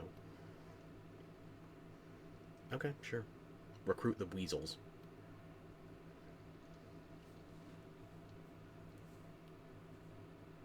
You know, I prefer the second version. Make the mistake, please. Thank you.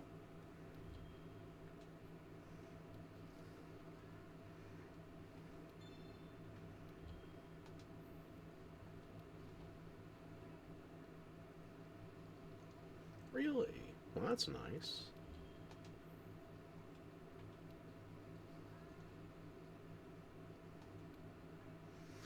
Even though they won't specifically target you, you can still get in the crossfire. So, consider that a warning if you see the Boa Boa in the field, just like the Gajalaka.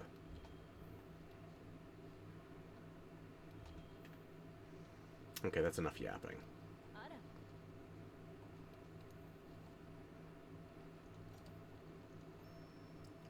I really didn't need that for just 15 research points. You could have just let me leave. But, okay. Let's go back to Seliana. Again, surprising that there's nothing with the Linean researcher after you finish the Boa Boa, but that would probably be a randomized spawn. Still a surprise, nonetheless.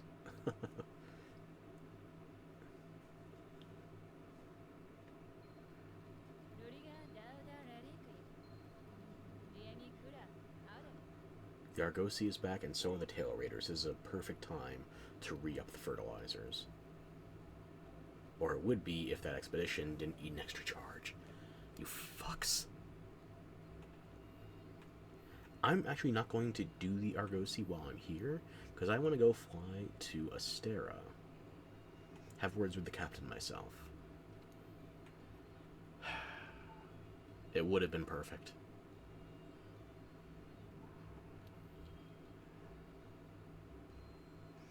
In fact, you know what? I'm going to wait until I have this properly maxed out again, then I'll send out the Tail Raiders. I can leave them on idle for a bit.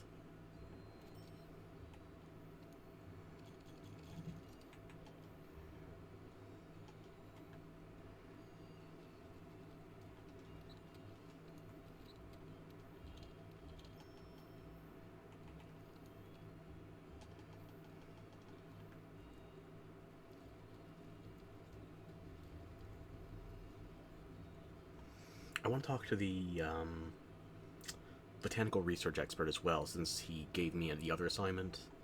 I don't know if he's going to react to having different extensions on the harvest box. We'll see.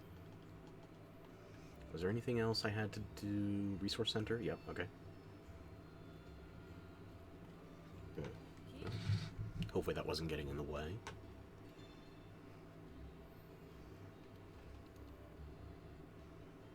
At least not more than usual. First MR tempered. Not in a hurry, thanks.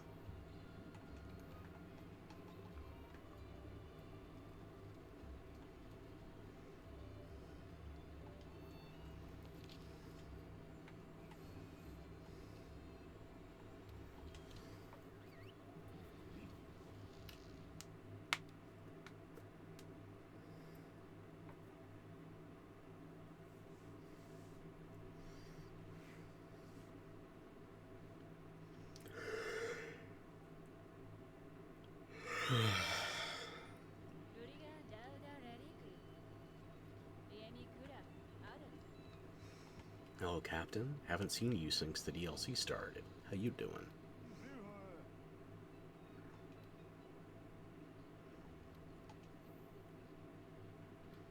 Not you, engaged.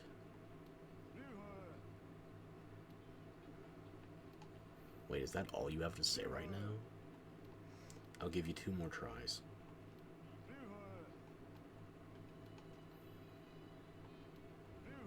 Wow, that's disappointing. I guess I'll clean you out.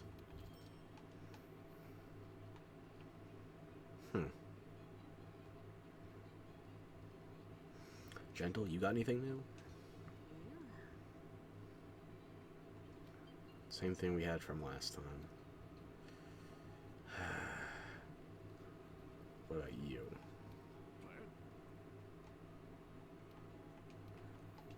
Okay.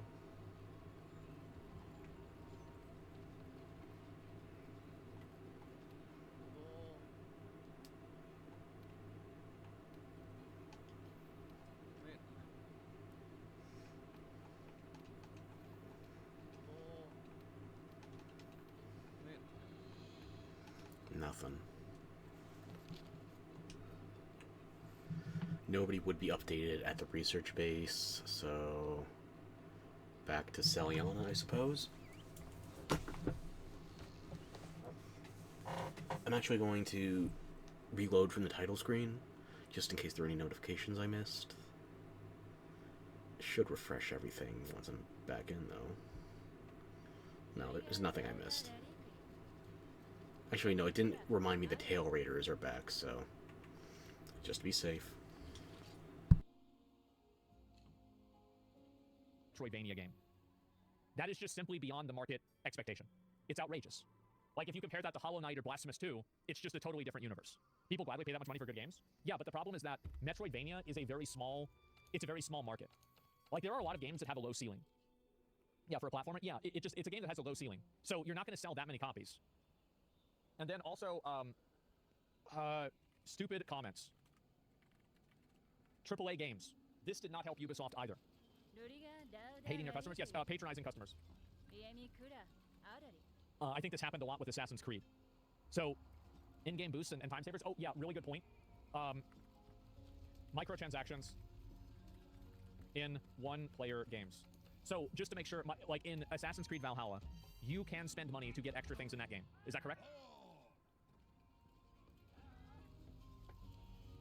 That is indeed correct. Okay, good. So all of these reasons right here, not only Valhalla, yeah, and Origins, yeah, Assassin's Creed Origins. I actually didn't know about that, but I remember hearing about it now that you mention it. But anyway, these are the reasons why why Ubisoft is circling the drain. You can in Devil May Cry 4, yeah, but here's the difference: is that Capcom doesn't have all these other problems. Blizzard releases games on Battle.net and not Steam for launch, but they're still successful. What game doesn't meet expectations, but it was still successful? I think Baldur's Gate 3 in a big way. The market expectation was that turn-based combat was totally out of style. Totally out of style. Baldur's Gate 3? Nope, surprise, wrong. It still is. And so there's definitely that. And social messaging tied into games. Metaphor has social messaging, but it's good social messaging.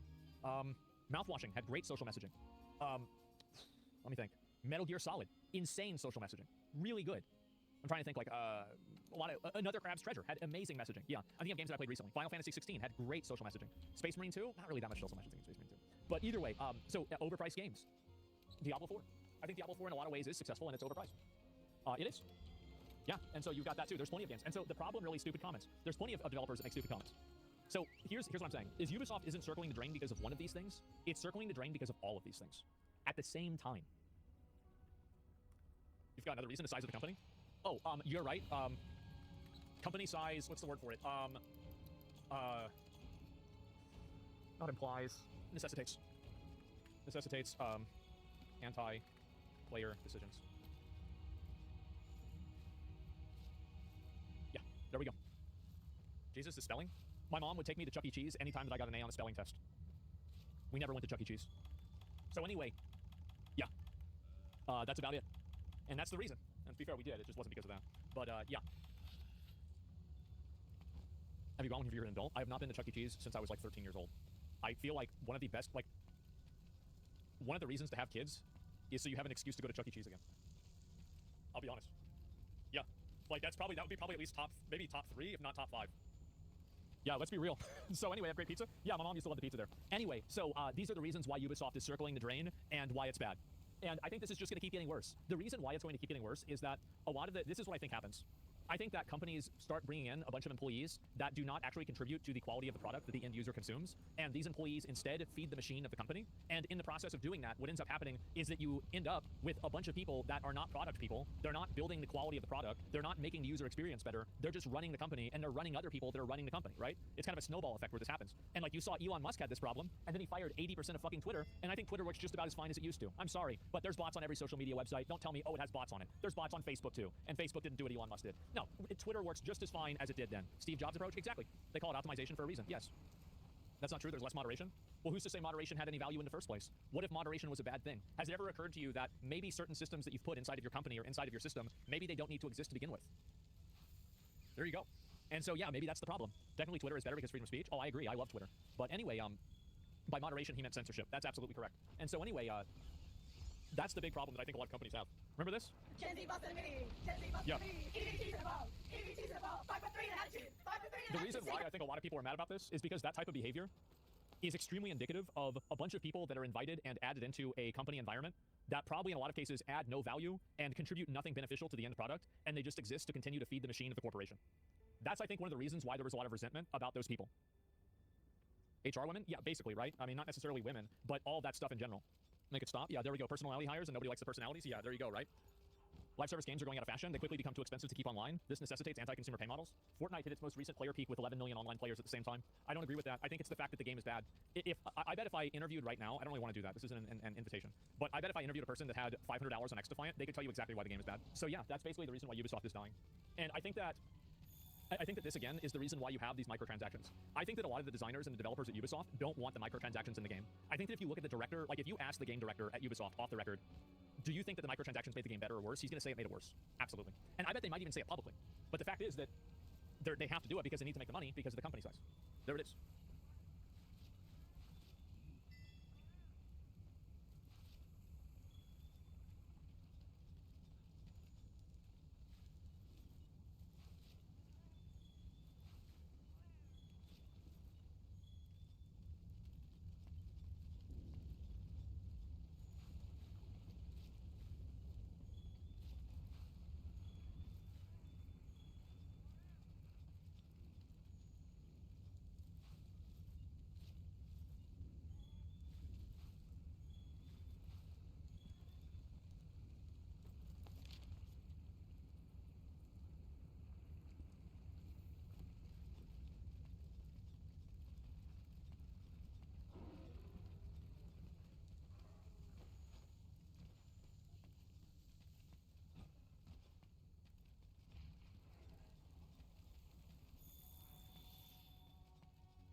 I keep seeing that's making me think lightning mage build again, dude. Double your shock, energy shield, stacking, stack mana to get more damage, bonus lightning damage. Okay, man, I have a monkey. And then Path of Exile, meanwhile, was posting, hey, have you seen this? You know, you just cash it literally everywhere. That's what I'm dealing with here. What's your expectations for the server come launch? Oh, DM. It's not my first rodeo, man. I told everyone on my stream, don't take the day off. I will form a complete backup plan for what I will be playing when we cannot play. Every single game that I've been extremely hyped for has had server-related issues like 100% of the time on launch day. Data mining just feels like an arms race because as soon as data mining is out, that's when the build guide videos really actually start. If people math the game out before it's already done, I'm going to be kind of sad. So I'm pretty sure over the rest of this podcast, you're going to watch me sit here and actually get plowed by these birds. You think it looks bad right now, and then it just goes from bad to worse. Good morning, nice to see all y'all. We got a lot to talk about today. Also, there was some more footage shown from the Path of Exile official channel that we're gonna look at, and it looks like maybe the build that people know me for the most. I'm not talking about my shield crush, no DPS god. I'm talking about the one that actually did something. Palpatine's might be back on the mini boys. We'll talk about that in just a moment. This is probably, maybe biggest news of the day, arguably, maybe second biggest. We'll look at this. This is Path of Exile 2, Ball Lightning, Archmage, and Sigil of Power teaser. Right off the bat, we have slow moving projectile that repeatedly shoots bolts of lightning nearby enemies. So it's going out, it's zapping at people around it, 9% crit, hits enemies in range every 0.2 seconds, so 5 times a second, 750% more chance of shocks. You're stacking shock. Fire beams at targets within 1.8 meters, 1 in 19 damage. What's Archmage do? So Archmage is something that we used when we were doing our Palpatine build. Remember our unlimited power build? The whole concept was stack as much magic as we could, use Archmage. So this is a buff, 5% of damage as lightning damage for each 100 max mana you have. Now you could basically use, and spells cost an additional over your max mana, you could basically use Archmage, but also maybe stack Mind over Mana. I mean, hopefully you're not killing yourself with it, but Mind over Mana seems like it'd be quite good too if you're literally mana stacking. Wild shards here. Supported skills have 20% chance to fire an additional 8 projectiles in a circle. So that's what's happening when you see a bunch of them. He's hitting the 1 and 5 to do like a shitload more than work. I thought it was something tied to the dodge or something. That's actually pretty crazy. Look at all the balls. Okay, what's going on here? Sigil of Power. Grants a stage when you spend a total of 50% of your max mana while in the area. Buff grants 14% more spell damage per stack. Holy. 1 second between gaining stages. Sigil radius is 3 meters. 11.9 seconds. Okay, Shining Staff. Level 20 Sigil Power. 26% of damage as extra lightning damage. So you're straight up getting like what the minions get. That's actually kind of crazy. 119% spell damage. 101 max mana. Plus 5. Plus 5? What the hell, dude? Level of all lightning spell skills. 14% increased crit strike. 17% crit spell damage bonus. I mean, look at that shit, dude. It's going everywhere. That looks good. Dude, the sound effect sounds like juicy. It sounds like plasma or something.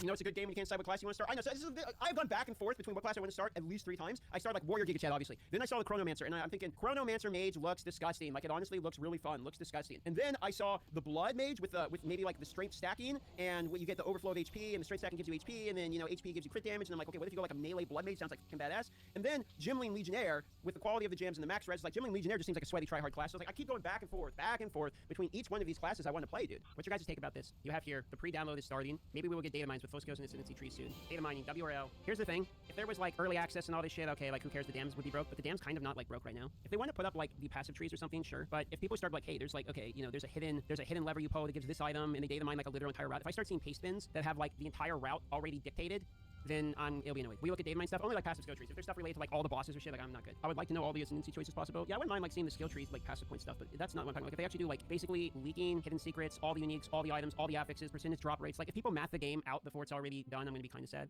Looks like we might have a chat with our boy Rax right now. Let's see if Rax Areno Cappuccino's ready. What I'll do is I'll put some footage in the background so you guys can watch me struggle with my footage here. Looks like you're getting murdered by Roas there. That's epic. I get slaughtered. I pushed all the way through the Act 2 like immediately, and then I get dumpstered like pretty much the entirety of Act 2. I think you're gonna see that there's this really cheesy boss in Act 2 where they have like a boss arena. You're gonna see when there's a bunch of corpses, and they kind of bait you in with like gold coins, etc. So you like run in there thinking it's loot, and then they have 2 yellow mobs that are like kind of boss mobs, but they're yellow mobs. They can have random affixes, obviously. The one I spawned with is like haste aura plus they heal the other one, and then the next one was like double RF and lightning and shit. So you can I think we're gonna lose a lot of hardcore. I'm assuming you're not playing hardcore, because from what I'm seeing, almost nobody is playing hardcore that I have seen. So I'm definitely not going hardcore, and I love the idea of going hardcore eventually. One thing for me, which I think is at this point not true for hardly any Path of Exile creators, is I have never played the game. I haven't played it. And actually, on top of that, I really haven't watched really any gameplay. This is some of the first gameplay I've really seen, other than the ones like in the actual announcements. I have not sat down and watched anybody like play through Acts 1 through 3. I am going in absolutely raw here, but I never get to do that anymore. I think it's going to be so fun for me to experience that, but it'll quickly convert from that to trying to be a scholar and a student of the game, and then we'll be blasting right away. So hardcore for me, I think, is a later thing. So what's the first thing for you? What are you playing? Do you have an idea of what you're gonna play on launch, or are you kind of just gonna raw dog it? You're gonna go in and pick it as you go? I'm 100% sure that I'll probably beat the entire game with all 12 ascendancies. I was gonna let chat pick because it really doesn't matter to me. I'll just get through them all. But Alex, the leader of Maxwell, I'm sure you know him. He's very adamant that I cannot let chat pick, and I must let him pick. I chatted with him last time. I'm like, well, okay, then, I guess. Why does he want to pick? At first I was like, this is based. Like, he's going to tell you play what you want to play. Don't let the chat influence your experience. This game's once in a lifetime. You got to play for yourself. And I was going to be like, Giga Chat. But then he wants to pick it. No, he's saying he's picking and there is no other option. I say, oh, okay, well, I mean, if that's the way that it is, I don't know exactly what he's going to pick. It sounded like he was maybe leaning toward mercenary, but okay. I'll play anything, man. It all sounds good. This boss is kicking your ass, by the way. Oh, this is the one I was talking about, the double Roas, or whatever they are. It's RNG, so you walk in to like get the loot, and then GGG is a gigantic fucking troll. So what they do is they spawn like 2 Giga Elites on you, and the affixes are random. So this first one is one guy like healing the other guy, and then he has haste aura, and of course my moves take 3.5 years to cast because I'm like a slow ass two-handed warrior rolling mace, and for some reason I decide not to get any attack speed at all. So every time I cast my move, I'm getting knocked out of it. So I'm pretty sure over the rest of this podcast, you're gonna watch me sit here and actually get plowed by these birds, because you think it looks bad right now, but just wait. I'm getting consistently more and more frustrated. I'm pretty sure in this footage at some point here, you actually see me just AFK and wait to die so I can reroll the affixes and try again, and then it just goes from bad to worse. Then it actually gets worse in the next one. But this is a pretty hilarious fight. There's a few of these which are kind of extremely troll bosses. So I haven't actually played this game, but this actually seems like something that is up my alley, because a lot of my thought processes on fights like this, for example, like chat was, oh yeah, I see it. Okay, it is a different affix. I get shit on immediately.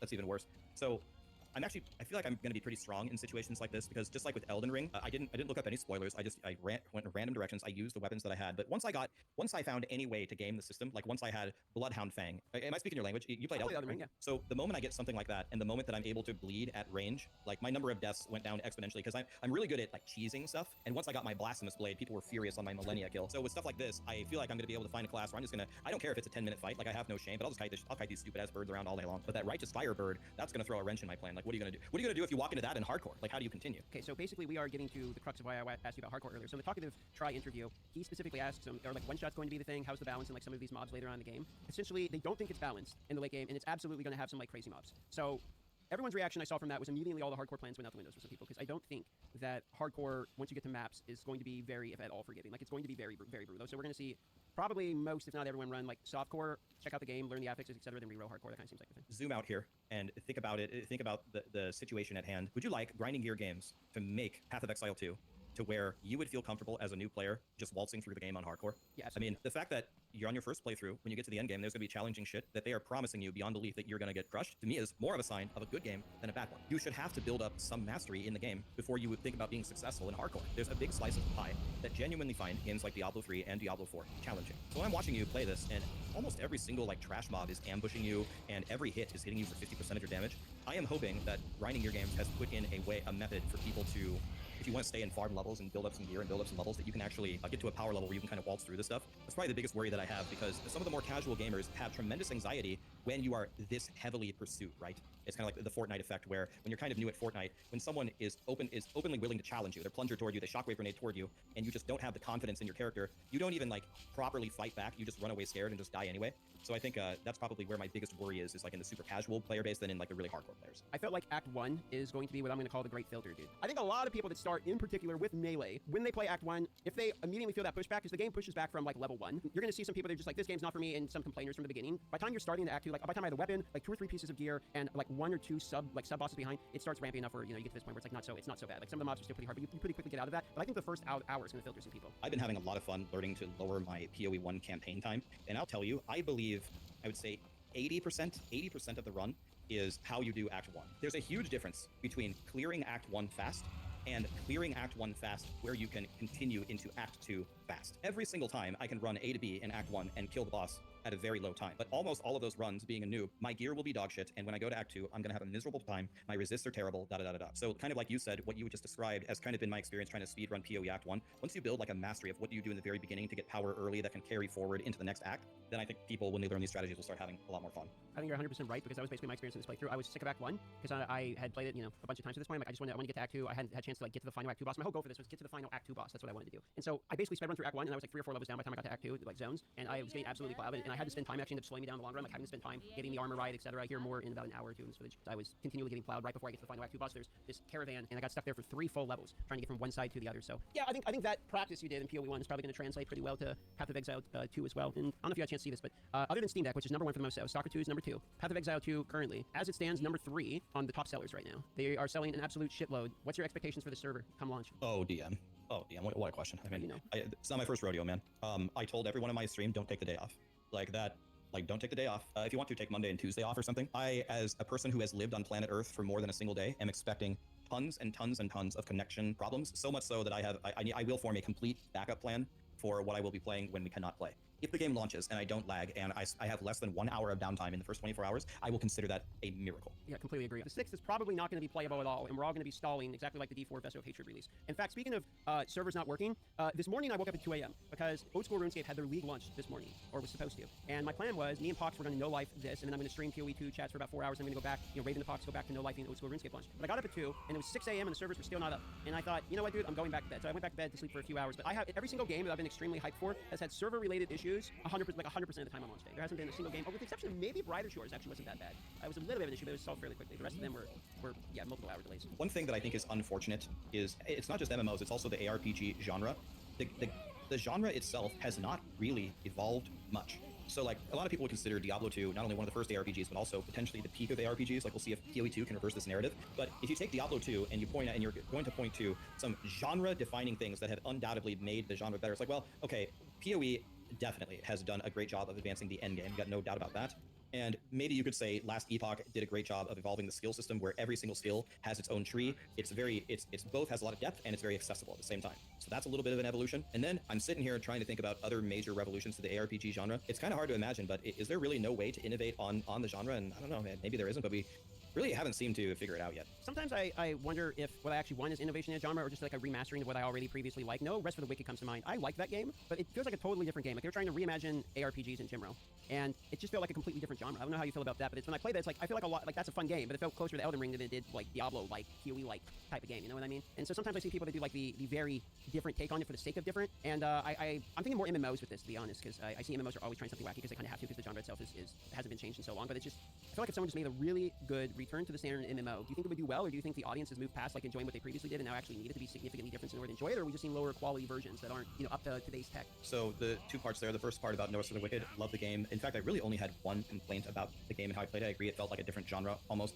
felt more like Dark Souls or anything. Yeah. My complaint was I started the game like 2 seconds into the game with like a 12 DPS weapon, and then in like the middle game I had like a 16 DPS weapon, and then in the end game I was farming with a 30 DPS weapon, and I was trying to upgrade it to like a 36 DPS weapon. Now I don't want it to be Diablo where we're hitting for trillions and trillions, but the upgrade, like the amount of times that I meaningfully upgraded my gear in my full playthrough of No Rest for the Wicked was almost 0, and that did not feel good. That was the part that was like the most disappointing to me, was I really didn't feel like I was getting better stuff at all as I went further in the game. That's like the biggest bummer for me. When on your second question, where if people just went back, I think the question was if the people went back to the roots of MMO and re-released that and did really well, would that be something that people would gravitate to? And I think we can answer that with just empirical evidence. I cannot tell you how many times since 2005 I have heard that this MMO is going to be the WoW killer. This MMO is going to be the WoW killer. It has never even remotely, even an ass hair, come even close to being true. You can't kill WoW by trying to imitate WoW and do it better than them. They've already done it, and they still even do it better than other people just by re-releasing what they first had. I think you are going to need an innovation to even try to take it down, and I haven't seen anything come even close to doing it. Yeah, you're probably right about that. I'll wrap up the conversation with one more. We'll bring back to PoE 2 here for a second. Favorite thing that you are looking forward to do? Like, what is the one thing when you think of, okay, Path of Exile 2 is coming out, what are you most excited to focus on? Is it like Pinnacle boss, try to get there? Is it getting to level 100? Is it gear finding? Is there anything in particular you think that sort of stands out that you're mostly excited about? I mean, I have an endgame in a game. That's Christmas morning and Thanksgiving and Halloween and my birthday all wrapped into one. I just want an endgame. The thing I'm most excited for is doing stuff. I need a game where I can sink a ton of hours into and still feel like I'm progressing in not only within the endgame content itself, but actually pumping up my character. I need challenges, I need mega rewards, I need things to strive for. What about you, man? What are you looking for? My favorite part remains the same of the game since I tested it the first time. The bosses. Pretty much doing the bosses are the funnest part. I like pounding my head against an obstacle, refusing to leave until I kill it. And I know you kind of can't do that once you get to maps. It's, you get one shot, you die, it's over. But getting through the campaign has been very enjoyable. Also looking forward to watching the hardcore death clips from people that go in blind hardcore, like the Ultra Giga Chads, to try to beat the game blind first time. That's going to make for some entertaining content as well. So I think the live streaming is going to be really fun. I know the game is already really fun. And, the end game I'm not worried about because it's Path of Exile. So I know it's going to be there. But I think I'm mostly looking forward to the boss fights, to be quite honest. I'm looking forward to the challenge, man. 9 more days to go, brother. 9 more days. Thanks for taking the time to chat. Always a pleasure, man. GG's. Have a great night. All right, cheers, buddy, brother. Good talking to you. The man, the myth, the legend, the blue hoodie himself incarnate. All right, look at this site. Skill gems. Here, let me look at this. Arc. Yo, Arc's back on the menu. But holy shit, this website has ads. Arc is back on the menu, boys. What class you playing, Gore? Okay, so we have Ancestral Warrior. We have Arc. We have Arc Mage. Bro, we could literally do Palpatine again. Do Palpatine's back because of, which one of these is it? This one. Yeah, this one. It's one we've watched like a million times already. This shit is the one that's making me want to maybe arguably not play Warrior. But I think I'm just going to stick with my Titan. But, this shit looks badass, honestly. This makes me want to play Sork, but I can't do it. I can't get baited. We have to stick to the time. We got to stay the way of the Mankey. Okay, Ancestral Warrior, raise the totem, use socket and mace skills. We can literally spam mace skills. Did you see Dreamcore's latest video showing the intelligence section of T? That would actually be good to see. I haven't seen that. Can you post that one? How you can ignore the cooldowns of your war cries. Let all that anger out. I gotta say, I love this tradition of PoE videos starting with memes quite often. All right, Dreamcore already gets a like from me. Let's contribute a good comment. I actually highly recommend going if you're interested in like if you want to deep dive in Theorycraft and shit like that. I would watch Dreamcore. Rather in person, not only is he a fantastic bloke, but like his videos are basically going over all the past tree. He spent a lot of time doing the nitty gritty shit that like I just straight didn't want to do because I just want to play the game. Like, but I'm glad he did because he actually goes over like all the nodes and shows how he was smart about what he chose to do with his recording time. Very smart. These are good videos to look at here. Endless Blizzard is at the top of the tree, right at the outer edge, +1 to the level of all cold skills. That's going to be extremely valuable for a lot of Sork builds. And there's also Psychic Fragmentation, which grants a 24% chance for spells to fire. Wait, 24% chance plus the wild, what was it called, wild card or wild web shard or whatever that does 8 more? Could you do 10 additional projectiles? Holy shit, meanwhile me as a warrior is just like Unga Bunga hit for 5% more damage on the head. And it's like, the spells are like, freeze time! Spells go f***ing everywhere, teleport! And then meanwhile I'm like, my stick hit hard. Spell guy over here, go back in time, heal to where you were, recover everything without having to use a life potion, double your shots so that way you're actually stacking more multipliers, energy shield stacking on everything, actually use mana as life, stack mana to get more damage, bonus lightning damage. Okay, and then I have a monkey. Runs into a tree. Am I baiting myself here? Your power is right at the top of the tree and grants 2%. Dude, they have more lightning damage for intel stack mana. Oh man. Oh, they're trying. I swear GGG is trying to get me to change my build elastic. They want me to run Archmage again, dude. They want me to bring back the unlimited power. They're saying do it.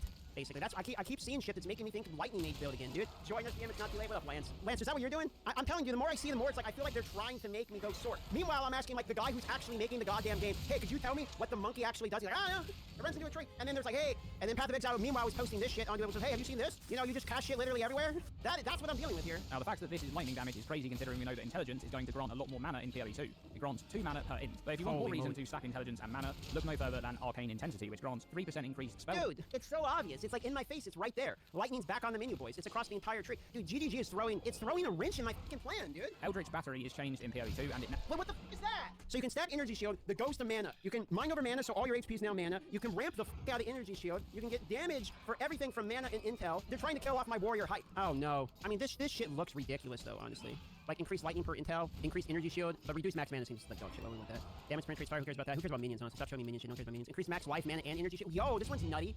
Life, mana, and energy shield. I guess it doesn't matter that much if you're only mind over matter, killing off mana really anyway. Okay, hold on. We have to get staged because he's actually trying to kill me here. Looks like I haven't watched this one all the way through. He's trying to kill my hype for Unga Bunga. We've got to recover because as it stands now, I'm kind of he's hyping me on mage like too much, and we gotta bring back the warrior. Dodge rope, not avoid damage. I saw this one in my playthrough, and I thought like I kind of don't want this. Don't care about this one either. Okay, so far the last one is like hog. All of the mage stuff is like holy shit that's awesome. Holy shit that's awesome. Holy shit that's awesome. And now we're in the warrior one. We're 2 minutes in, and the first 2 ones I'm like I don't want those. Check out this one. Cull the Hordes. 25% increased cutting strike threshold. Okay, so but it's 5% for bosses, so 25% more from that. Like, why would I want to effectively do 1% more damage with that big of an investment? Just make my other shit good. Like, I don't know. That seems dog shit. So like, okay, so far the 3 things he showed me are like, okay, this is he's hyping me up for my old Palpatine, like you know, unlimited power. And it's like, hey guys, if you want to play warrior, then you can get 1% more effective damage. You can roll and kind of take less damage, and you can make all your moves bad in order to make Herald's kind of good. Please give me something to be excited about, please. Fast metabolism. Yep, that's overleech. Okay, no, that is nice. No, that is life leech effects are not removed when reserved. That's like what, straight up Slayer? Right? That's like an ascendancy node from Slayer. That actually seems insane. Default leech is removed when an unreserved resource is topped off, and this modifier will make it so that recovery keeps going even when full. Can I just say thank God for Dreamcore for doing what we all needed? Like I'm looking at every single thing on the passive tree. Shout out to Dreamcore for like actually making the objective correct decision with his time here. Good job, buddy. Jesus. Like when you're dodging boss abilities. This one is restored to its pre-nerf state from... Wait, block chances doubled. You take 50% of the damage from block hits. That's good. Wait, that's actually great, right? Am I stupid? Or my 6-hour puzzle box brain is telling me that that's actually good, dude? Now, by default, blocking a hit prevents all of the damage from that hit and prevents any on-hit effects. Glancing blows will improve your passive chance to block, but make you take half of the damage from those hits. Quick change act. 50% increased weapon swap speed. I thought weapon swap was instant. I didn't notice any timing change to the weapon swap. I guess it's not. This just proves it's not. That's actually going to be important, unfortunately, because if I do the Unga Bunga double mace 2-hander build where I'm trying to stun people to get the 40% more damage during heavy stun enemies and I swap into another weapon that actually has like a stat 4 DPS, then I'm going to be using my stun time for the swap, so we actually kind of need this. Next up, we have repeating explosives, which is right on the outer edge of the tree. Not too... Don't care, grenades! You think I'm using a fucking crossbow? Moving on. Firstly, polymathy, located at the... Oh, shit. Okay, this is actually good for strength stacking. Look at that, 10% increased attributes, polymathy for ramping our strength. That actually could be, that makes me think like Blood Mage melee, to be honest. That seems kind of nutty.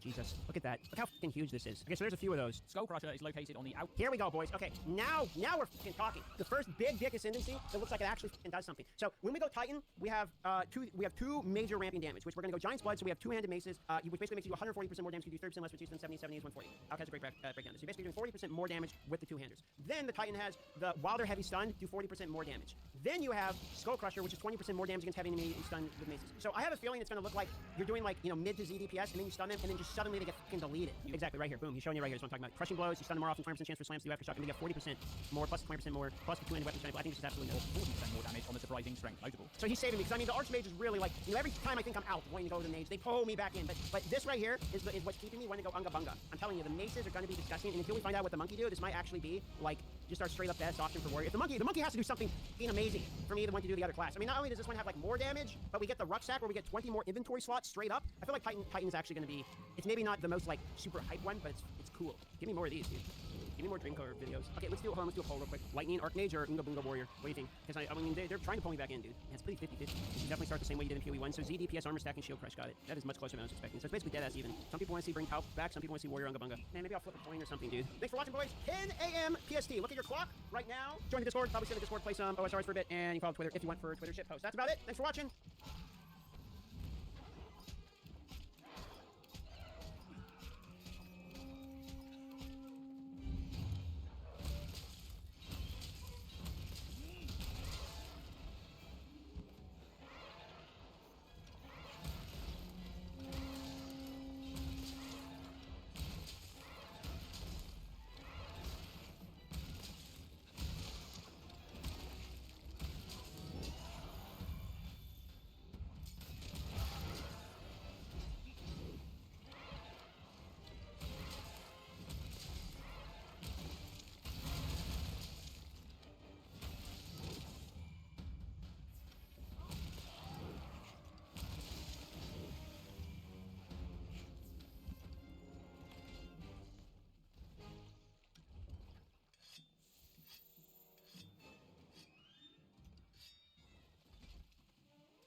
우리가 다우다라리끼 이미 그라 아다리 키?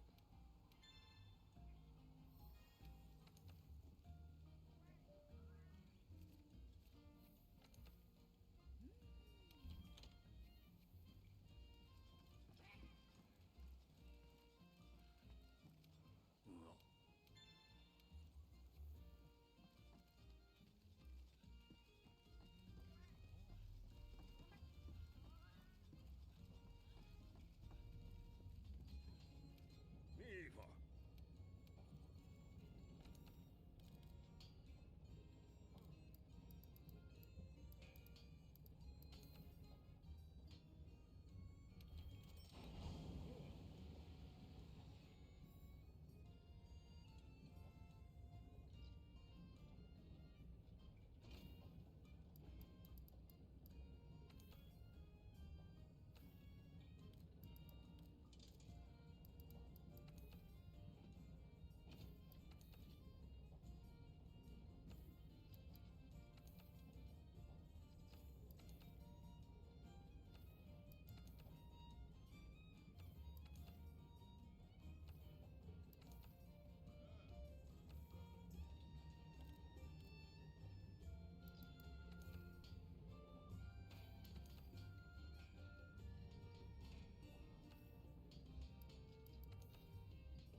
This Path of Exile 2 situation is crazy. Charlie, video time. I definitely think melee skills are very useful. They're incredibly strong, generally speaking, relative to range. Oh my, he's saying melee's better. From the mouth of the man himself. You know what? That's all I need to hear. We almost don't need to hear the rest of his sentence. Hopefully it doesn't ruin it. The intention really is that that is the content that only the good players are able to achieve. He's talking about me. Obviously, the best of the best. The cream of the crop. Hope? No, come on, Moxie. This is the part where the editor is going to, like, edit together some montage of me absolutely getting shit on over and over again.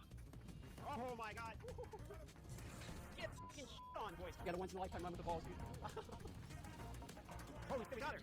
No!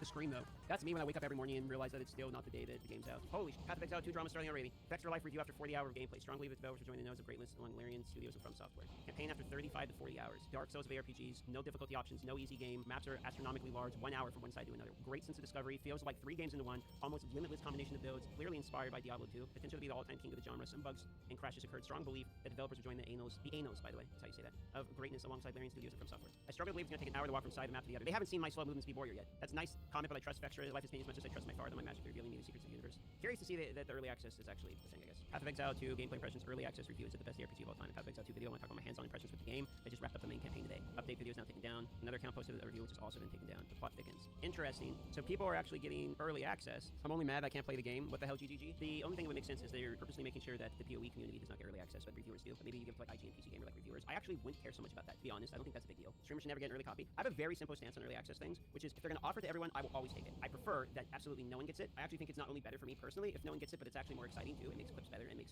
like gameplay blind better. I think playing blind is actually more fun. But if it becomes an arms race, which is like if they offer every single PoE person like early access, then what you have to do is you're like, well, now I have to play it. They probably just send review codes out to reviewers, which I actually don't think is a huge deal to send it to like gaming. Like if PC Gamer has one, IGN has one, that's not really a big deal. I don't care. That doesn't really like influence or take something away from the PoE community. It's not like they're going to show pinnacle bosses and they're just doing reviews. Basically, Vextra Life looked like he had early access to the game. He showed cruel gameplay footage. He was posted on the video. It was then removed. Obviously, he was told to remove the video because people were speculating he broke NDA, or maybe he's not supposed to upload the gameplay footage or something. We don't actually know the real reason. A lot of people are dunking on it because they don't like Vextra Life due to the whole embedding fiasco. In my opinion, I don't think this is a very big deal. One, because I believe there was supposed to be an early access for a lot of people that was then canceled in order to protect the sanctity of blind running and surprises. They thought thought, you know what, never mind. More than likely, he slipped through the cracks. I'm speculating here. They said, yo, you got to actually remove that. NDA, the early access shit is actually not on. Please don't post this footage, and then he removed it. So obviously there was a statement made by GGG saying that they're not supposed to be posting it literally anyway. So if there isn't early access, they obviously don't want people showing footage of it. I'm not going to watch the footage myself on stream because obviously GGG doesn't want it shown. So that's my stance on the matter. Not a big deal. Not really a huge drama. I think it's, back to business as usual, boys. Diablo 4 cookbook. Everyone keeps talking about this one. All right, here we go.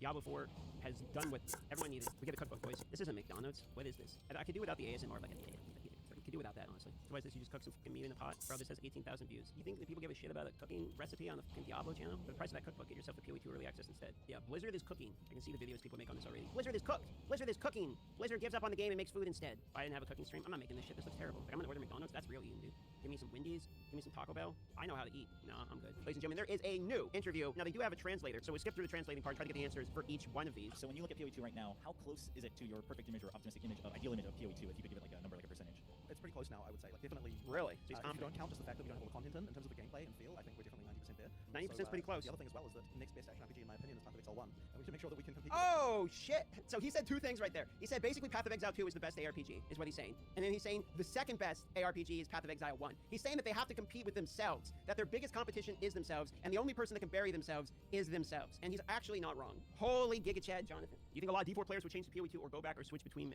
mainly? Yeah, I think a lot of what kept Diablo 4 players from playing Path of Exile 1 is Path of Exile 1 does like a really bad job at kind of teaching the game from the beginning. Diablo 4 actually does like a pretty good job at getting you into the game early. Like, it's not really that hard to get going with Diablo 4. So people play Diablo 4, maybe it's their first ARPG, it's very heavily marketed, it's on console, yada yada yada. So it's much more of like a wide demographic of a game. Maybe they like the RPG, think maybe let me try something else I'm hearing about that's in the same genre, and then play Path of Exile 1, and it's going from like, your first weed gummy to crack immediately. I would assume that we're gonna see a lot more people coming from Diablo 4 to Path of Exile 2 just by nature of how much more accessible it is and how it's actually targeted at those same platforms. Like PoE 1 on console is like not that good from what I hear. So if you're like a console Diablo player, for instance, and when you try console Path of Exile 2 and it's actually like developed for the console as well, you're probably gonna see a lot more of that shift, yeah, for sure. In the future, is the plan to always have this kind of overlapping where you're carrying things over from PoE 1, or is it going to continue into completely separate development trees? It's a good question. We won't necessarily do that, but I think there will be some amount of sharing. It's actually quite nice for us to be able to, tell a story in two parts of PoE 1 and PoE 2. So a great example of that was the last league we released called Settlers of Calgary. In Act 4 in PoE 2, we had the city called King's March, and then we decided that in PoE 1 we wanted to create a league that told the story of how that city came to be. So that's just something that's just a great opportunity when we've got these two games. I actually didn't catch that connection. That's pretty cool. So you're sort of building the city for Path of Exile 2 in Path of Exile 1. That's actually super cool. And I think that we'll probably continue doing some interesting things like that. Obviously, Mirror of Calandra was a very iconic item in currency in PoE 1. And he's wondering, first of all, does that item exist in PoE 2? And if not, oh yes. Yes. Okay. You're done the one nail. So 10 years and he still hasn't seen the mirror drop. So do you think he'll have a chance in PoE 2? Well, I've never found a legitimate mirror before either. Oh shit. Okay, how many of you guys have actually found mirrors? No bullshit. Like, how many of you have actually found a full mirror drop? I've never seen someone get one drop live. I've heard about 2 people getting one. Very rarely. I see maybe a couple people. 8 years, 0 mirrors. Holy moly, dude. That's got to be rarer than any RuneScape like pet drop. I did have one drop one time when I was using cheats. I didn't cheat to get it, but I just was killing the monsters with a cheat and I got one. That's the only one I've ever seen. Blizzard is worried. Expects when this drop for Blizzard to offer some kind of free packs. No, they're not, dude. They're not remotely worried. You know why? Diablo 2's resurrected new reset of the ladder is on the same day. That's banger content. Pretty sure Path of Exile 2 is actually going to have an enormous chunk taken away from them because now you've mentioned in the past the benefit of a season system is that you can play the season and then swap to a different game with a different season and go back and forth. But what happens when maybe the season update you had, whether it's something like in PoE 1 like the Calandra League or the Necropolis League, where it just wasn't received as well? Would you be open to this idea of mid-season updates to kind of amend whatever happened in that season? Generally speaking, we don't like to do that, and that's because back in the early days of Path of Exile 1, we actually tried doing more frequent updates and these sorts of things, but we kind of found that they didn't really ultimately cause people to come back. So what we were much better off doing is just coming up with a larger update and trying a different approach and doing something completely new at that point. I think this is smart no matter what game we're talking about. Across the board, I've seen some shit for this from Blizzard, PoE. Like, I've seen people constantly talk about only changing like game-breaking stuff, like economy ruining, game-breaking, that type of stuff. I think is the right move, because you really don't want to, like, in an ARPG, invest a ton of time into a character and then they just fundamentally change that character. I actually agree with him. I think this is a hard stance to take because you're gonna get flamed on either side of it if you don't do mid-season like major changes. People will be upset because they think you should, but if you do them, they'll be upset because they think you shouldn't. So either way, you're gonna have people to believe opposite side of this. I think I'm on the side which, like, I think I agree with him. I think Blizzard found this conclusion, GGG found this conclusion. It just seems like the right conclusion to come to. That being said, I'm sure that when we first launch PoE 2, there'll be many things that we get wrong that we'll have to update very quickly. I'm sure the first couple of weeks there'll be many small I cannot wait to see the Reddit threads whining about how the game is an unbalanced, bug-filled, laggy mess. Or people that get to the end game with the maps and they start breaking their atlas over and over and having to reset it and they start getting salty. Can't wait. In PoE 1, one of the troubles they had was that you couldn't try on the cosmetics before you purchased it. So is that included in PoE 2, and if not, are there any plans? So actually we do have a completely new store in Path of Exile 2, and that store does let you see the items on your character before you buy them, and it also allows you to see like a close-up of your character and this kind of thing as well. So you can actually do like a preview, like you can dress up your dude to tell if you want to buy it or not. They have a try-on. It's actually nice because there's been a bunch of times where I bought something like as a gamble, hoping it works, to like try mostly just to cover the Templar's long fucking neck, let's be honest. And it didn't do the job anyway because the neck's like a monstrosity and the hitbox is weird. This would have actually saved me many a coin. The question is about the maps and bosses only having one try, and otherwise even the pinnacle bosses you have to kind of build up again to revisit them. And this might be a bit too daunting for newer players or kind of middle-level players, where if I die I have to kind of go through the entire process again to try to challenge this boss again in the end game. So are there any plans to try to mitigate that in the future?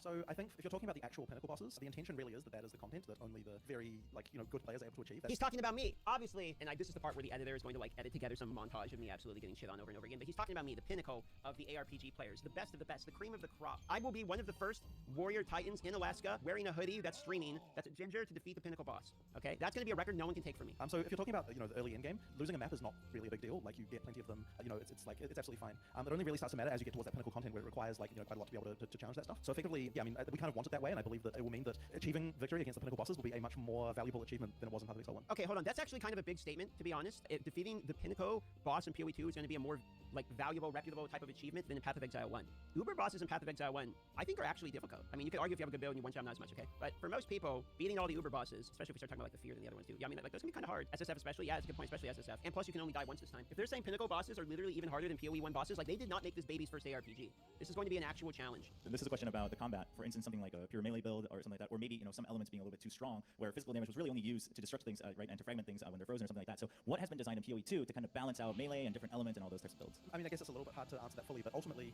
we made melee for Giga it's not necessarily important that every element is balanced against each other. The key thing is that we're giving you lots of different tools to solve different problems. I think it's a mistake if you're a player to be like, okay, I'm a fire sorcerer, so I'm only going to go fire, right? I mean, you can do that, but I think you're going to have a worse time than if you try to combo things between different elements. So what about specifically when it comes to melee? Like, how useful are melee? Aha! I love this guy. He's really hammering him about the melee. He's asking for more melee conversation. This is my man right here, talking about melee. Of just being supplemental. Oh, I mean, I definitely think melee skills are very useful. They're incredibly strong, generally speaking, relative to range. Like that. Oh, he's saying melee's better. From the mouth of the man himself, he's saying melee is incredibly strong versus range. He's basically saying only the smart players are going to be playing melee because it's strong versus the range. You know what? That's all I need to hear. We almost don't need to hear the rest of his sentence. Hopefully, it doesn't ruin it. You definitely get the payoff for being in melee range. Okay, good. Got better. Loving this interview. A lot of bosses are actually much easier to fight in melee than they are in range. Let's go. Bosses choose to use it different. Dude, it's just getting better. It's getting better. He's out here just sending one after another of confirmation that we picked the right thing. He's basically saying if you're playing range, you're stupid. Only the right decision is melee. This is what I wanted to hear from this interview. So, for example, with the boss I was just fighting, which I did admittedly die to, it's actually much easier if you stay very close to the boss because you can dodge around the boss very easily when you're very close. But when you're far away, it's actually much harder to dodge his abilities. So melee is actually quite an advantage. Melee login. All right, so we'll see if you can answer this one. But he's gonna ask a juicy one. As you operate Path of Exile, have you guys ever done these kind of like phantom nerfs that just weren't public, whether it's about drop rates or tweaking values without telling people? Secret nerfs. I will say not really. There might be a few cases where the players would argue that there was a change that wasn't noted, but generally speaking, we do try to be transparent. But I will be honest and say there might have been a couple of cases where there are a few minor tweaks without mentioning it to anyone. But generally speaking, we try to make sure we tell everyone about these things. So when it comes to skills that are just underused or maybe forgotten, what are your plans? What's the philosophy, and how do you patch those? How do you update them? How often? Well, I mean, so every time we do a patch for Path of Exile 1 as well, and what we will do in PoE 2, is we always look at the various data websites that exist that sort of show you like what things are popular and what things aren't. Like PoE Ninja. Every time you go to PoE Ninja, it says that the most popular build is always like Bone Shatter or Complex Trauma or something. Like you go to these websites and be like 97.8% of people playing your class are playing this one move. So then when you go look, you're like, oh, well, how many people decided that my move was the way to go? And you look up your move and it's like 0.0001% and they're all dead or something. It's much better to buff the weak things than it is to nerf the powerful things. We'll obviously feel a lot better about that. But I will say though that it's okay for there to be some skills that don't see a huge amount of use. Some things exist to be combo pieces that maybe have not found the rest of the combo yet. Interesting things people discover later. I do like that this interview basically told us that melee is for the Giga Cheds only. He was basically, it sounded like Jonathan was saying you need to play melee. He's saying you play melee, you'll be handsome, strong, good player. Obviously I'm exaggerating, but he did say it sounded like he thought melee was pretty good. Have you tried Ranger? It looks a little underwhelming. I don't think Ranger will be underwhelming. I think it's that it's not like flashy. So like the reason it's the least picked one is it's also the class that is like the least new / changes. I think Warrior is also going to be one of the least. Like Ranger and Warrior, people aren't going to play those as much. Open World Games is a new one. Play Path of Exile 2 before release, and yes, it's good. Watch this be the same thing as the Fex route. Let's see.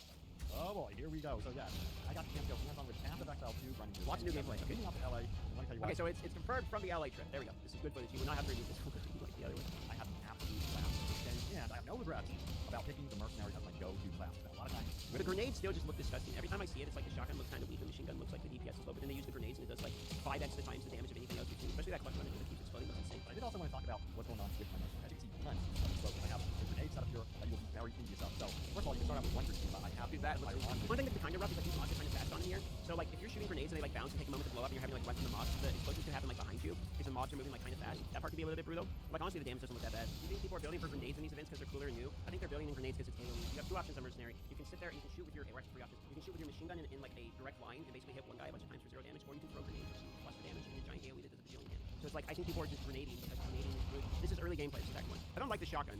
Like having to like pump shotgun to me feels terrible. I don't like shotgun in any game. Like I'm talking first-person shooters. I just don't like shotguns because you gotta like reload constantly. I'll show you some of my footage now. What we can do here is let's pick through some of the bosses and I'll answer some questions. So this is my warrior playthrough. Act 2. You want to start Act 2? We can start Act 2. How about I show you guys the final boss of Act 1 for simple Act 1? Yeah. You guys probably see it before, but this is good play.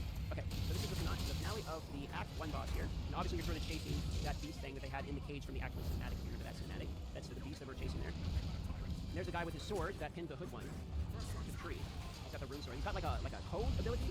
that will freeze you. He's got multiple code abilities, actually. He has a phase 1 and a phase 2. He's also got AoE, so come down. There's a swipe. You gotta kind of avoid the swipe as well. And he snipes you. That's got like a big triple hit. You do a decent amount of damage. I don't think he's too hard of a boss. Most people get him in a few tries, I think.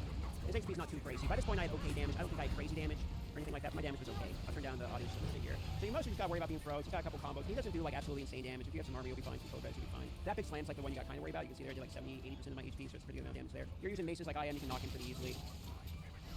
And I'm kind of doing the combo of doing the Earth Shatter there, so I put these spikes, but then if I work right, explode the spikes also. The totems are super nice because it kind of gives something for him to attack, you know? Kind of like a cat toy, you dangle in front of your cat. That's sort of what the totems are for me. And then yeah, he turns into like this corrupted beast wolf thing. And this part's kind of interesting because there's a moment here where he's going to create some fog. Also, he has AoE from above. Those hitboxes are a little bit bigger than they look. So you notice I was outside of the actual line, but the ground splash is out of pretty good size. So he's going to create some fog here. You can go into the fog and then try to dash out of the fog and attack you. There's going to be wolves come at you. In order to be able to dodge it, you got to wait for the timing of the attack, which is directly after he's done shit talking. So it shit talk you, and then after that line is when he charges. You got kind of like audio pay attention. There's sort of an audio cue that will help you out a little bit. You notice I started realizing it's about halfway through. The totems are actually super nice to help kind of distract the minions. So you're kind of getting flooded with minions, and there is a phase in the game, so they will like block you. You got to kind of keep moving because you're waiting for him to stop charging, right? Then he's got the area attack there, which is pretty much a time where you can kind of get some attacks in as long as you dodge most of them here. He's got a meteor slam, which is actually kind of hard to dodge. Reminds me of Dark Souls, or I should say Elden Rings, you know, rather on the kind of meteor slam attack there. Does a good amount of damage. It seems to be the second most damage after that's where the triple hit he does. The freezing breath will KO you for sure if you space tank it because it's multiple hits. You have the laser beams again. You just kind of dodge. I'm failing to dodge most of these.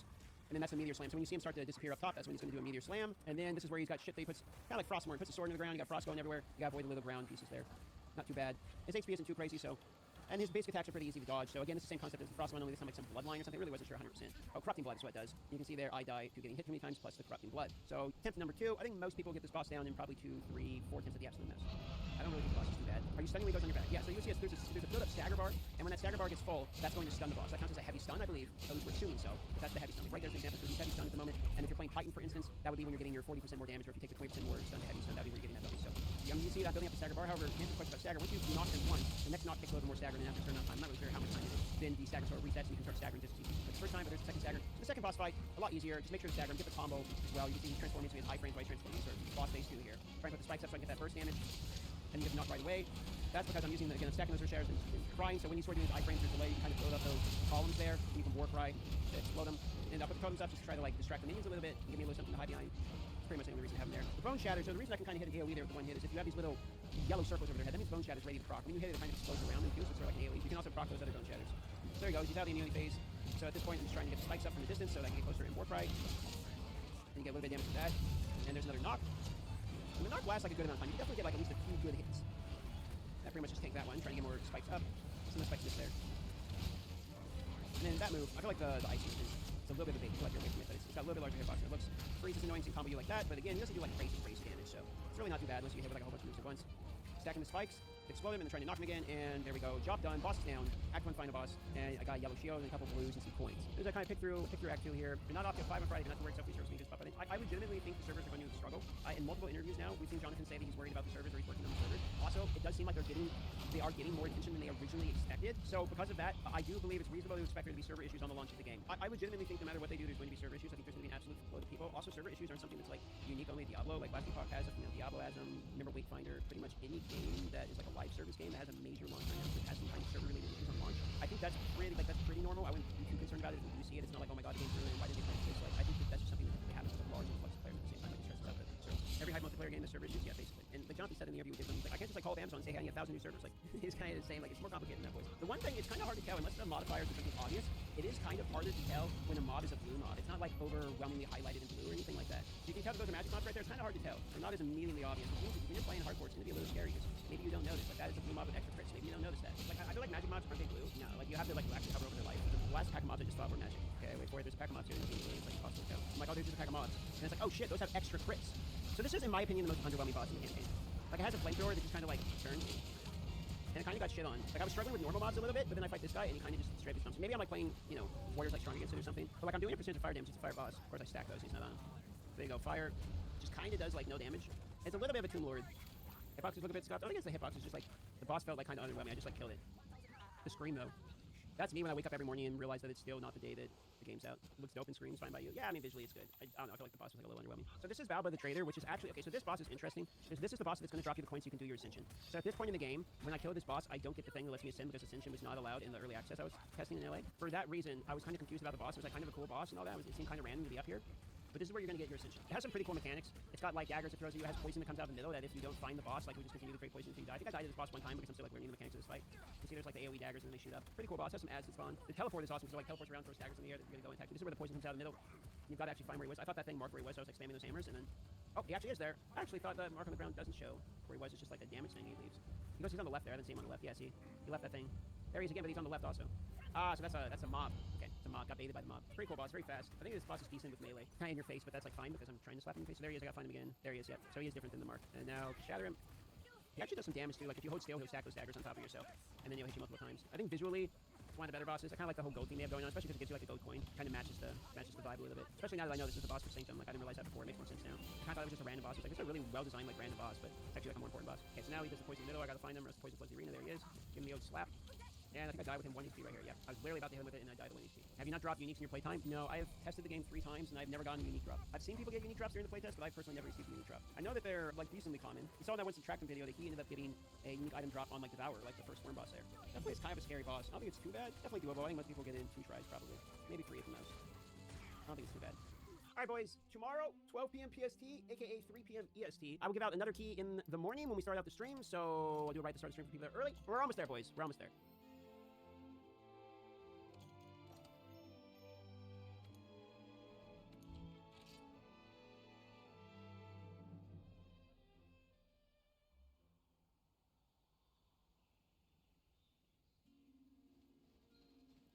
Luriga dauda rariki. Iemi kura audari.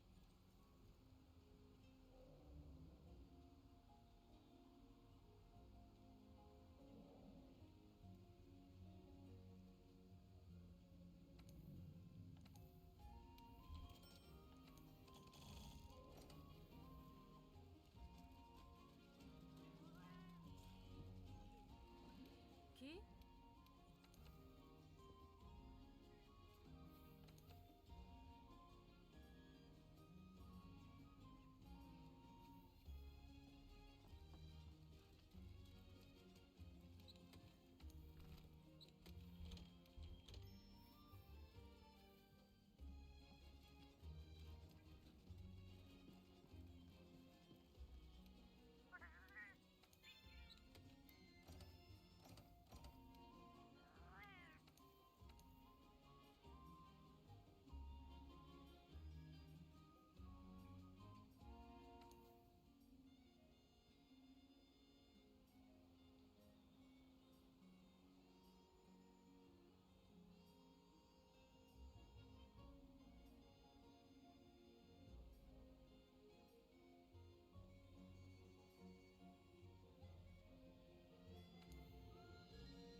Okay, I've got my fertilizer and my tail raiders resynced.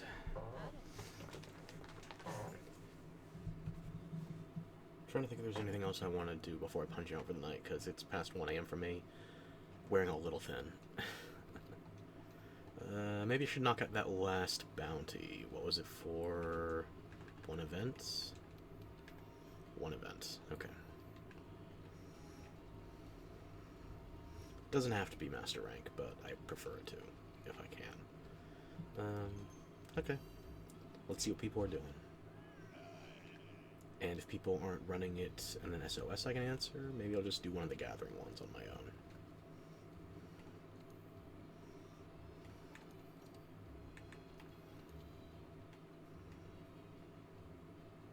Yeah, sure. I just gotta switch my armor set. This one, if you haven't done it before, I believe it's guaranteed crowns. I can't remember which one is the guaranteed small and which one is the guaranteed large. But should be a crown as well as a unique ticket.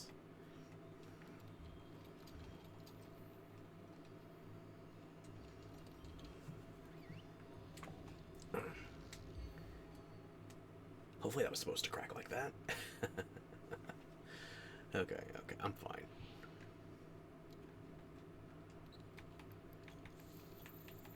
You know, everybody else is already in there.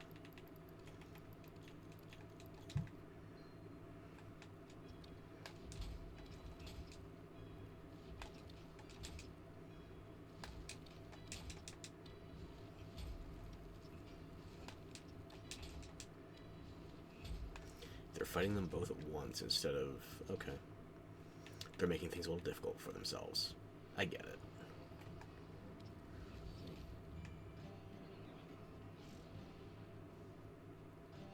Looks like the base Toby is the guaranteed small crown, and Viper is the guaranteed big crown.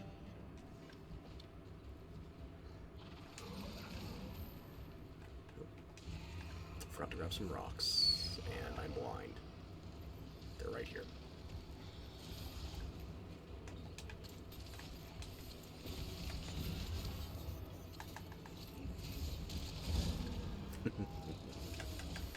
Perfect.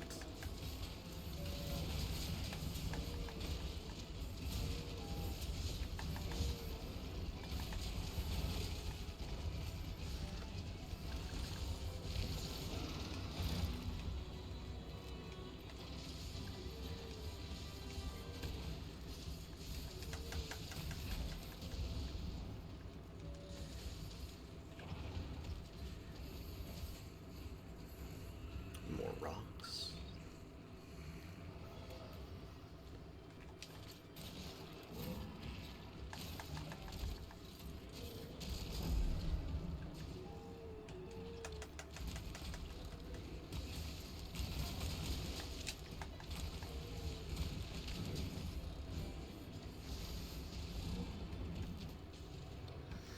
Yeah, that's kind of to be expected with a bow gunner. I'm not happy about it, but it happens.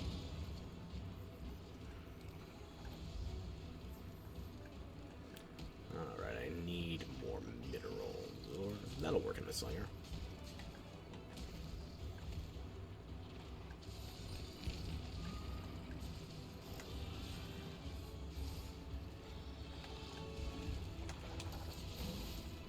Nope. Wrong end.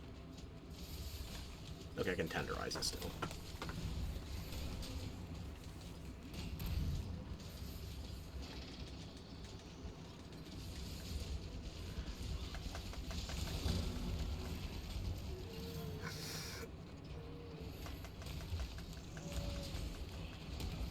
Why? You're putting that point blank right into my back. Why?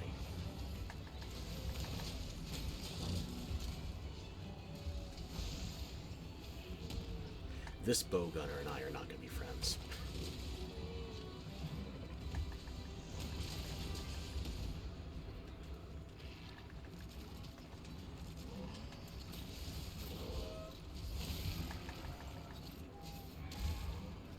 That was badly timed.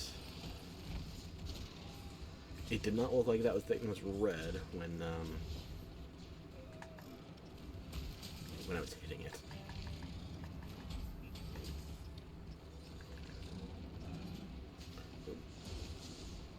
Little Toby's ready to smack. Good.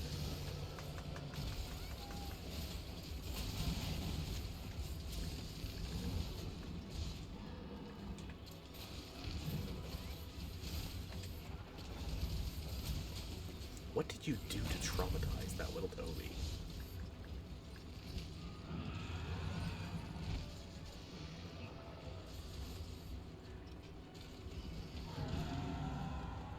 Don't make me put on Rocksteady.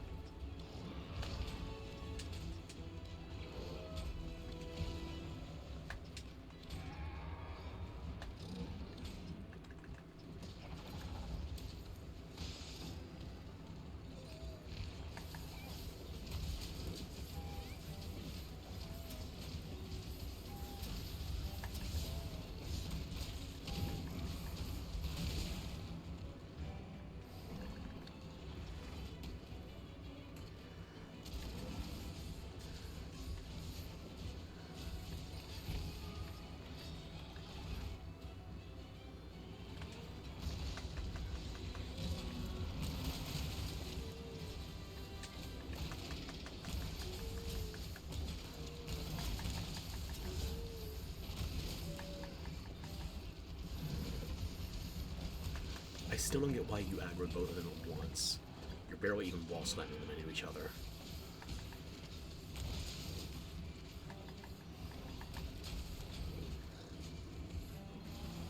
Oh. Good.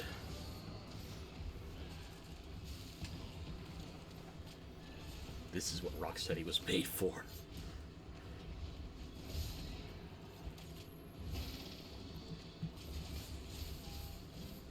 Never mind, they were both so close to death.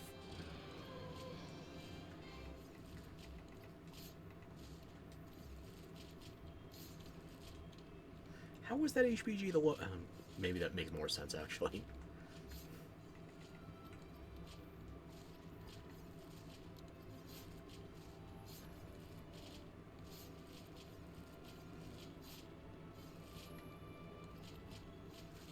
So yeah, 2 guaranteed crowns if you're doing this event.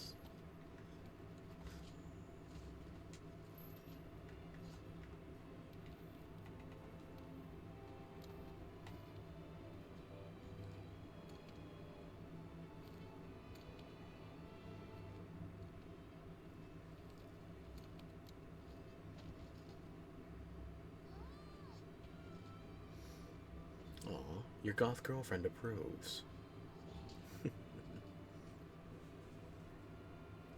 I saw a horror game trailer earlier today, where the entire premise was you have a psychotic girlfriend keeping you prisoner, and I'm trying to remember which ones weren't. No, I'm being glib about that one.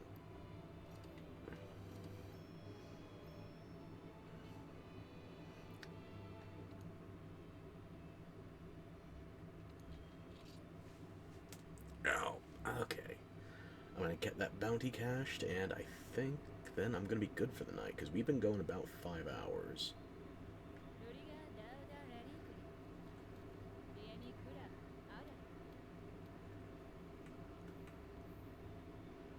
Okay.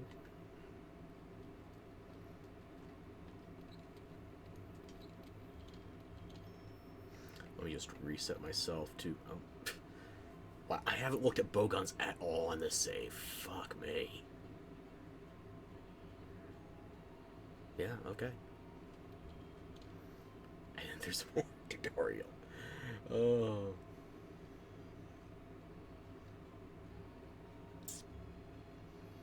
You know, I feel like I'm gonna need these tutorials again later. I'm not ready to go bowgun yet.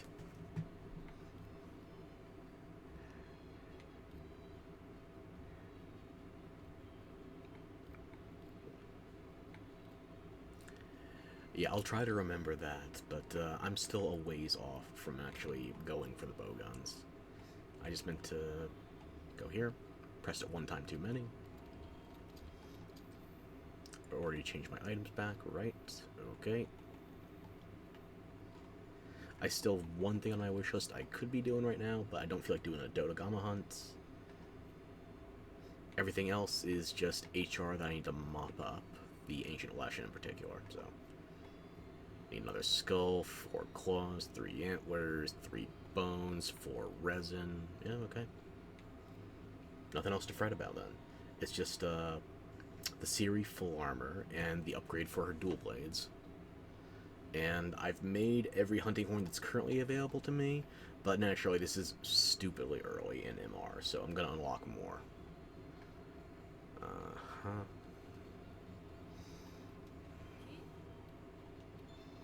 Turn in that bounty.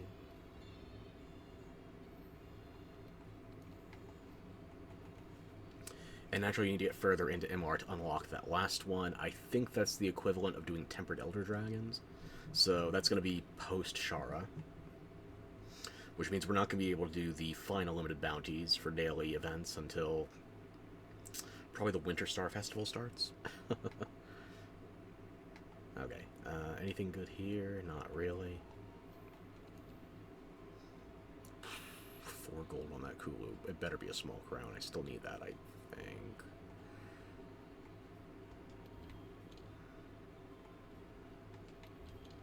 I'm not sorting through all my investigations right now, so deal with that another time. That's sorted, that's sorted. Hmm.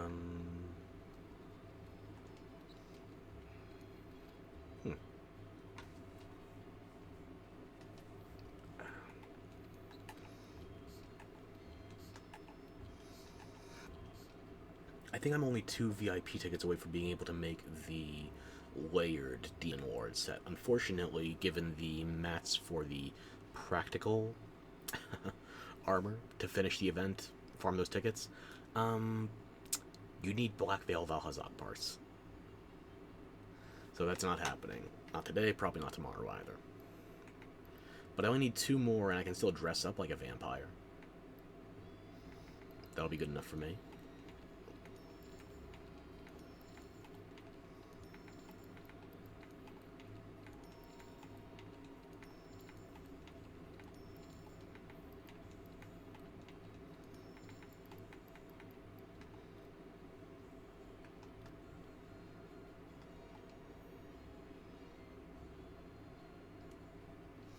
Maybe I should reorganize, you know.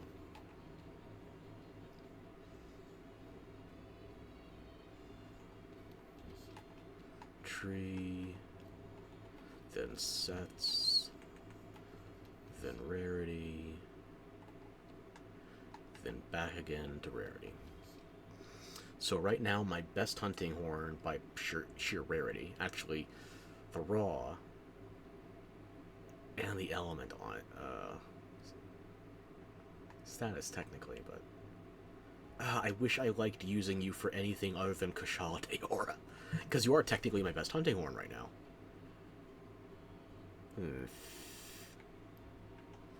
But yeah, we've got some upgrades. This is still my best for baseline usage.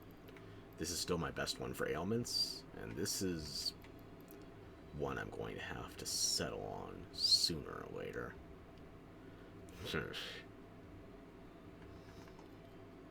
I only have the 1 MR armor set right now.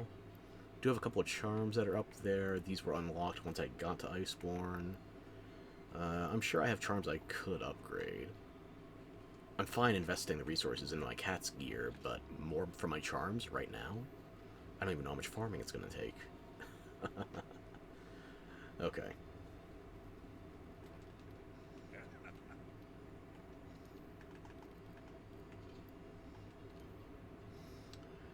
Gems, Fire Cell, Dragon Core. Yeah.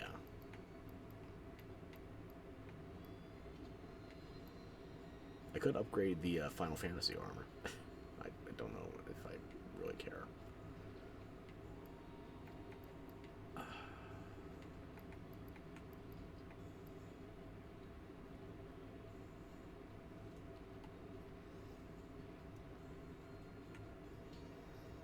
Yeah, this was a thing of beauty back in the day, but unfortunately, we're master rank now.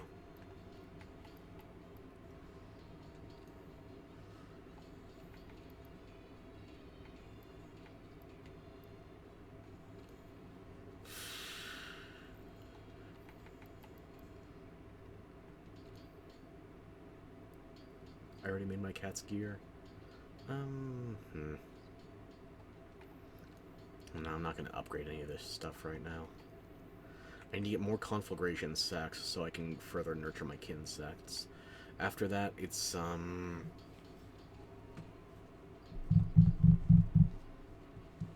is that Guiding Lance parts? Shh, I don't remember. It could just be Elder Dragon Bones. And then this is going to be the Guiding Lance shit. And this, oh yeah. These are the gold and silver wraths, so... I have no memory of what that is. I think it's from a Master Rank event quest. I don't know. I wish I could tell you. But, yeah, I guess I can bring this back since we're saying goodbye. We're gonna be playing more tomorrow. And we're gonna have to progress the main quest, unfortunately. Because at this stage, it's just ineffectual for me to farm. I'm doing what I want to get back in the swing of things. But, let's be real.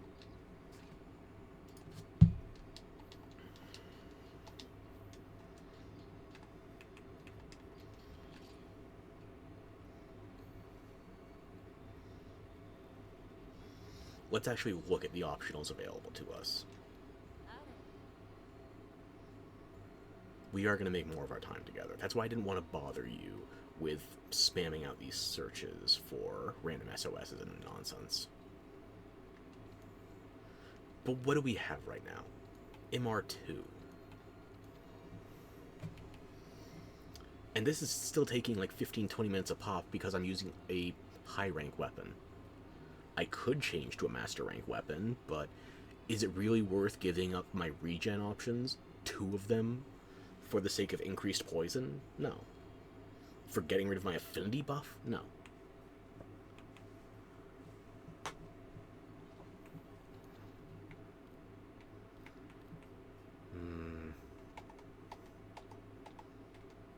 Yeah, we do have these now, but I'll have to...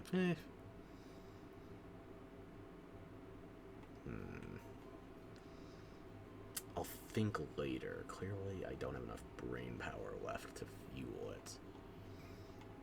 But yeah, what else are we going to do? We're going to do gathering events? No, we're going to make some progress. One of my favorite monsters is coming up here. Play both ends, Coral Puke Puke. Coral Puke Puke is awesome.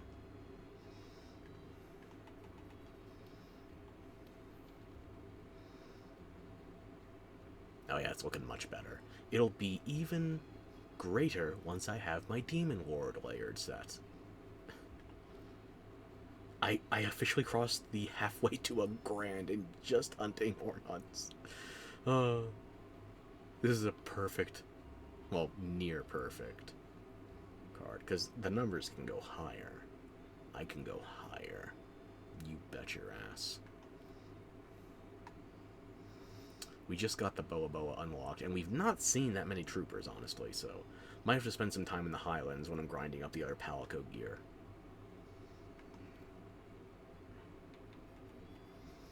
There we go.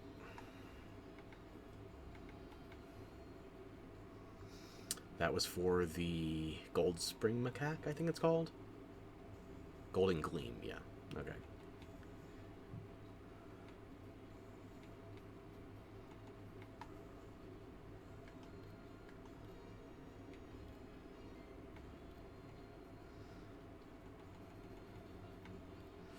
Crowns are a problem for another day.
Okay.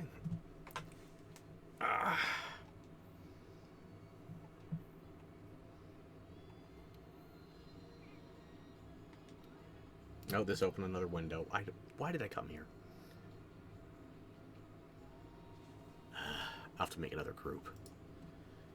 Maybe I'll make my own group. The Tonal Punks. Whatever.